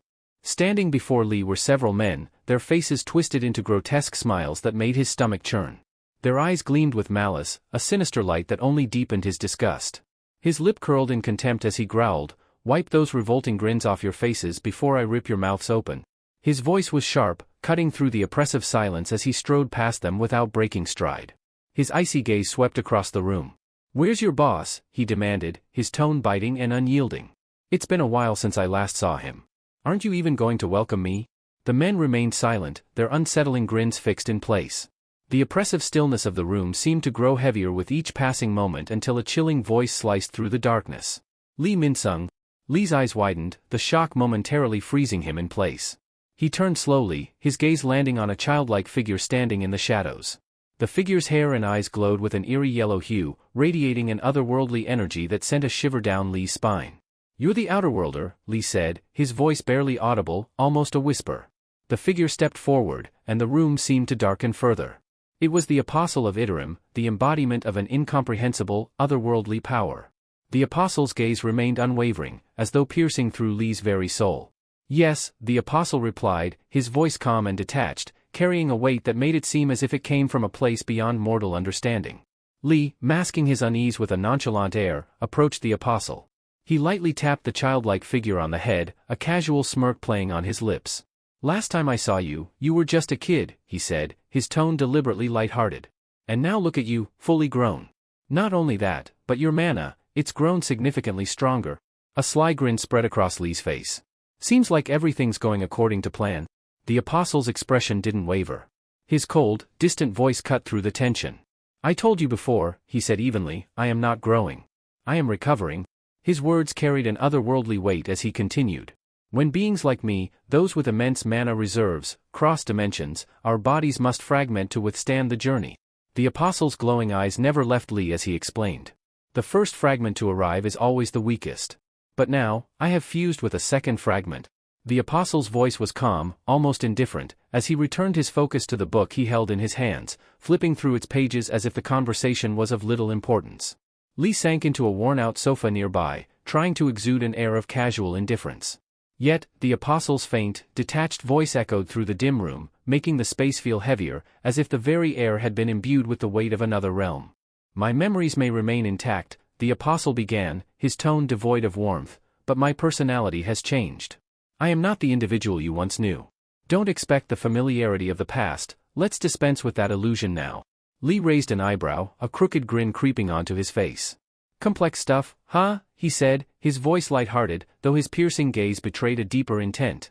His sharp eyes bore into the Apostle as he continued, "But honestly, I don't care about who you are now or who you were before. What matters is the deal we struck. You haven't forgotten, have you?" The Apostle, still engrossed in the pages of his book, replied in an almost disinterested manner, "Wealth, fame, and..." Before he could finish, Lee's grin widened, taking on a twisted edge. "And Lim Taigu's removal," Lee interjected, his voice laced with venom. The mention of the S-rank hunter brought a dark glint to his eyes, the malice in his words unmistakable. Leaning back against the worn couch, Lee stretched his arms lazily, his body language exuding a casual ease as if they were merely discussing mundane business. "As long as you haven't forgotten that part," he said coolly, his tone calm yet carrying an unsettling undertone, "then we're on the same page." The Apostle finally tore his gaze from the book, his cold, unfeeling eyes settling on Lee. "Why are you here, Lee?" he asked, his voice sharp and cutting. "I was clear, come to me only if it's something urgent." "This had better be worth my time," the Apostle said coldly, his eyes narrowing as he glanced at Lee. Lee's posture straightened, his demeanor shifting to a more formal tone. "We've hit a serious snag in the Stardust production line," he began, his voice measured. "The Hyena Guild, our supplier for firewood, and the Soul Factory, both have been wiped out." He paused, letting the gravity of his words settle in the dimly lit room. "I'm here to discuss reinforcements. We need additional resources to keep production running." The Apostle's glowing yellow eyes flickered briefly with interest. "An attack on both?" he asked, his voice sharp. "Do you know who's responsible?" Lee let out a slow breath, his fingers tapping rhythmically against the armrest of the worn sofa. "Some masked individual took down the Hyena Guild," he admitted reluctantly, before faltering as the Apostle's piercing gaze grew more intense. "You were the one who designed this system," the Apostle said icily, his tone dripping with contempt. "You guaranteed its stability, assuring me there would be no flaws in the network. And now? You're here asking me to clean up your incompetence?" The Apostle's words were like daggers. Lee's jaw tightened, and his fingers twitched involuntarily. "Listen, kid," he said, his tone low and controlled, though frustration simmered beneath the surface. "If we wasted time addressing every minor flaw before starting, we'd still be sitting on square one. Progress demands risks, and you know it." The Apostle's expression didn't soften. If anything, it hardened further, disdain flickering across his features. "Incompetent?" he repeated, his voice cutting. It seems my earlier self erred in choosing you as a pawn. That miscalculation is becoming glaringly obvious. The insult hit like a sledgehammer. Lee's pride, already frayed, snapped under the weight of the apostle's words. A dangerous glint appeared in his eyes as his hand slid almost instinctively to the hidden blade concealed beneath his pant. In one fluid motion, he was behind the apostle, the cold edge of the knife pressing firmly against his throat. "Listen here, outer worlder," Lee hissed, his voice low and venomous. Adrenaline coursed through his veins as he leaned in closer, the knife pressing against the apostle's skin. "Don't make the mistake of thinking I'm just another one of your mindless pawns. I'm no brainwashed lackey." His grip tightened, the blade grazing the apostle's cheek as his voice dropped even lower. "I'm an A-rank hunter. I could end you here and now before you even have a chance to recover your full power. Don't push me." The apostle, however, remained unfazed. His glowing yellow eyes stayed locked on Lee's, cold and unyielding, his voice as detached as ever. "And yet, here you are, proving exactly what you are, a pawn, easily manipulated by your own emotions?" "Human hunters," the apostle said with a tone of disdain, his gaze sharp and piercing. "You cling to such primitive metrics, measuring strength by mana levels, as if that's the ultimate gauge of power. How utterly unsophisticated." Without warning, a sudden surge of energy radiated from the apostle. The very air seemed to shift, growing thick and oppressive. Lee's instinct screamed at him to move, but before he could react, the apostle's influence spread like wildfire throughout the building. What the hell is going on, Lee thought, his eyes darting around as the immense surge of power pressed down on him. In the lobby below, the guard Lee had passed earlier stood frozen, his demeanor entirely changed. His once human eyes now glowed with the same sickly yellow hue as the apostle's. Lee's chest tightened as realization struck him like a thunderbolt. He's taken control of everyone here, Lee thought, his pulse racing. This isn't just a display of power, it's domination. The walls seemed to vibrate with an ominous hum, a manifestation of the collective force of every mind under the apostle's command. It was as if the entire building had become a part of the apostle's will. The sinister realization clawed at Lee's confidence. What he had initially dismissed as a childlike figure now loomed as an unfathomable threat. The apostle brainwashed the entire building. The apostle's voice sliced through the tension, calm yet chilling. "The reason my earlier self tolerated your incompetence was simple: survival. But now, with my strength returning, the nature of our arrangement is subject to change." He paused, his glowing yellow eyes narrowing. "That depends entirely on whether you can prove yourself to be anything other than a liability." As if on cue, the brainwashed humans within the building began to move. Their steps were unervingly synchronized, their faces devoid of emotion save for the terrifying gleam of bloodlust in their yellow-tinged eyes. Lee's heart thudded loudly in his chest as he watched the horde closing in. Weapons materialized in their hands, the sharp edges glinting under the dim light. The atmosphere was suffocating, the tension thick enough to choke. The mob was like a coiled spring, ready to unleash their fury with a single command from the apostle. Lee's muscles tensed, his instincts screaming at him to act. But the odds were staggering, and he knew he couldn't fight his way out of this. His mind raced for a solution as the mob drew closer. With a calculated movement, Lee tossed his knife onto the floor, raising his hands in a gesture of mock surrender. His voice, though laced with strain, took on a forced cheerfulness.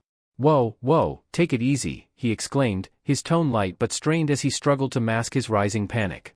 "It was a joke, all right? Just a bit of fun. No need to get all serious on me." Lee's grin stretched unnaturally across his face, his attempt at humor barely masking the tension in the air. "I just wanted to see if you were really up for killing an S-rank hunter," he said, his voice light but forced. "No need to get all worked up about it." The apostle's cold, unwavering gaze bore into him, analyzing every nuance of his words. Then, with deliberate calm, the apostle shut his book with a decisive snap. "You're fortunate," he stated, his voice unsettlingly even. "I'll spare you, for now.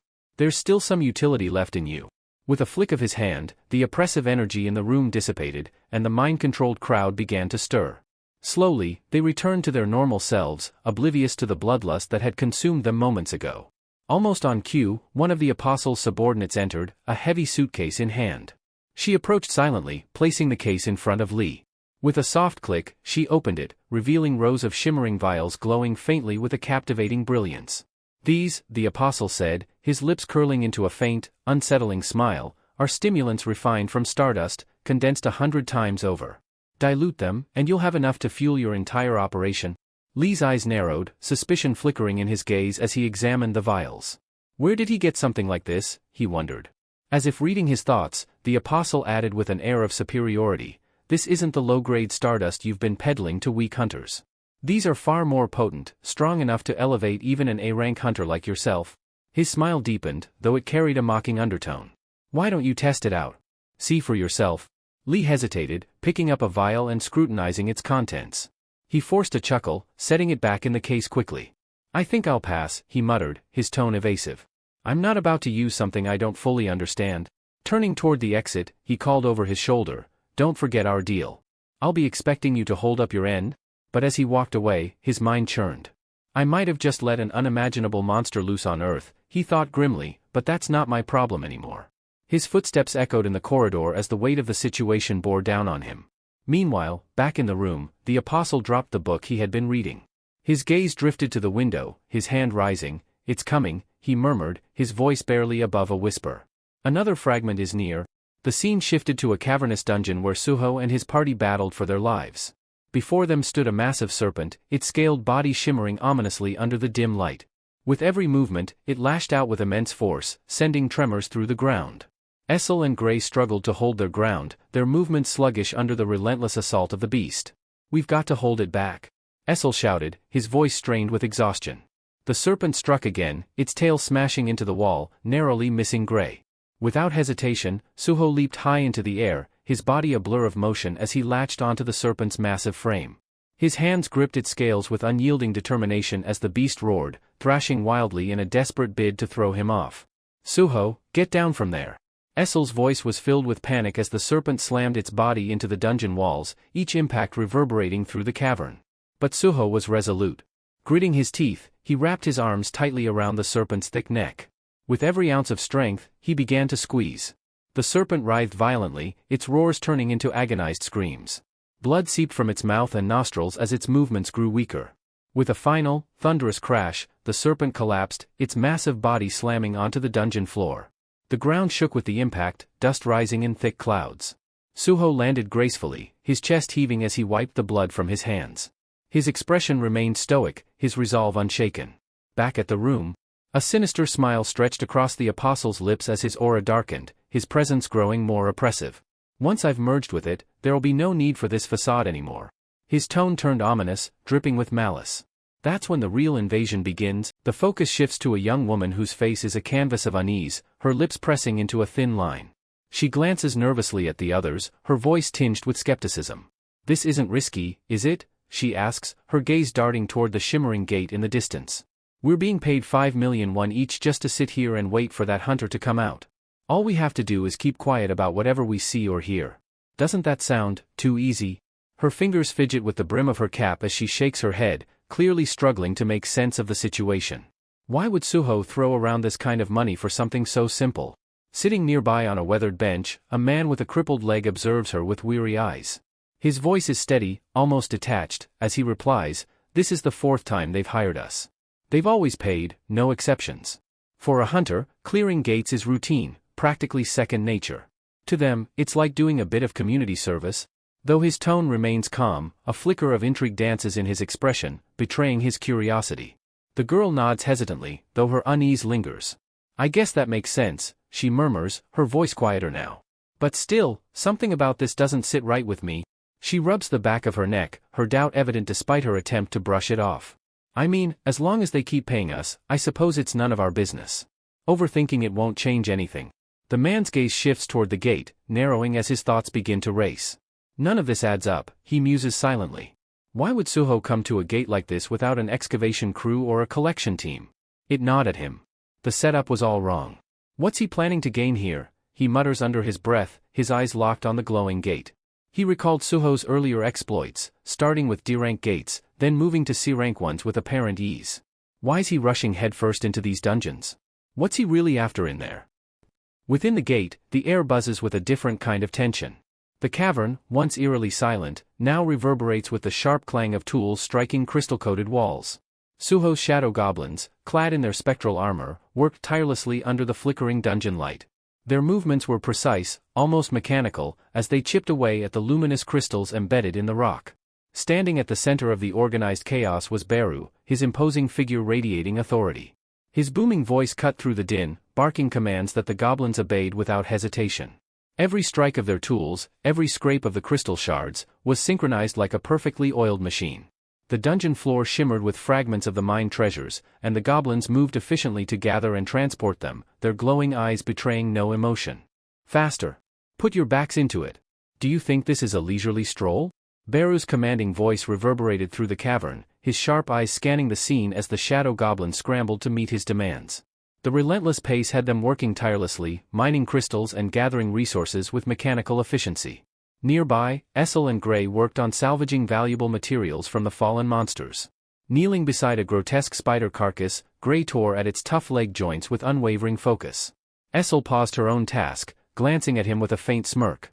"You know, looting isn't as easy as people think," she remarked, her voice light but tinged with humor. Gray didn't respond, his concentration fully absorbed in extracting a venom sac from the spider's abdomen. Essel sighed, her gaze shifting toward the massive door leading to the boss room. Her expression darkened, a hint of worry creeping into her eyes. "Suho's in there alone with the boss," she murmured under her breath. "Should we really be this calm about it?" Inside the dimly lit chamber beyond, the air thrummed with tension. Suho darted between the monstrous spider boss's strikes, his movements fluid and precise. The creature's enormous legs slammed down with earth-shaking force, cracking the stone floor with every miss, but Suho's agility kept him just out of harm's reach. With a powerful leap, Suho propelled himself into the air, his dagger flashing as he activated his storm slash skill. A flurry of swift, slicing attacks rained down upon the spider, each strike tearing through its thick exoskeleton. Dark ichor sprayed across the chamber walls, and a familiar system notification flashed before his eyes. Paralyze effect activated. Effect weakened due to high resistance. Suho frowned mid-motion, a flicker of intrigue in his eyes. So, it resisted the paralysis, he mused, twisting his body to land gracefully out of the spider's immediate reach. "I was banking on this weapon's venom to work better against spiders, but it seems Kasaka's venom fang isn't quite suited for this." He quickly glanced at the weapon's stats in his mind. The dagger, a trusty C-rank blade, boasted both paralyze and bleed effects. Yet, the spider boss's natural resistance was proving to be a formidable obstacle. Adjusting his strategy, Suho gripped the dagger tightly and hurled it with pinpoint precision. The blade struck the spider's grotesque face, embedding itself deep into its bulbous eye with a sickening crunch. The creature let out an ear-piercing screech, reeling from the sudden attack. Seizing the moment, Suho launched himself forward in a blur of motion. His fists clenched, energy rippling through his body as he delivered a devastating punch to the spider's head. The force of the blow created a visible shockwave, reverberating through the chamber as the spider's massive body staggered backward, ichor dripping from its wounds. Suho landed nimbly, his breathing steady despite the intense exertion. "If venom won't work, brute force will," he muttered, his eyes locked onto the wounded beast, ready for the next move in their deadly dance. The spider recoiled violently, its shrill screeches echoing through the cavern as its massive form trembled from the devastating blow. "You're nothing but a pathetic bug," Suho sneered, his lips curling into a dangerous grin. Without wasting a moment, he extended his hand, and his dagger flew back to him, summoned effortlessly through his command of shadow authority. Armed once more, Suho launched a flurry of precise slashes, each strike landing with brutal accuracy. His movements were fluid and calculated, his body a blur of relentless energy. As he pressed his assault, a thought crossed his mind, a spark of realization. "I've reached a point where taking down C-rank bosses feels almost trivial." His confidence swelled with each successful hit. Maybe it's time to aim higher. B-rank dungeons should provide more of a challenge. The spider, sensing its imminent demise, thrashed about wildly, its legs flailing in a desperate attempt to dislodge the relentless predator. But Suho was far from finished. A glimmer of inspiration lit up his eyes as an idea took shape. What if I combine ruler's authority with my strikes? Until now, he had only used the skill to manipulate objects from a distance. But what if it could amplify the force of his attacks? Pivoting midair, Suho gathered the invisible energy of ruler's authority into his fist. As he descended, he channeled the full force of the skill into a devastating punch aimed directly at the spider's grotesque head. The moment his fist connected, the impact was earth-shattering. A deafening boom reverberated throughout the chamber, and the spider's skull caved under the sheer force. Suho landed lightly, surveying the damage with a satisfied smirk. "Perfect," he muttered, flexing his fingers. The added power from ruler's authority had exceeded his expectations. The potential of this enhancement thrilled him. "If I can master this technique, my attacks will be unstoppable." With newfound determination, Suho unleashed a relentless barrage of strikes, each punch and slash empowered by the invisible force of ruler's authority. The spider, battered and broken, stood no chance. Its massive body crumpled under the onslaught, its desperate cries growing weaker until they ceased entirely. As the monstrous creature collapsed in a lifeless heap, a series of system notifications lit up Suho's vision. His lips curled into a triumphant smile as he read the updates. Level up. Ruler's authority has advanced to level 2. He clenched his fists, feeling the surge of strength coursing through him. No mana consumption, he noted, his voice low and thoughtful. This is going to be a game changer. Breathing heavily, Suho leaned against the spider's colossal corpse, his stamina bar blinking red as fatigue spiked to 83%. He wiped the sweat from his brow, feeling the toll of the battle weigh heavily on his body. Using ruler's authority during a fight drains me fast, he thought, his chest heaving. But with each battle, I can feel myself improving. At the dungeon's entrance, Essel and Gray had been nervously waiting, their eyes fixed on the looming gate. When Suho finally stepped through, victorious, they exhaled in unison, the tension melting from their shoulders. Essel waved eagerly, calling out, "Suho! You did it," but her voice barely registered. Suho's mind was already consumed with strategies to push his newfound powers even further. As he approached, Essel greeted him with an admiring smile. "Did you really take down the boss all by yourself?" she asked, her tone filled with awe. Suho offered her a small nod and a faint smile, but before he could respond, Beru's commanding voice boomed from nearby. "Young monarch, you've truly surpassed expectations. To defeat the boss without needing my aid, remarkable."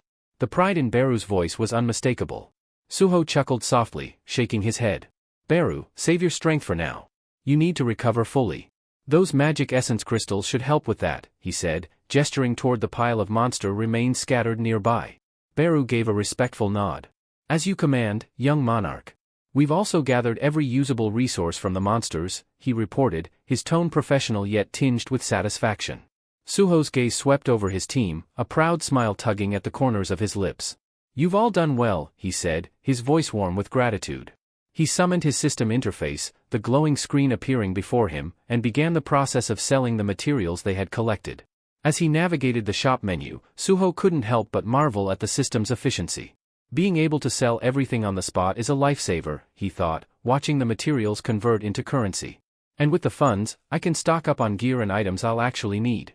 With the transaction complete, Suho closed the interface and turned back to his team. His determination burned brighter than ever. There were bigger battles ahead, and he knew he'd need every ounce of strength and strategy to face them. But for now, he allowed himself a moment of satisfaction. "Let's prepare for what's next," he said, his voice steady and resolute. "This is just the beginning." While Suho was preoccupied with managing the transactions, Beru stepped closer, a note of accomplishment in his voice. "Young monarch, your growth is astounding. You're nearly at the level of an A or B rank hunter now," he remarked, his admiration evident. Suho glanced at him, then checked his status screen. "Yeah, I can feel it too," he admitted. "I've leveled up 8 more times. That puts me at level 28 now." However, his excitement dimmed slightly as he noticed 2 things: his class remained unassigned, and all his recently earned stat points had already been allocated. Beru shifted his gaze toward Essel and Gray, nodding thoughtfully. "It seems your companions have also grown stronger alongside you," he observed. Essel, overhearing the comment, beamed with enthusiasm. "It's true. I feel like every battle strengthens me. My power seems to be coming back more and more," she said, her eyes alight with excitement. Gray barked in agreement, his tail wagging energetically. But Suho's expression grew perplexed as he examined their status windows. Something wasn't adding up. "Wait a minute. Essel, Gray, since when do you both have levels?" he asked, his voice tinged with disbelief. Essel blinked, startled by his words. "What are you talking about? Levels? I've never had levels before," she replied, shaking her head in confusion. Suho frowned and rubbed his chin thoughtfully. "Essel, you're at level 19. Gray, you're level 17, he informed them, still trying to wrap his head around the anomaly. How could this even happen? Essel looked at him, wide-eyed. "I'm not even a player like you, Suho. This doesn't make sense," she said, clearly baffled. Suho's mind raced as he considered the possibilities. "Can either of you see any kind of system window like I do?" he asked, hoping for clarity. Essel shook her head firmly. "No, there's nothing like that for us," she confirmed, her puzzlement growing. Suho sighed, folding his arms as he mulled over the situation. "Well, at least your stats are increasing along with your levels," he said after a pause. "It would have been ideal if you could manually assign your stat points, but this is still a good start."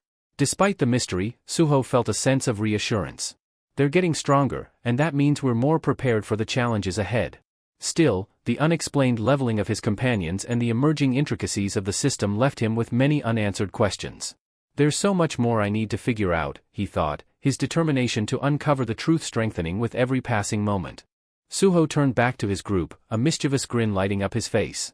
Why don't we test this out, he suggested, his tone brimming with excitement. Essel raised an eyebrow, tilting her head in confusion. Test what out? And how exactly do we do that? She asked cautiously. Suho's grin widened as he crossed his arms confidently. Isn't it obvious? We'll go on more raids, of course, he declared, as if the answer was the most natural thing in the world. Essel's shoulders slumped, and Gray let out a low, pitiful whimper. Both of them looked as if the life had been drained from their faces. Another raid? But we've already done 2 back-to-back. Essel groaned, her voice tinged with exhaustion. Suho laughed at their reactions but quickly raised his hands in mock surrender. Okay, I get it. No more raids for now. How about we tackle the daily quest instead? Though Essel and Gray didn't look particularly thrilled about the suggestion, they didn't protest further. Before the conversation could continue, Beru stepped forward, his tone stern. Young monarch, a word of caution. Even leveling up has its limits. It's dangerous to become too consumed by it. His steady gaze emphasized the seriousness of his words. Just as Suho was about to respond, a peculiar sight caught his attention, a faint, glowing red shimmer in the distance, cutting through the dimness of the dungeon. His eyes narrowed as the light grew stronger, revealing a red gate that seemed to materialize out of nowhere.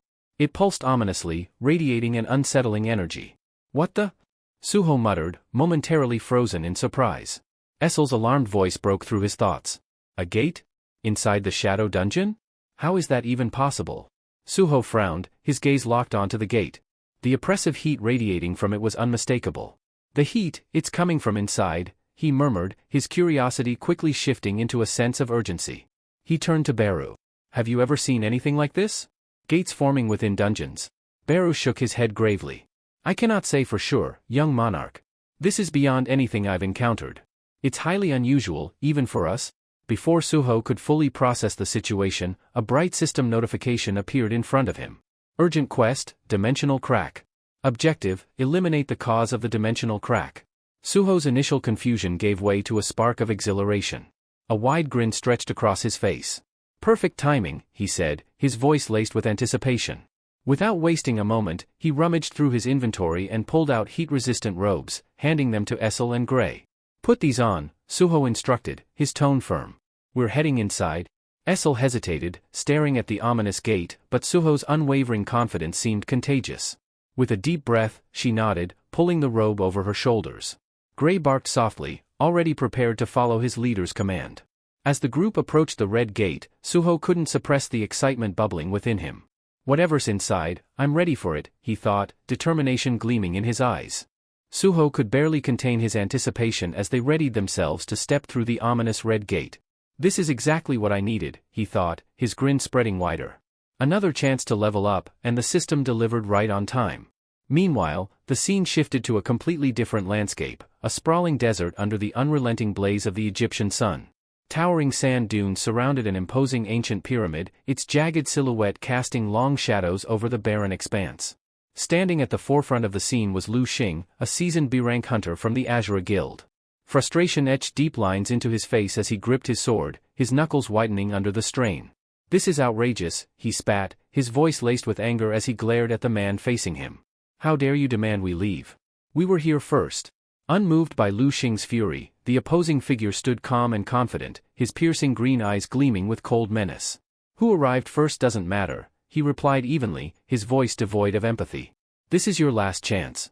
Leave now, or we'll resolve this with blood. Lu's jaw tightened, his body tensing as he prepared for the worst. His mind raced. Why did it have to be the Scavenger Guild? He cursed inwardly. The man before him was none other than Randolph, an A-rank hunter notorious for his brutal methods and unrelenting arrogance. Strength is all that matters here, Randolph declared, his tone dripping with disdain. And against overwhelming power, your claims mean nothing? Lu's eyes darted to his guildmates, who had already drawn their weapons. They stood ready, though the tension in the air was palpable. Prepare yourselves. Lu commanded, his voice firm despite the dire circumstances. Randolph sighed, his disappointment evident as he waved a hand at his own guild members, signaling them to ready for combat. But before the first blow could be struck, a casual voice interrupted the standoff. Hey, Both Lou and Randolph turned, startled by the unexpected intrusion. A figure stood off to the side, cloaked in shadow and mystery. The person wore a mask, their relaxed demeanor a stark contrast to the tension thick in the air. Scratching the back of his head, the masked figure tilted it slightly, as if pondering something trivial. "Can someone tell me where I've ended up?" Suho asked, his tone light and casual, completely oblivious to, or perhaps unconcerned by, the impending clash. As if he had accidentally stumbled into the wrong scene, Suho's relaxed demeanor caught everyone off guard. But how did he end up there? 30 minutes earlier, Suho and his group stepped through the shimmering red gate, only to be met by an onslaught of swirling sand. Instinctively shielding his face, Suho muttered, "No wonder there was sand blowing out of the gate." The harsh desert environment was immediately apparent. Gray, as usual, maintained his carefree attitude, wagging his tail happily despite the challenging surroundings. Around them stretched an endless expanse of dunes, with a pyramid-like structure faintly visible on the horizon. Suho squinted toward it, assessing the situation. "Looks like we've landed in a desert-type dungeon," he observed. As they debated their next move, Beru stiffened, his eyes narrowing as he gazed toward the distant pyramid. "I sense a powerful mana source coming from there," he said, his tone tense. Suho followed Beru's gaze and noticed something odd. Scattered across the sand were trucks, machinery, and various other pieces of equipment. "What's going on here?" Suho murmured, his brows furrowing. Machines shouldn't even function inside a dungeon. As they moved closer, the sight became even stranger: cars, fences, and barbed wire, all completely incongruous with the dungeon setting. A creeping suspicion began to form in Suho's mind. Turning to Essel, he asked, "Did we somehow cross into another world line?" Equally perplexed, Essel examined the logo printed on one of the trucks, her expression uncertain. "Maybe," she replied cautiously. "Or this place might not be a typical dungeon at all." Beru, however, was skeptical. Shaking his head, he said, "That can't be it. There's something else at play here." Determined to unravel the mystery, Suho addressed the group. "As long as the original gate remains in the shadow dungeon, we should be fine. I'll go check it out quickly." Essel couldn't help but admire Suho's calm leadership.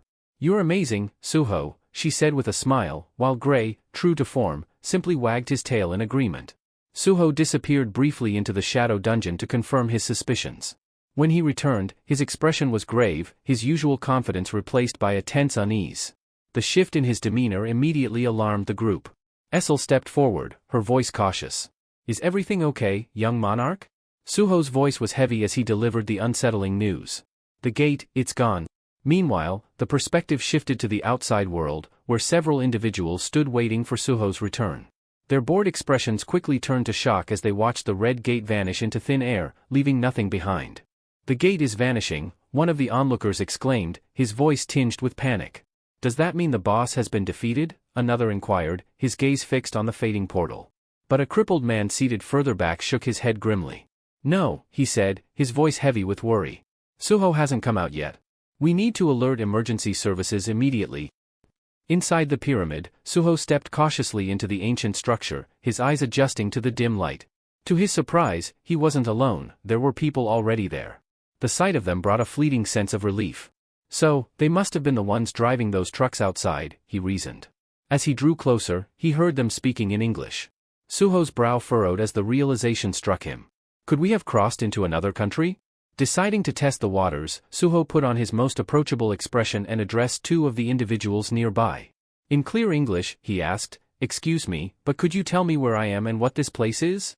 He silently thanked himself for taking his college English studies seriously. The practice was now proving invaluable. One of the men, a lean figure with sharp features, turned his attention to Suho, his eyes narrowing in suspicion. This was Lu Xing. Another hunter, Xing thought, irritation flickering across his face. As if dealing with the scavenger guild wasn't bad enough, now hunters from the east are showing up too. Beside him stood a towering man with a muscular build, wielding a hammer almost as large as he was. This was Randolph, his presence exuding authority. He let out a long, weary sigh. "How annoying," Randolph muttered, shaking his head. "I didn't expect this many people to converge on the dungeon." His thoughts briefly wandered back to the prophecy he had heard before arriving. A life born from death, rising from the fractured seal. It will appear at the tomb, wielding the power to command the dead. The words had stuck with him. The prophecy spoke of a fateful connection between the pyramid, the tomb, and death itself. Randolph's master had sent him with explicit orders to secure the dungeon before any other group could interfere. Snapping back to the present, Randolph's gaze hardened as it fell on Suho. He took a step forward, his imposing presence magnified by the weight of his hammer. "If you're here for this dungeon," he said coldly, "this is your only warning. Turn around and leave now, and I might let you walk out alive." Suho's mind raced as he analyzed the situation. His earlier suspicions were confirmed, this was undoubtedly a dungeon. But now, he faced a new challenge. The man before him wasn't just hostile, he was a formidable threat. Suho's mind raced as he assessed the situation. If this truly is a dungeon, then I have no choice but to clear it. I can't walk away, not with this urgent quest hanging over my head. Locking eyes with Randolph, he spoke firmly, his voice unwavering. "And what if I decide not to leave?" Randolph's lips curled into a mocking smirk, his grip tightening around his massive hammer. "Then it's simple," he replied coldly, suddenly surging forward with surprising speed. "I'll kill you." The tension in the air was palpable as Randolph charged. Essel and Gray's faces were stricken with horror, watching the colossal weapon arc through the air, leaving devastation in its wake. The hammer crashed down with a deafening roar, shattering the ground beneath it and sending debris flying in every direction. Even Xing, who had seen Randolph's might firsthand, couldn't help but flinch at the sheer ferocity of the attack. As the dust settled, Randolph's eyes darted around, searching for his target. To his astonishment, Suho stood a short distance away, entirely unscathed. Calm and composed, Suho had evaded the attack with uncanny precision. "You attacked first," Suho muttered, his tone icy as he clenched his fist. Without hesitation, he darted forward, delivering a powerful punch to Randolph's abdomen. The moment Suho's fist connected, his mind raced. "I've grown far stronger, but I still don't know my limits. If I go all out, I might kill him outright." The blow landed with a resounding thud, causing Randolph to stagger backward, his face twisting in pain. The force of the strike was enough to crack the armor encasing Randolph's torso, leaving him momentarily stunned. Randolph's thoughts spun as he realized that Suho's restrained punch had been powerful enough to deal serious damage. If he had hit me any harder? But instead of fear, fury ignited in Randolph's eyes. Gritting his teeth, he steadied himself, channeling all his strength into a counterattack. Moving with unexpected speed, he launched a brutal punch that caught Suho off guard. The force of the strike sent Suho hurtling backward, his body skidding across the sand. "How dare you hold back on me?" Randolph roared, his voice brimming with indignation. His rage boiled over, and his gaze shifted to his men. Raising his hammer, he barked an order that echoed across the desert. "Kill them all. Spare no one, the Azura Guild and those Eastern hunters. Leave none alive." The battle was far from over, and the air grew heavy with the promise of chaos as Randolph's forces prepared to strike. Suho, still recovering from the blow, wiped the sand from his face and steadied his breathing. Essel and Gray's faces contorted with anger, their fury igniting as they watched Suho stagger back. Essel's voice cut through the chaos like a war cry. "How dare you lay a hand on the young monarch," she roared, charging into the fray with Gray at her side. Gray, whose usual carefree demeanor had vanished, now wore a deadly seriousness that sent chills through those around him. Every step he took radiated purpose, his movements sharp and deliberate. Xing, standing nearby, clenched his jaw as he drew his dual blades. "So, it's come to this," he muttered, his grip tightening. "Looks like we're fighting after all." Meanwhile, Beru moved to Suho's side, his antennae twitching with agitation. "My liege, are you unharmed?" he asked, his voice heavy with concern. Suho brushed off the sand clinging to his clothes, suppressing a wince as he stood upright. "I'm fine," he replied, though the determined glint in his eyes told a different story. His gaze swept over the battlefield, assessing the growing chaos as hunters clashed on every side. "We have no choice now," Suho said firmly. "If we want to clear this urgent quest, we'll have to win this fight." Beru nodded, his stance firm. "It seems that way, my liege." Suho's expression darkened as his eyes locked onto Randolph, who stood amidst his men. "The Scavenger Guild," Suho muttered. "They've made themselves our enemies." Without another word, Suho leaped into action. His movements were swift and precise, his form a blur as he bounded off the ancient pyramid's walls, using the structure to propel himself forward. Spotting one of the Scavenger Guild hunters, he zeroed in on his target, his body coiling like a spring before unleashing a powerful kick aimed directly at the man's face. The impact was solid, but to Suho's surprise, the hunter barely flinched, taking the blow with a sneer. "Is that all you've got?" the man taunted, his voice dripping with contempt. "A weakling like you should know better than to challenge the Scavenger Guild. You should have just obeyed your betters." The hunter's arrogance was palpable, but Suho remained calm. His fists clenched at his sides as he deliberated. "Should I use the ruler's authority and my enhanced techniques?" He hesitated, the thought of accidentally killing the man weighing on his mind. That momentary pause was all the hunter needed. He pressed his attack, lunging forward with surprising speed. Before Suho could react, Shing appeared, his blades flashing as he intercepted the strike. "Don't just stand there, Suho," Shing barked, holding back the enemy's weapon with sheer force. "This isn't the time for hesitation."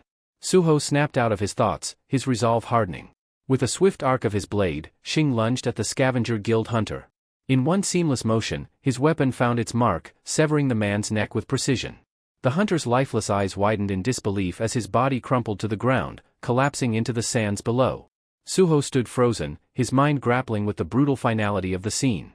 "Thanks," he said at last, giving Shing a brief nod of acknowledgement. Shing turned to Suho, his face set in a grim expression. "You dodged Randolph's attack earlier, I saw that much, but you hesitated," he said, his tone sharp yet steady. His piercing gaze bore into Suho's. "Tell me, are you afraid of killing someone?" The question hung in the air like a blade poised to strike. Shing continued, his voice edged with experience. "Listen well. Magic beasts aren't the only danger we face as hunters. You need to understand that. Men like this," he gestured to the lifeless hunter on the ground, "are often far worse. If you want to survive, you'll need to steel yourself for what lies ahead." Suho's gaze shifted to the fallen hunter, his mind swirling with Shing's words. "Am I afraid of killing?" he asked himself, unsure of the answer. "I thought I was prepared to fight, even ready to lay my life on the line. But is that enough?" Memories flashed through his mind, of past battles where he'd fought fiercely yet managed to avoid taking lives, even against those who had wronged him, like the Hyena Guild. His strength had always allowed him to hold back, to spare his enemies. But how long could he maintain that approach? His eyes flicked to Essel and Gray, locked in fierce combat nearby. What happens if the day comes when holding back isn't an option? Suho clenched his fists tightly, his thoughts growing heavier. What if killing is the only way to survive? To protect them? His resolve began to harden, a cold determination setting in.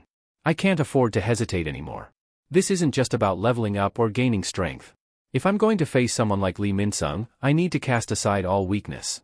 Shing's voice broke through his thoughts. "I'm Shing, from the Azure Guild," he said, offering a brief introduction. "Looks like we're in the same boat, both standing against the Scavenger Guild. What do you say? Shall we form an alliance?" Before Suho could respond, a figure approached from behind Shing, emanating murderous intent. The attacker moved swiftly, his weapon poised to strike. But Suho was faster. In an instant, he darted forward, his body reacting instinctively.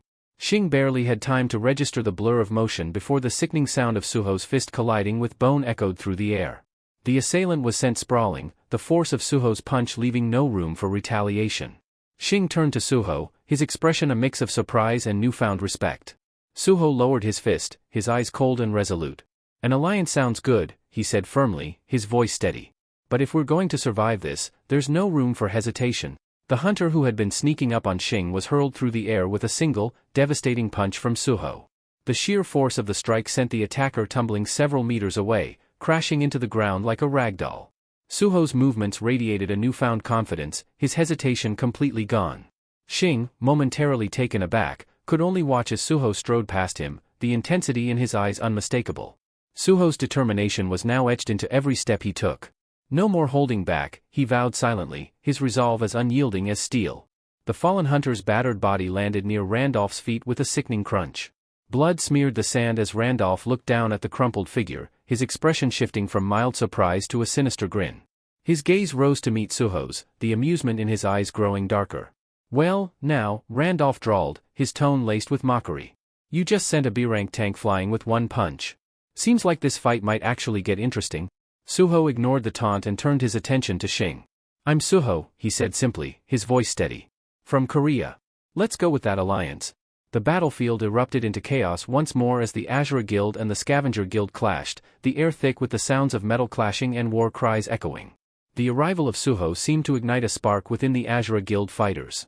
They pushed back harder, their attacks becoming sharper, their resolve unwavering. Yet, across the field, the Scavenger Guild fighters sneered with contempt. One of them jeered, "What's this?" The Azure Guilds picked up a few stray dogs to fight for them. Another chuckled darkly. "Numbers and strength are on our side. Let's crush them already." Their arrogance was palpable, but Suho remained unfazed. Taking a calm step forward, his expression unreadable, he reached into his pocket and retrieved a key that glimmered ominously. Holding it up, he glanced at Shing, his voice low but filled with conviction. "They're in for a rude awakening." Before anyone could question his words, Suho raised the key high and spoke a single word with authority. Arise? The air trembled, and the ground beneath their feet began to quake. A swirling portal of shadows burst forth, dark and foreboding, exuding an unearthly energy. The battlefield momentarily stilled as the shadow dungeon opened, its ominous presence washing over the warring factions like a tide of dread.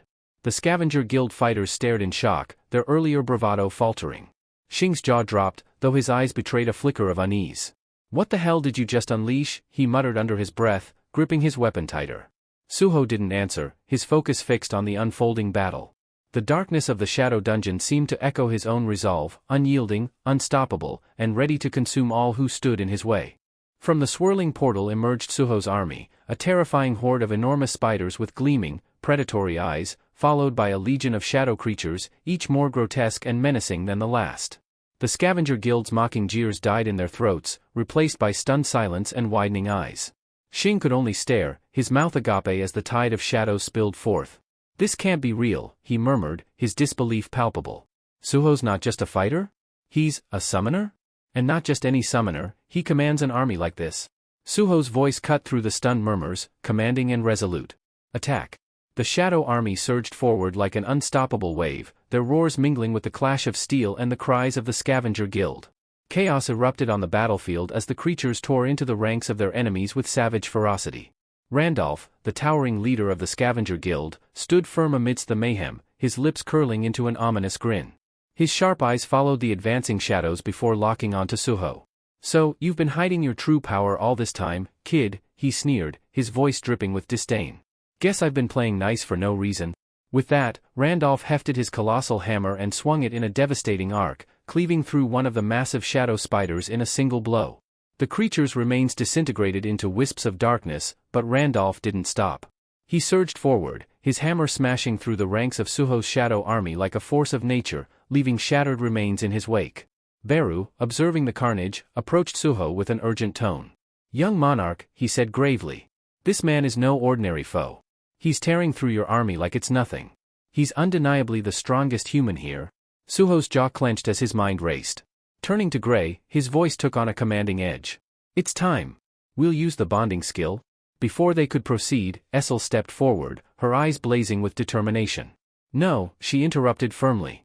"Let me bond with you this time." Both Suho and Gray turned to her in surprise. Gray's expression darkened, clearly displeased, but Essel pressed on. "During training, I found a way to enhance the bonding rate. I can make a real difference." Gray bristled, his fists clenching as he looked to Suho. Suho hesitated, doubt flickering across his face as he glanced between Essel and Gray. The weight of the decision bore down on him. Time was slipping away, and Randolph was still cutting through his forces like a scythe through grass. Finally, Suho exhaled, his gaze steadying as he made his choice. The battle's outcome now hinged on their next move. "We haven't tested it in combat, Essel," Suho said firmly, his tone laced with hesitation. "This is a dangerous gamble." Essel's expression faltered for a moment, but her resolve remained unshaken. Her voice softened as she murmured, "I just want to stand beside you, young monarch." Before Suho could respond, the ground trembled violently, and an ominous rumble filled the air. From the shadowy recesses of the dungeon, mummified figures emerged, their hollow, glowing eyes casting an eerie light. They shuffled forward in unnerving unison, their decayed forms radiating malice. Xing, nearby, struck one of the advancing mummies with a powerful swing of his blade. "Are these things drawn to the noise of our battle?" he shouted over the chaos. Essel turned to Suho, her voice sharp with urgency. "Young monarch. The other exit is blocked, too. We're surrounded on all sides." Across the battlefield, Randolph observed the approaching mummies with a calculating look. His lips twisted into a smirk as he muttered under his breath. "So, this is what the prophecy meant. The one born of death, who shattered the seal, raising the dead within the grave." His gaze shifted back to Suho, and a glint of grim understanding flickered in his eyes. "It's him," he whispered, the weight of his realization palpable. Straightening, Randolph barked an order to his guild. "Forget the other hunters. Scavenger Guild, head straight for the boss room." Xing, still locked in battle, caught sight of the Scavenger Guild forcing their way through the swarm. His eyes narrowed, and he shouted toward Suho. "They're heading for the boss room. They're trying to steal the dungeon from under us." Suho's jaw tightened as he processed the situation, his gaze darting between the mummies and the retreating Scavenger Guild. "We can't let that happen," he said, his voice steady and determined. Turning to Gray, he said with finality, "It's time. We'll use the bonding skill. He shifted his attention to Essel, his expression softening as he gave her a firm, reassuring nod. Let's end this together. With a shared look of resolve, Suho, Gray, and Essel surged forward. The weight of the dungeon, and their survival, rested on their next move. As Suho prepared to activate the bonding skill, the dungeon seemed to resist their advance. A massive, decaying mummy lunged at him, its gnarled claws reaching out with deadly intent. Without hesitation, Suho channeled his newfound resolve into action, his every step filled with purpose. Suho sidestepped with precision and agility, his movements a blur as he unleashed a devastating flurry of attacks. His strikes were so swift and powerful that the mummies disintegrated almost instantly, collapsing into heaps of dust before they could react. Standing amidst the remnants of his foes, Suho's eyes glinted with a fierce resolve. He scanned the battlefield, prepared to face whatever came next. Xing watched the display, his expression a mixture of awe and bewilderment. His jaw tightened as he muttered under his breath, not only can he summon an army, but he can merge with his creatures, too? And he's still not showing us his full power. Suspicion mingled with admiration as his gaze followed Suho's every move. Who are you really, Suho? What secrets are you hiding? At the edge of the fray, Essel stood silently, her heart heavy. She had once again been left behind, unable to fight at Suho's side. Her shoulders slumped as she exhaled a wistful sigh. One day, young monarch, she murmured softly. One day, I'll prove myself worthy to stand beside you. Suho's gaze flickered briefly in her direction, his expression softening for a fleeting moment. But as the urgency of the situation pressed upon him, his demeanor hardened once more. No more wasting time, he declared, his voice firm and commanding. Let's finish this and catch up to them. Meanwhile, in the labyrinthine corridors deeper within the dungeon, the scavenger guild advanced with ruthless efficiency. They tore through the mummies that blocked their path, each hunter driven by Randolph's relentless determination. At the head of the group, Randolph's thoughts kept circling back to Suho. Something about the young hunter didn't sit right with him, a mystery that gnawed at the edges of his mind. That kid, Randolph mused, his fists clenching as he strode forward. He's not just another hunter. There's something different about him. And when we've claimed this dungeon, I'll see for myself what he's really made of. Finally, the guild arrived at a massive, ancient door. Its surface was engraved with warped symbols that seemed to pulse faintly, as if alive with a sinister energy. The hunters paused, exchanging uneasy glances. Randolph raised his hand, signaling for them to proceed. The door groaned as it slowly swung open, the sound of grinding chains reverberating ominously through the chamber. As the dust settled, a chilling sight emerged. At the far end of the room stood a colossal figure, its monstrous form bound tightly to the walls by thick, enchanted chains. The creature's presence was overwhelming, its sheer size and aura radiating danger even in its dormant state. Randolph froze, his breath catching as his eyes narrowed in disbelief. Chained, he muttered, his voice barely audible. Why would a dungeon boss be restrained like this? What are we dealing with? The other hunters murmured amongst themselves, their confidence waning in the face of the mysterious entity. Some speculated that the creature was merely asleep, while others questioned whether this was truly the dungeon's final challenge. The oppressive atmosphere grew heavier, the dark symbols on the walls seeming to pulse in rhythm with the creature's slow, deliberate breaths. Randolph stepped forward, his jaw set in determination. Whatever it is, we'll face it. Prepare yourselves, he commanded, though a flicker of doubt lingered in his mind. Randolph's mind raced, recalling the prophecy his guild had uncovered, the being born of death, who shatters the seal, will rise. A chill ran down his spine as the monstrous figure before him began to stir. Its massive form twitched, and guttural, ancient words spilled from its mouth, each syllable carrying an ominous weight. The eerie chanting reverberated off the dungeon walls, growing louder with each passing moment. The chains binding the creature trembled violently, rattling as though struggling to contain the immense force within. Then, with a deafening crack, the restraints snapped, shattering like brittle glass. The dungeon boss rose to its full, terrifying height, its eyes glowing with a menacing light. It let out a bone-rattling roar that seemed to shake the very foundation of the dungeon, paralyzing some hunters with fear. Randolph turned sharply to his team, his voice cutting through the chaos. This is it. No holding back, fight with everything you've got. The creature wasted no time. Swinging its broken chains like weapons, it tore through the hunters with devastating precision. Each swing sent shockwaves rippling through the air, slamming guild members into the stone walls and floor. Blood and dust filled the room as even the strongest tanks, who prided themselves on their impenetrable defenses, crumpled like paper under its relentless assault. Randolph's teeth clenched as he watched the carnage unfold. His guild's finest fighters, those he had believed to be unbeatable, lay broken and defeated. The dungeon boss fixed its glowing eyes on him, its monstrous gaze unyielding and predatory. Slowly, it began to approach, its enormous feet pounding against the stone floor. The flickering dungeon lights cast long, grotesque shadows that seemed to mock the remaining hunters. The creature stopped just in front of Randolph, towering over him. It spread its massive arms wide, as though daring him to attack, a mocking gesture that sent a surge of anger through Randolph's chest. "You're mocking me?" Randolph growled, his pride stinging. His grip tightened on his hammer. "I'll make you regret it." With a roar of his own, he activated his ultimate skill. Giant's armor, a green, pulsating aura enveloped him, his body surging with newfound power.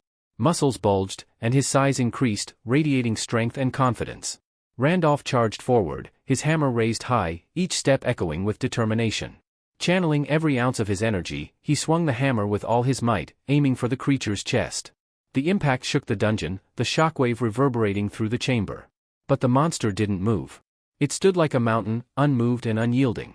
The force that had toppled many before it had no effect here. Randolph's heart sank as realization struck. "Impossible," he muttered under his breath. Sweat dripped down his brow, and his breathing grew heavy. He had poured everything into that attack, only to be met with utter futility. The dungeon boss let out a low, guttural laugh, its voice dripping with cruel amusement. Its glowing eyes narrowed, and a massive fist began to crackle with dark, otherworldly energy. Randolph froze, terror washing over him as the creature raised its fist. "Master, forgive me," he whispered, his voice barely audible. "I should have waited." But it was too late. The monster's fist descended, and Randolph's world plunged into darkness. The creature's massive fist descended with devastating power, slamming Randolph's body into the far wall with an earth-shattering impact. The sound of the collision reverberated through the chamber as his broken form crumpled to the floor, half of his body mangled beyond recognition. Standing tall and triumphant, the dungeon boss gazed down at Randolph's shattered figure with a cold sneer. "The first human to reach me," it rumbled, its voice laced with disdain. "And he barely lasted a heartbeat.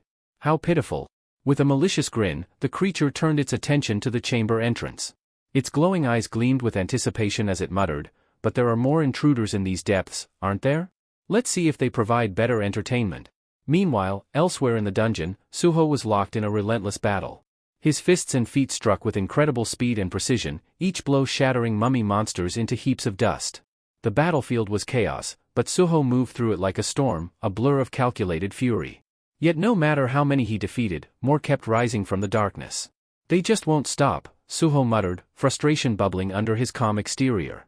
His gaze swept the battlefield, searching for a way to shift the tide. A sudden idea sparked in his mind, and he decided to test his shadow extraction on one of the defeated mummies. Extending his hand, Suho activated his ability. But instead of the usual surge of energy, a cold, mechanical response echoed in his mind. Shadow extraction failed. Old souls cannot be extracted. Suho frowned, confusion clouding his features. "Old souls, so I can't extract them either?" he murmured. "First demons, now this. These restrictions are becoming a problem." Behind him, Beru stood silently, his sharp gaze fixed on the battlefield. Though he said nothing, his presence was a steadying force, a silent reminder of the strength Suho could still rely on. Suddenly, the ground beneath them trembled, a faint vibration at first, but it quickly grew into a violent quake. Suho froze, his instincts screaming that something was terribly wrong. The earth beneath their feet began to crack and split, jagged lines snaking outward as the dungeon itself seemed to rebel. Without warning, the ground gave way entirely, collapsing into a yawning chasm. Suho and the scattered members of the Azura Guild fell, their shouts of alarm blending with the thunderous sound of crumbling stone. Amidst the chaos, the ground erupted with a deafening roar. A massive centipede-like creature emerged, its segmented body glistening with a metallic sheen. Towering above them, its countless legs writhed in an unsettling rhythm, each movement radiating predatory intent. The centipede's glowing eyes locked onto Suho and the hunters, its gaze dripping with malice. It let out a piercing screech that reverberated through the cavern, sending a shiver down their spines. The remaining hunters exchanged uneasy glances, the reality of their predicament sinking in. As if the endless waves of mummies weren't enough, now they faced this towering nightmare. Without warning, the massive centipede lunged forward with terrifying speed, its grotesque, segmented body moving far faster than seemed possible for its size. Hunters scattered in desperation, some narrowly diving out of its path, while others were caught in its charge, sent flying like ragdolls by the sheer force of its momentum. Screams and the sound of shattering bones echoed across the battlefield, amplifying the chaos. Amidst the pandemonium, Essel's sharp eyes locked onto the creature's movements. Seizing an opening, she sprang forward with precision, her spear aimed at the centipede's armored flank. The weapon struck true, but instead of penetrating, the blade glanced off the monster's hardened exoskeleton, leaving no more than a faint scratch. Frustration flashed across her face as she withdrew, shouting, "Its armor is too strong. My attacks can't get through." Her voice rang out over the cacophony, carrying both determination and a tinge of worry. Nearby, Xing battled furiously against the relentless tide of mummies, but his attention darted toward Suho. His expression was grim as he called out, "This is spiraling out of control. We're already overrun, and the scavenger guild has seized the upper hand in the dungeon. It's only getting worse." Ducking under a swipe from the centipede's mandibles, Suho nodded, his face set in a grave expression. "You're right. We might need to pull back." But inside, his thoughts churned. The urgent quest to resolve the dimensional crack still loomed over him. Could he trust the scavenger guild to deal with the root cause, let alone complete the mission?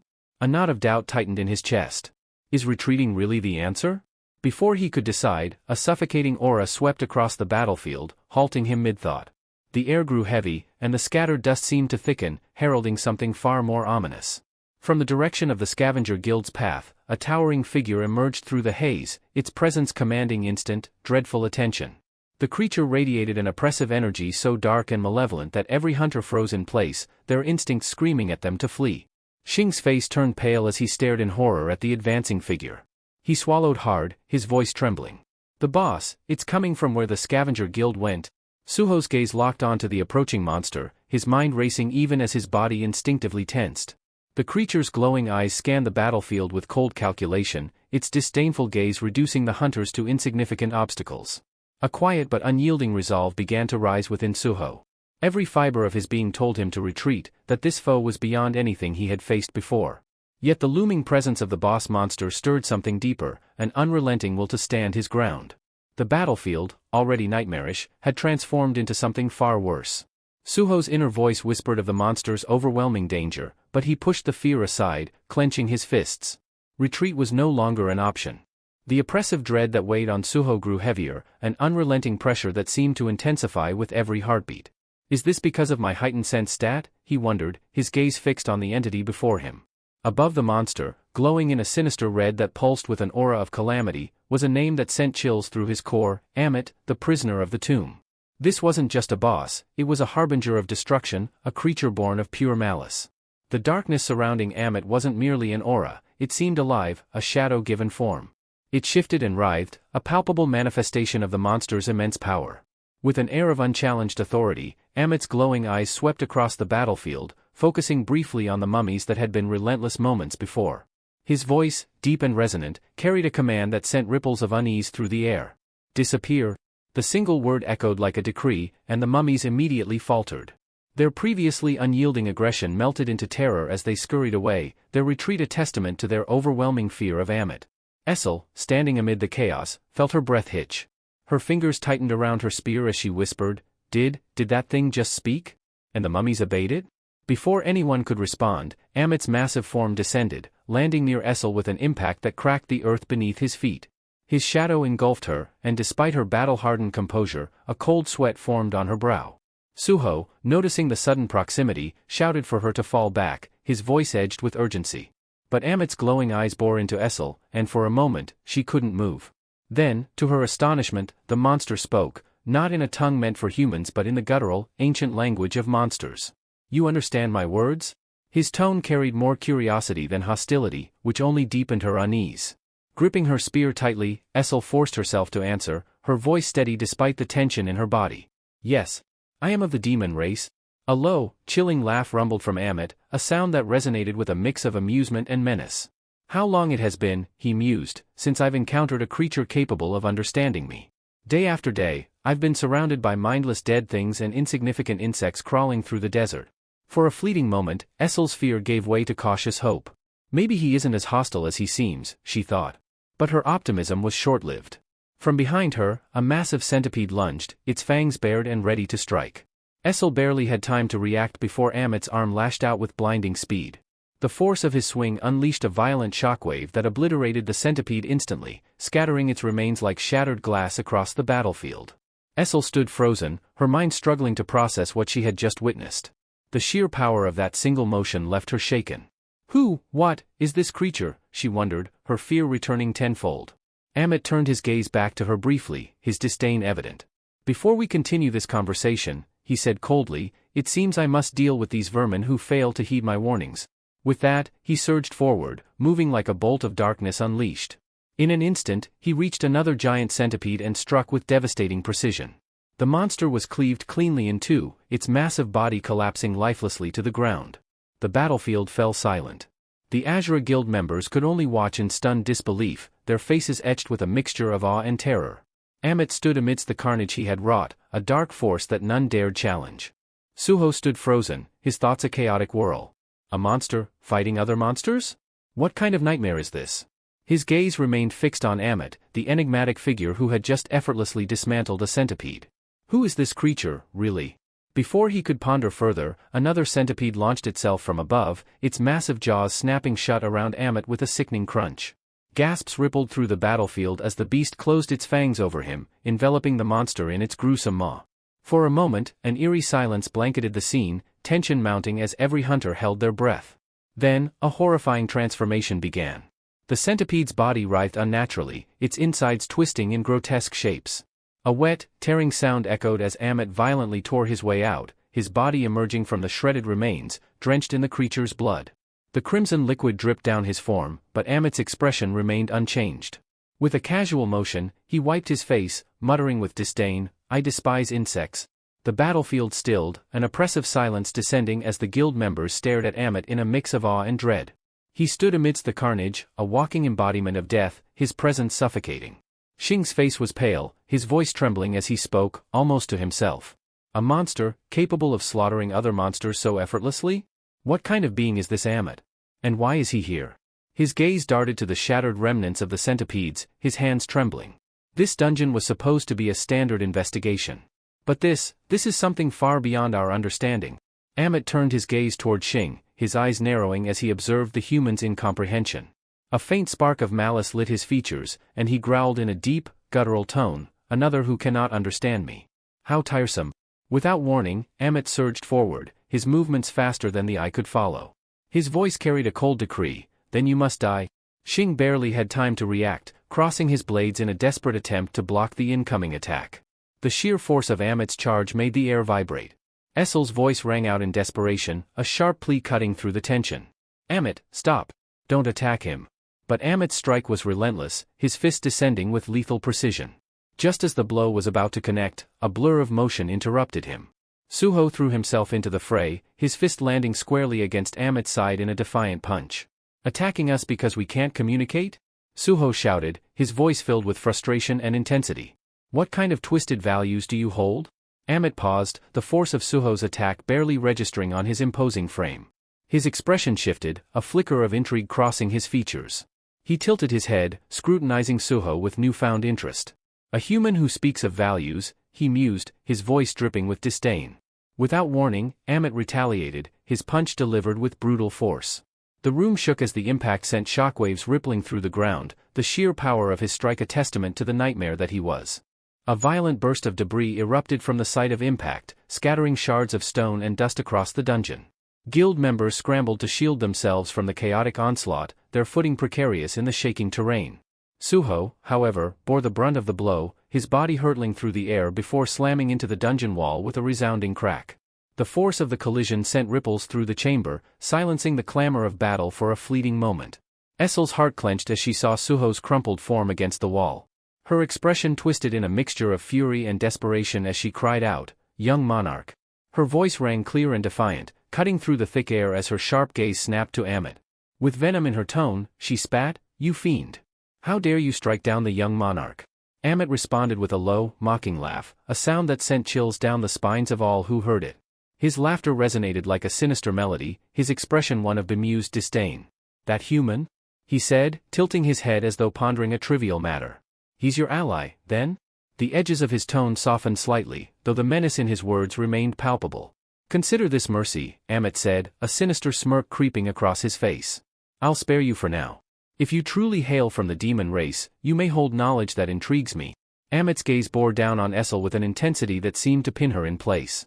His next question, calm yet razor-sharp, carried a weight that froze the very air. "Tell me," he demanded, "is the war between the other monarchs and the Shadow Monarch over?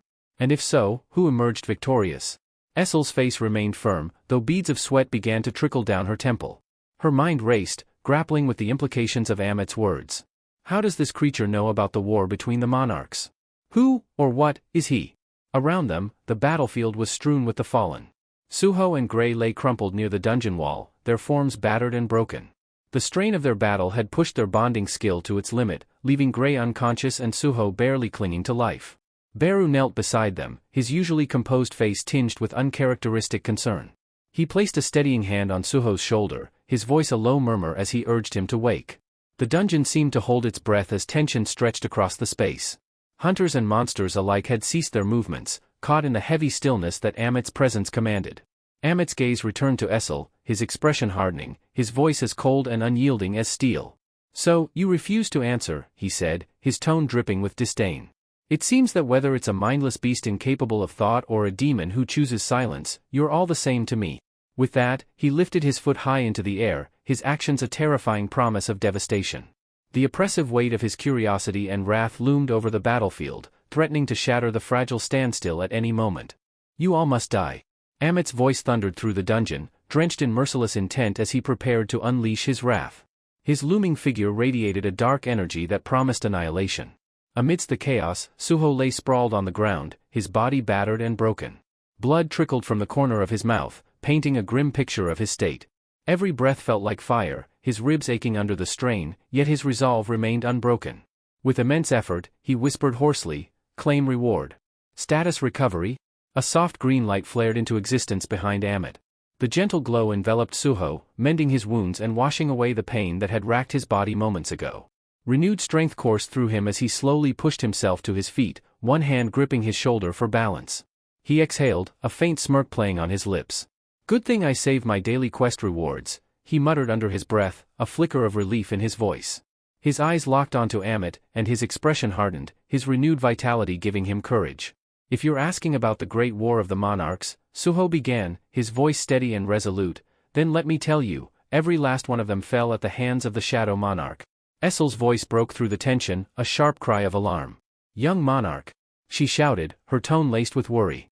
Amit's glowing eyes narrowed, a spark of surprise flashing across his face. He took a step forward, his towering form exuding menace and curiosity in equal measure. "Is that so?" he asked, his tone a blend of disbelief and fascination. "Are you saying that while I languished in this accursed prison, the War of the Monarchs came to an end?" Suho nodded firmly, his gaze unwavering despite the monstrous aura emanating from Amit. "That's the truth," he replied, though his mind was racing. "This creature knows about the Monarchs' war. Could he have ties to one of them?" The realization struck like a bolt of lightning. Suho's jaw tightened. "He's powerful, at least S-rank, maybe even stronger. If I provoke him, it could mean my death." Amit's eyes glimmered dangerously as he stepped closer, the distance between him and Suho closing rapidly. His voice dropped to a menacing growl. "So, the Shadow Monarch triumphed in the end," he said, his words laced with malice. "That means he killed them all, even Tarnak, the monarch of the Iron Body." A sinister red aura began to seep from Amit, spreading like an oppressive fog and filling the dungeon with a suffocating presence. His immense shadow seemed to stretch endlessly, engulfing Suho as he loomed over him. Amit's voice grew colder, each word cutting like a blade. "Are you certain?" he demanded, his eyes burning with an intensity that threatened to pierce through Suho's very soul. "Are you truly telling me the truth? Did the Shadow Monarch truly kill Tarnak, the monarch of the Iron Body?" Suho's gaze locked onto the hulking figure before him, unease creeping into his thoughts.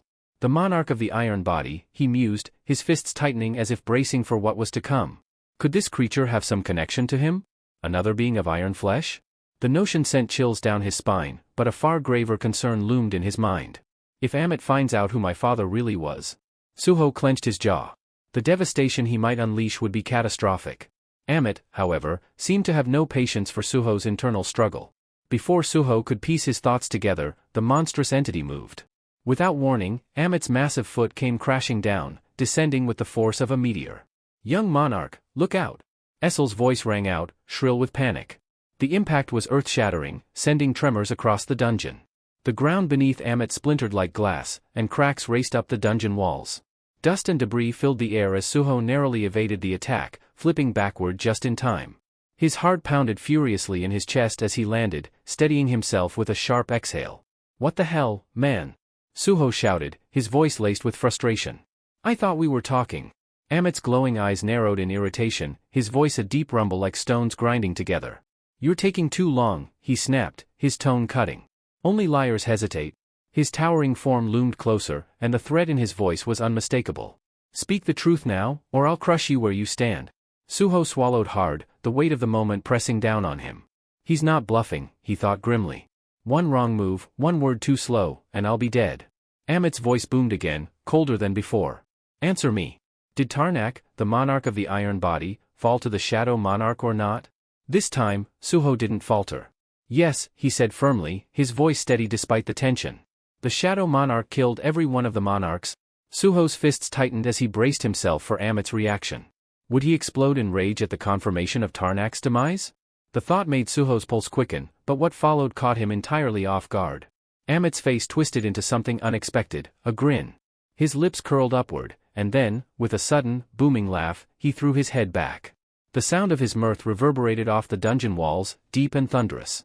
Suho stared in disbelief as Amit's laughter echoed, his massive form shaking with amusement. "So that's it," Amit said between bouts of laughter, his voice tinged with something almost resembling relief. "That's why he never returned for me." Amit spread his arms wide, his towering figure casting a massive shadow across the room. His laughter subsided into a dark chuckle, his grin still plastered across his face. So the great Tarnak, the mighty monarch of the iron body, actually met his end. He really did bite the dust, huh? The sight of Amit reveling in the news left Suho speechless, the tension in the room replaced with a chilling sense of unease.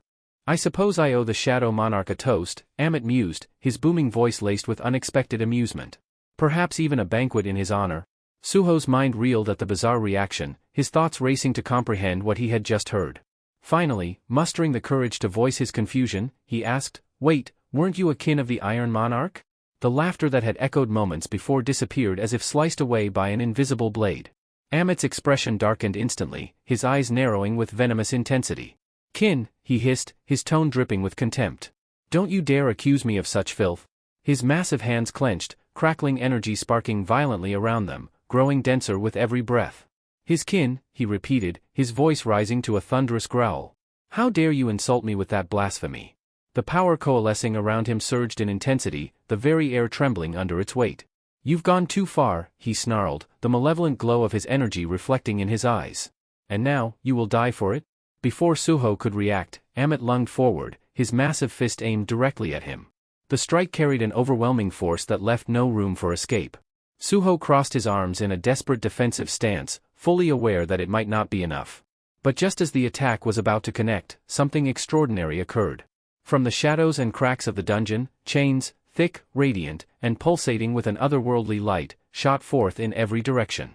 They moved with impossible speed, coiling around Amit like vipers striking their prey. The force of the chain stopped Amit's attack mere inches from Suho's face. His fist hung frozen midair as the bindings tightened with an unyielding grip, pulling him backward and halting his assault entirely.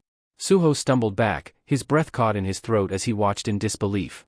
Where did these come from?" he murmured, his voice barely audible over the creaking and rattling of the chains. Their power was palpable, a force that felt both ancient and indomitable.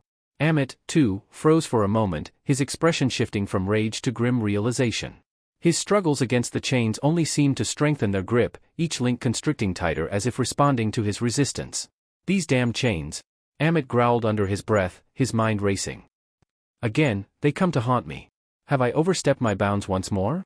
The chains tightened further as if answering his unspoken question. The unrelenting force began to drag Amit backward, each pull a reminder of his limitations. "No," he snarled, his muscles straining as he attempted to break free. "Not again." But his defiance was in vain. The chains, imbued with a power that surpassed his own, yanked him further away from Suho, pulling him back toward the void that had once imprisoned him. The room echoed with the sound of grinding metal as the chains clanged and groaned, their purpose clear and their will unyielding. Amit stumbled, his enormous frame struggling against the merciless bindings. Each step backward felt like an eternity, his roars of frustration filling the air. Yet the chains did not falter, dragging him inexorably back toward the domain he had dared to leave behind. With a deafening roar, Amit cursed the chains that bound him, the memory of Tarnak, and the enigmatic caster who had sentenced him to this unending torment. His struggles were futile as the relentless chains pulled him back. Shadows surged around his form, enveloping him entirely until his massive figure disappeared, leaving only a swirling cloud of dust in his wake. Suho stood rooted to the spot, his breath shallow, his expression frozen in utter disbelief. His wide eyes and slackened jaw betrayed his struggle to comprehend what had just unfolded before him. What were those chains, he wondered, his mind racing. Where did they come from, and why did they suddenly drag that monster away? Essel hurried to his side, her face pale with worry. "Young monarch, are you all right?" she asked, her voice quivering with concern. Suho gave a brief nod, masking the confusion brewing within. "Yes, I'm fine," he replied tersely, though his thoughts screamed otherwise. "I have no idea what just happened, but for now, I'm just relieved Amit is gone." Taking a steadying breath, Suho surveyed the ravaged dungeon. His gaze lingered on the crumbled walls and battered bodies. "We need to tread carefully now that we know of that creature's existence," he said grimly. "Let's focus on getting Grey and the injured Azura Guild members the help they need." But just as he finished speaking, his expression shifted. His eyes widened, and his lips parted slightly in disbelief. The system's interface suddenly glitched, the urgent quest text flickering erratically, distorting in a way Suho had never seen before. "What's happening?" Suho thought, alarmed. Noticing his unsettled demeanor, Essel moved closer, her worry deepening. "Young monarch, what's wrong?" Without taking his eyes off the screen, Suho pointed toward the flickering interface, frustration tightening his features. "The emergency quest," it changed on its own. He read the new prompt aloud, his voice tinged with disbelief. "Free the heir of the iron body, Amit, from the pyramid." The words reverberated in his mind like a tolling bell. Amit is the heir of the iron body? Is this real? The scene shifted abruptly to a dim chamber suffused with an eerie glow. Scattered across the cold stone floor were the mangled remains of scavenger guild members and the carcasses of slain beasts, their blood pooling and staining the ground. The air was heavy with the acrid stench of death, making every breath a challenge. As Suho and Essel entered, their eyes were drawn to the carnage. Suho's expression hardened, understanding the grim reality before him. These were scavenger guild members. Amit must have slaughtered them without mercy. His gaze then fell upon the center of the chamber, where a massive figure loomed, bound tightly by a web of luminous chains. The chains pulsed faintly, their glow casting long, twisted shadows across the room. Amit's piercing gaze met Suho's, filled with a mixture of disdain and intrigue. The chains binding him creaked as he shifted slightly, his voice dripping with dark amusement. "I can't believe you've come looking for me," Amit growled, his tone laced with a sinister edge. "You've got guts, human. I wonder if they'll be your undoing." Suho stepped forward, his face calm and unreadable. "I came to finish what we started. Our conversation was cut short before," he said, his tone steady but laced with curiosity. Amit scoffed, his laughter low and menacing, echoing off the chamber walls like distant thunder. "Conversation," he said mockingly. "The only lesson Tarnak ever taught me was how to kill. If you've got grievances, go scream at his grave." Listening to the beast's sneering tone, Suho couldn't help but notice a strange innocence hidden in Amit's bluntness. There was a raw honesty there, almost childlike, despite the monster's terrifying presence. The irony of attempting to reason with him wasn't lost on Suho, yet he pressed on. "It sounds like you didn't have much love for the monarch of the iron body," Suho remarked carefully. "Why is that?" Amit's eyes flickered with surprise, his demeanor shifting slightly. "You came all this way just to ask me that?" he asked, his voice tinged with both suspicion and intrigue.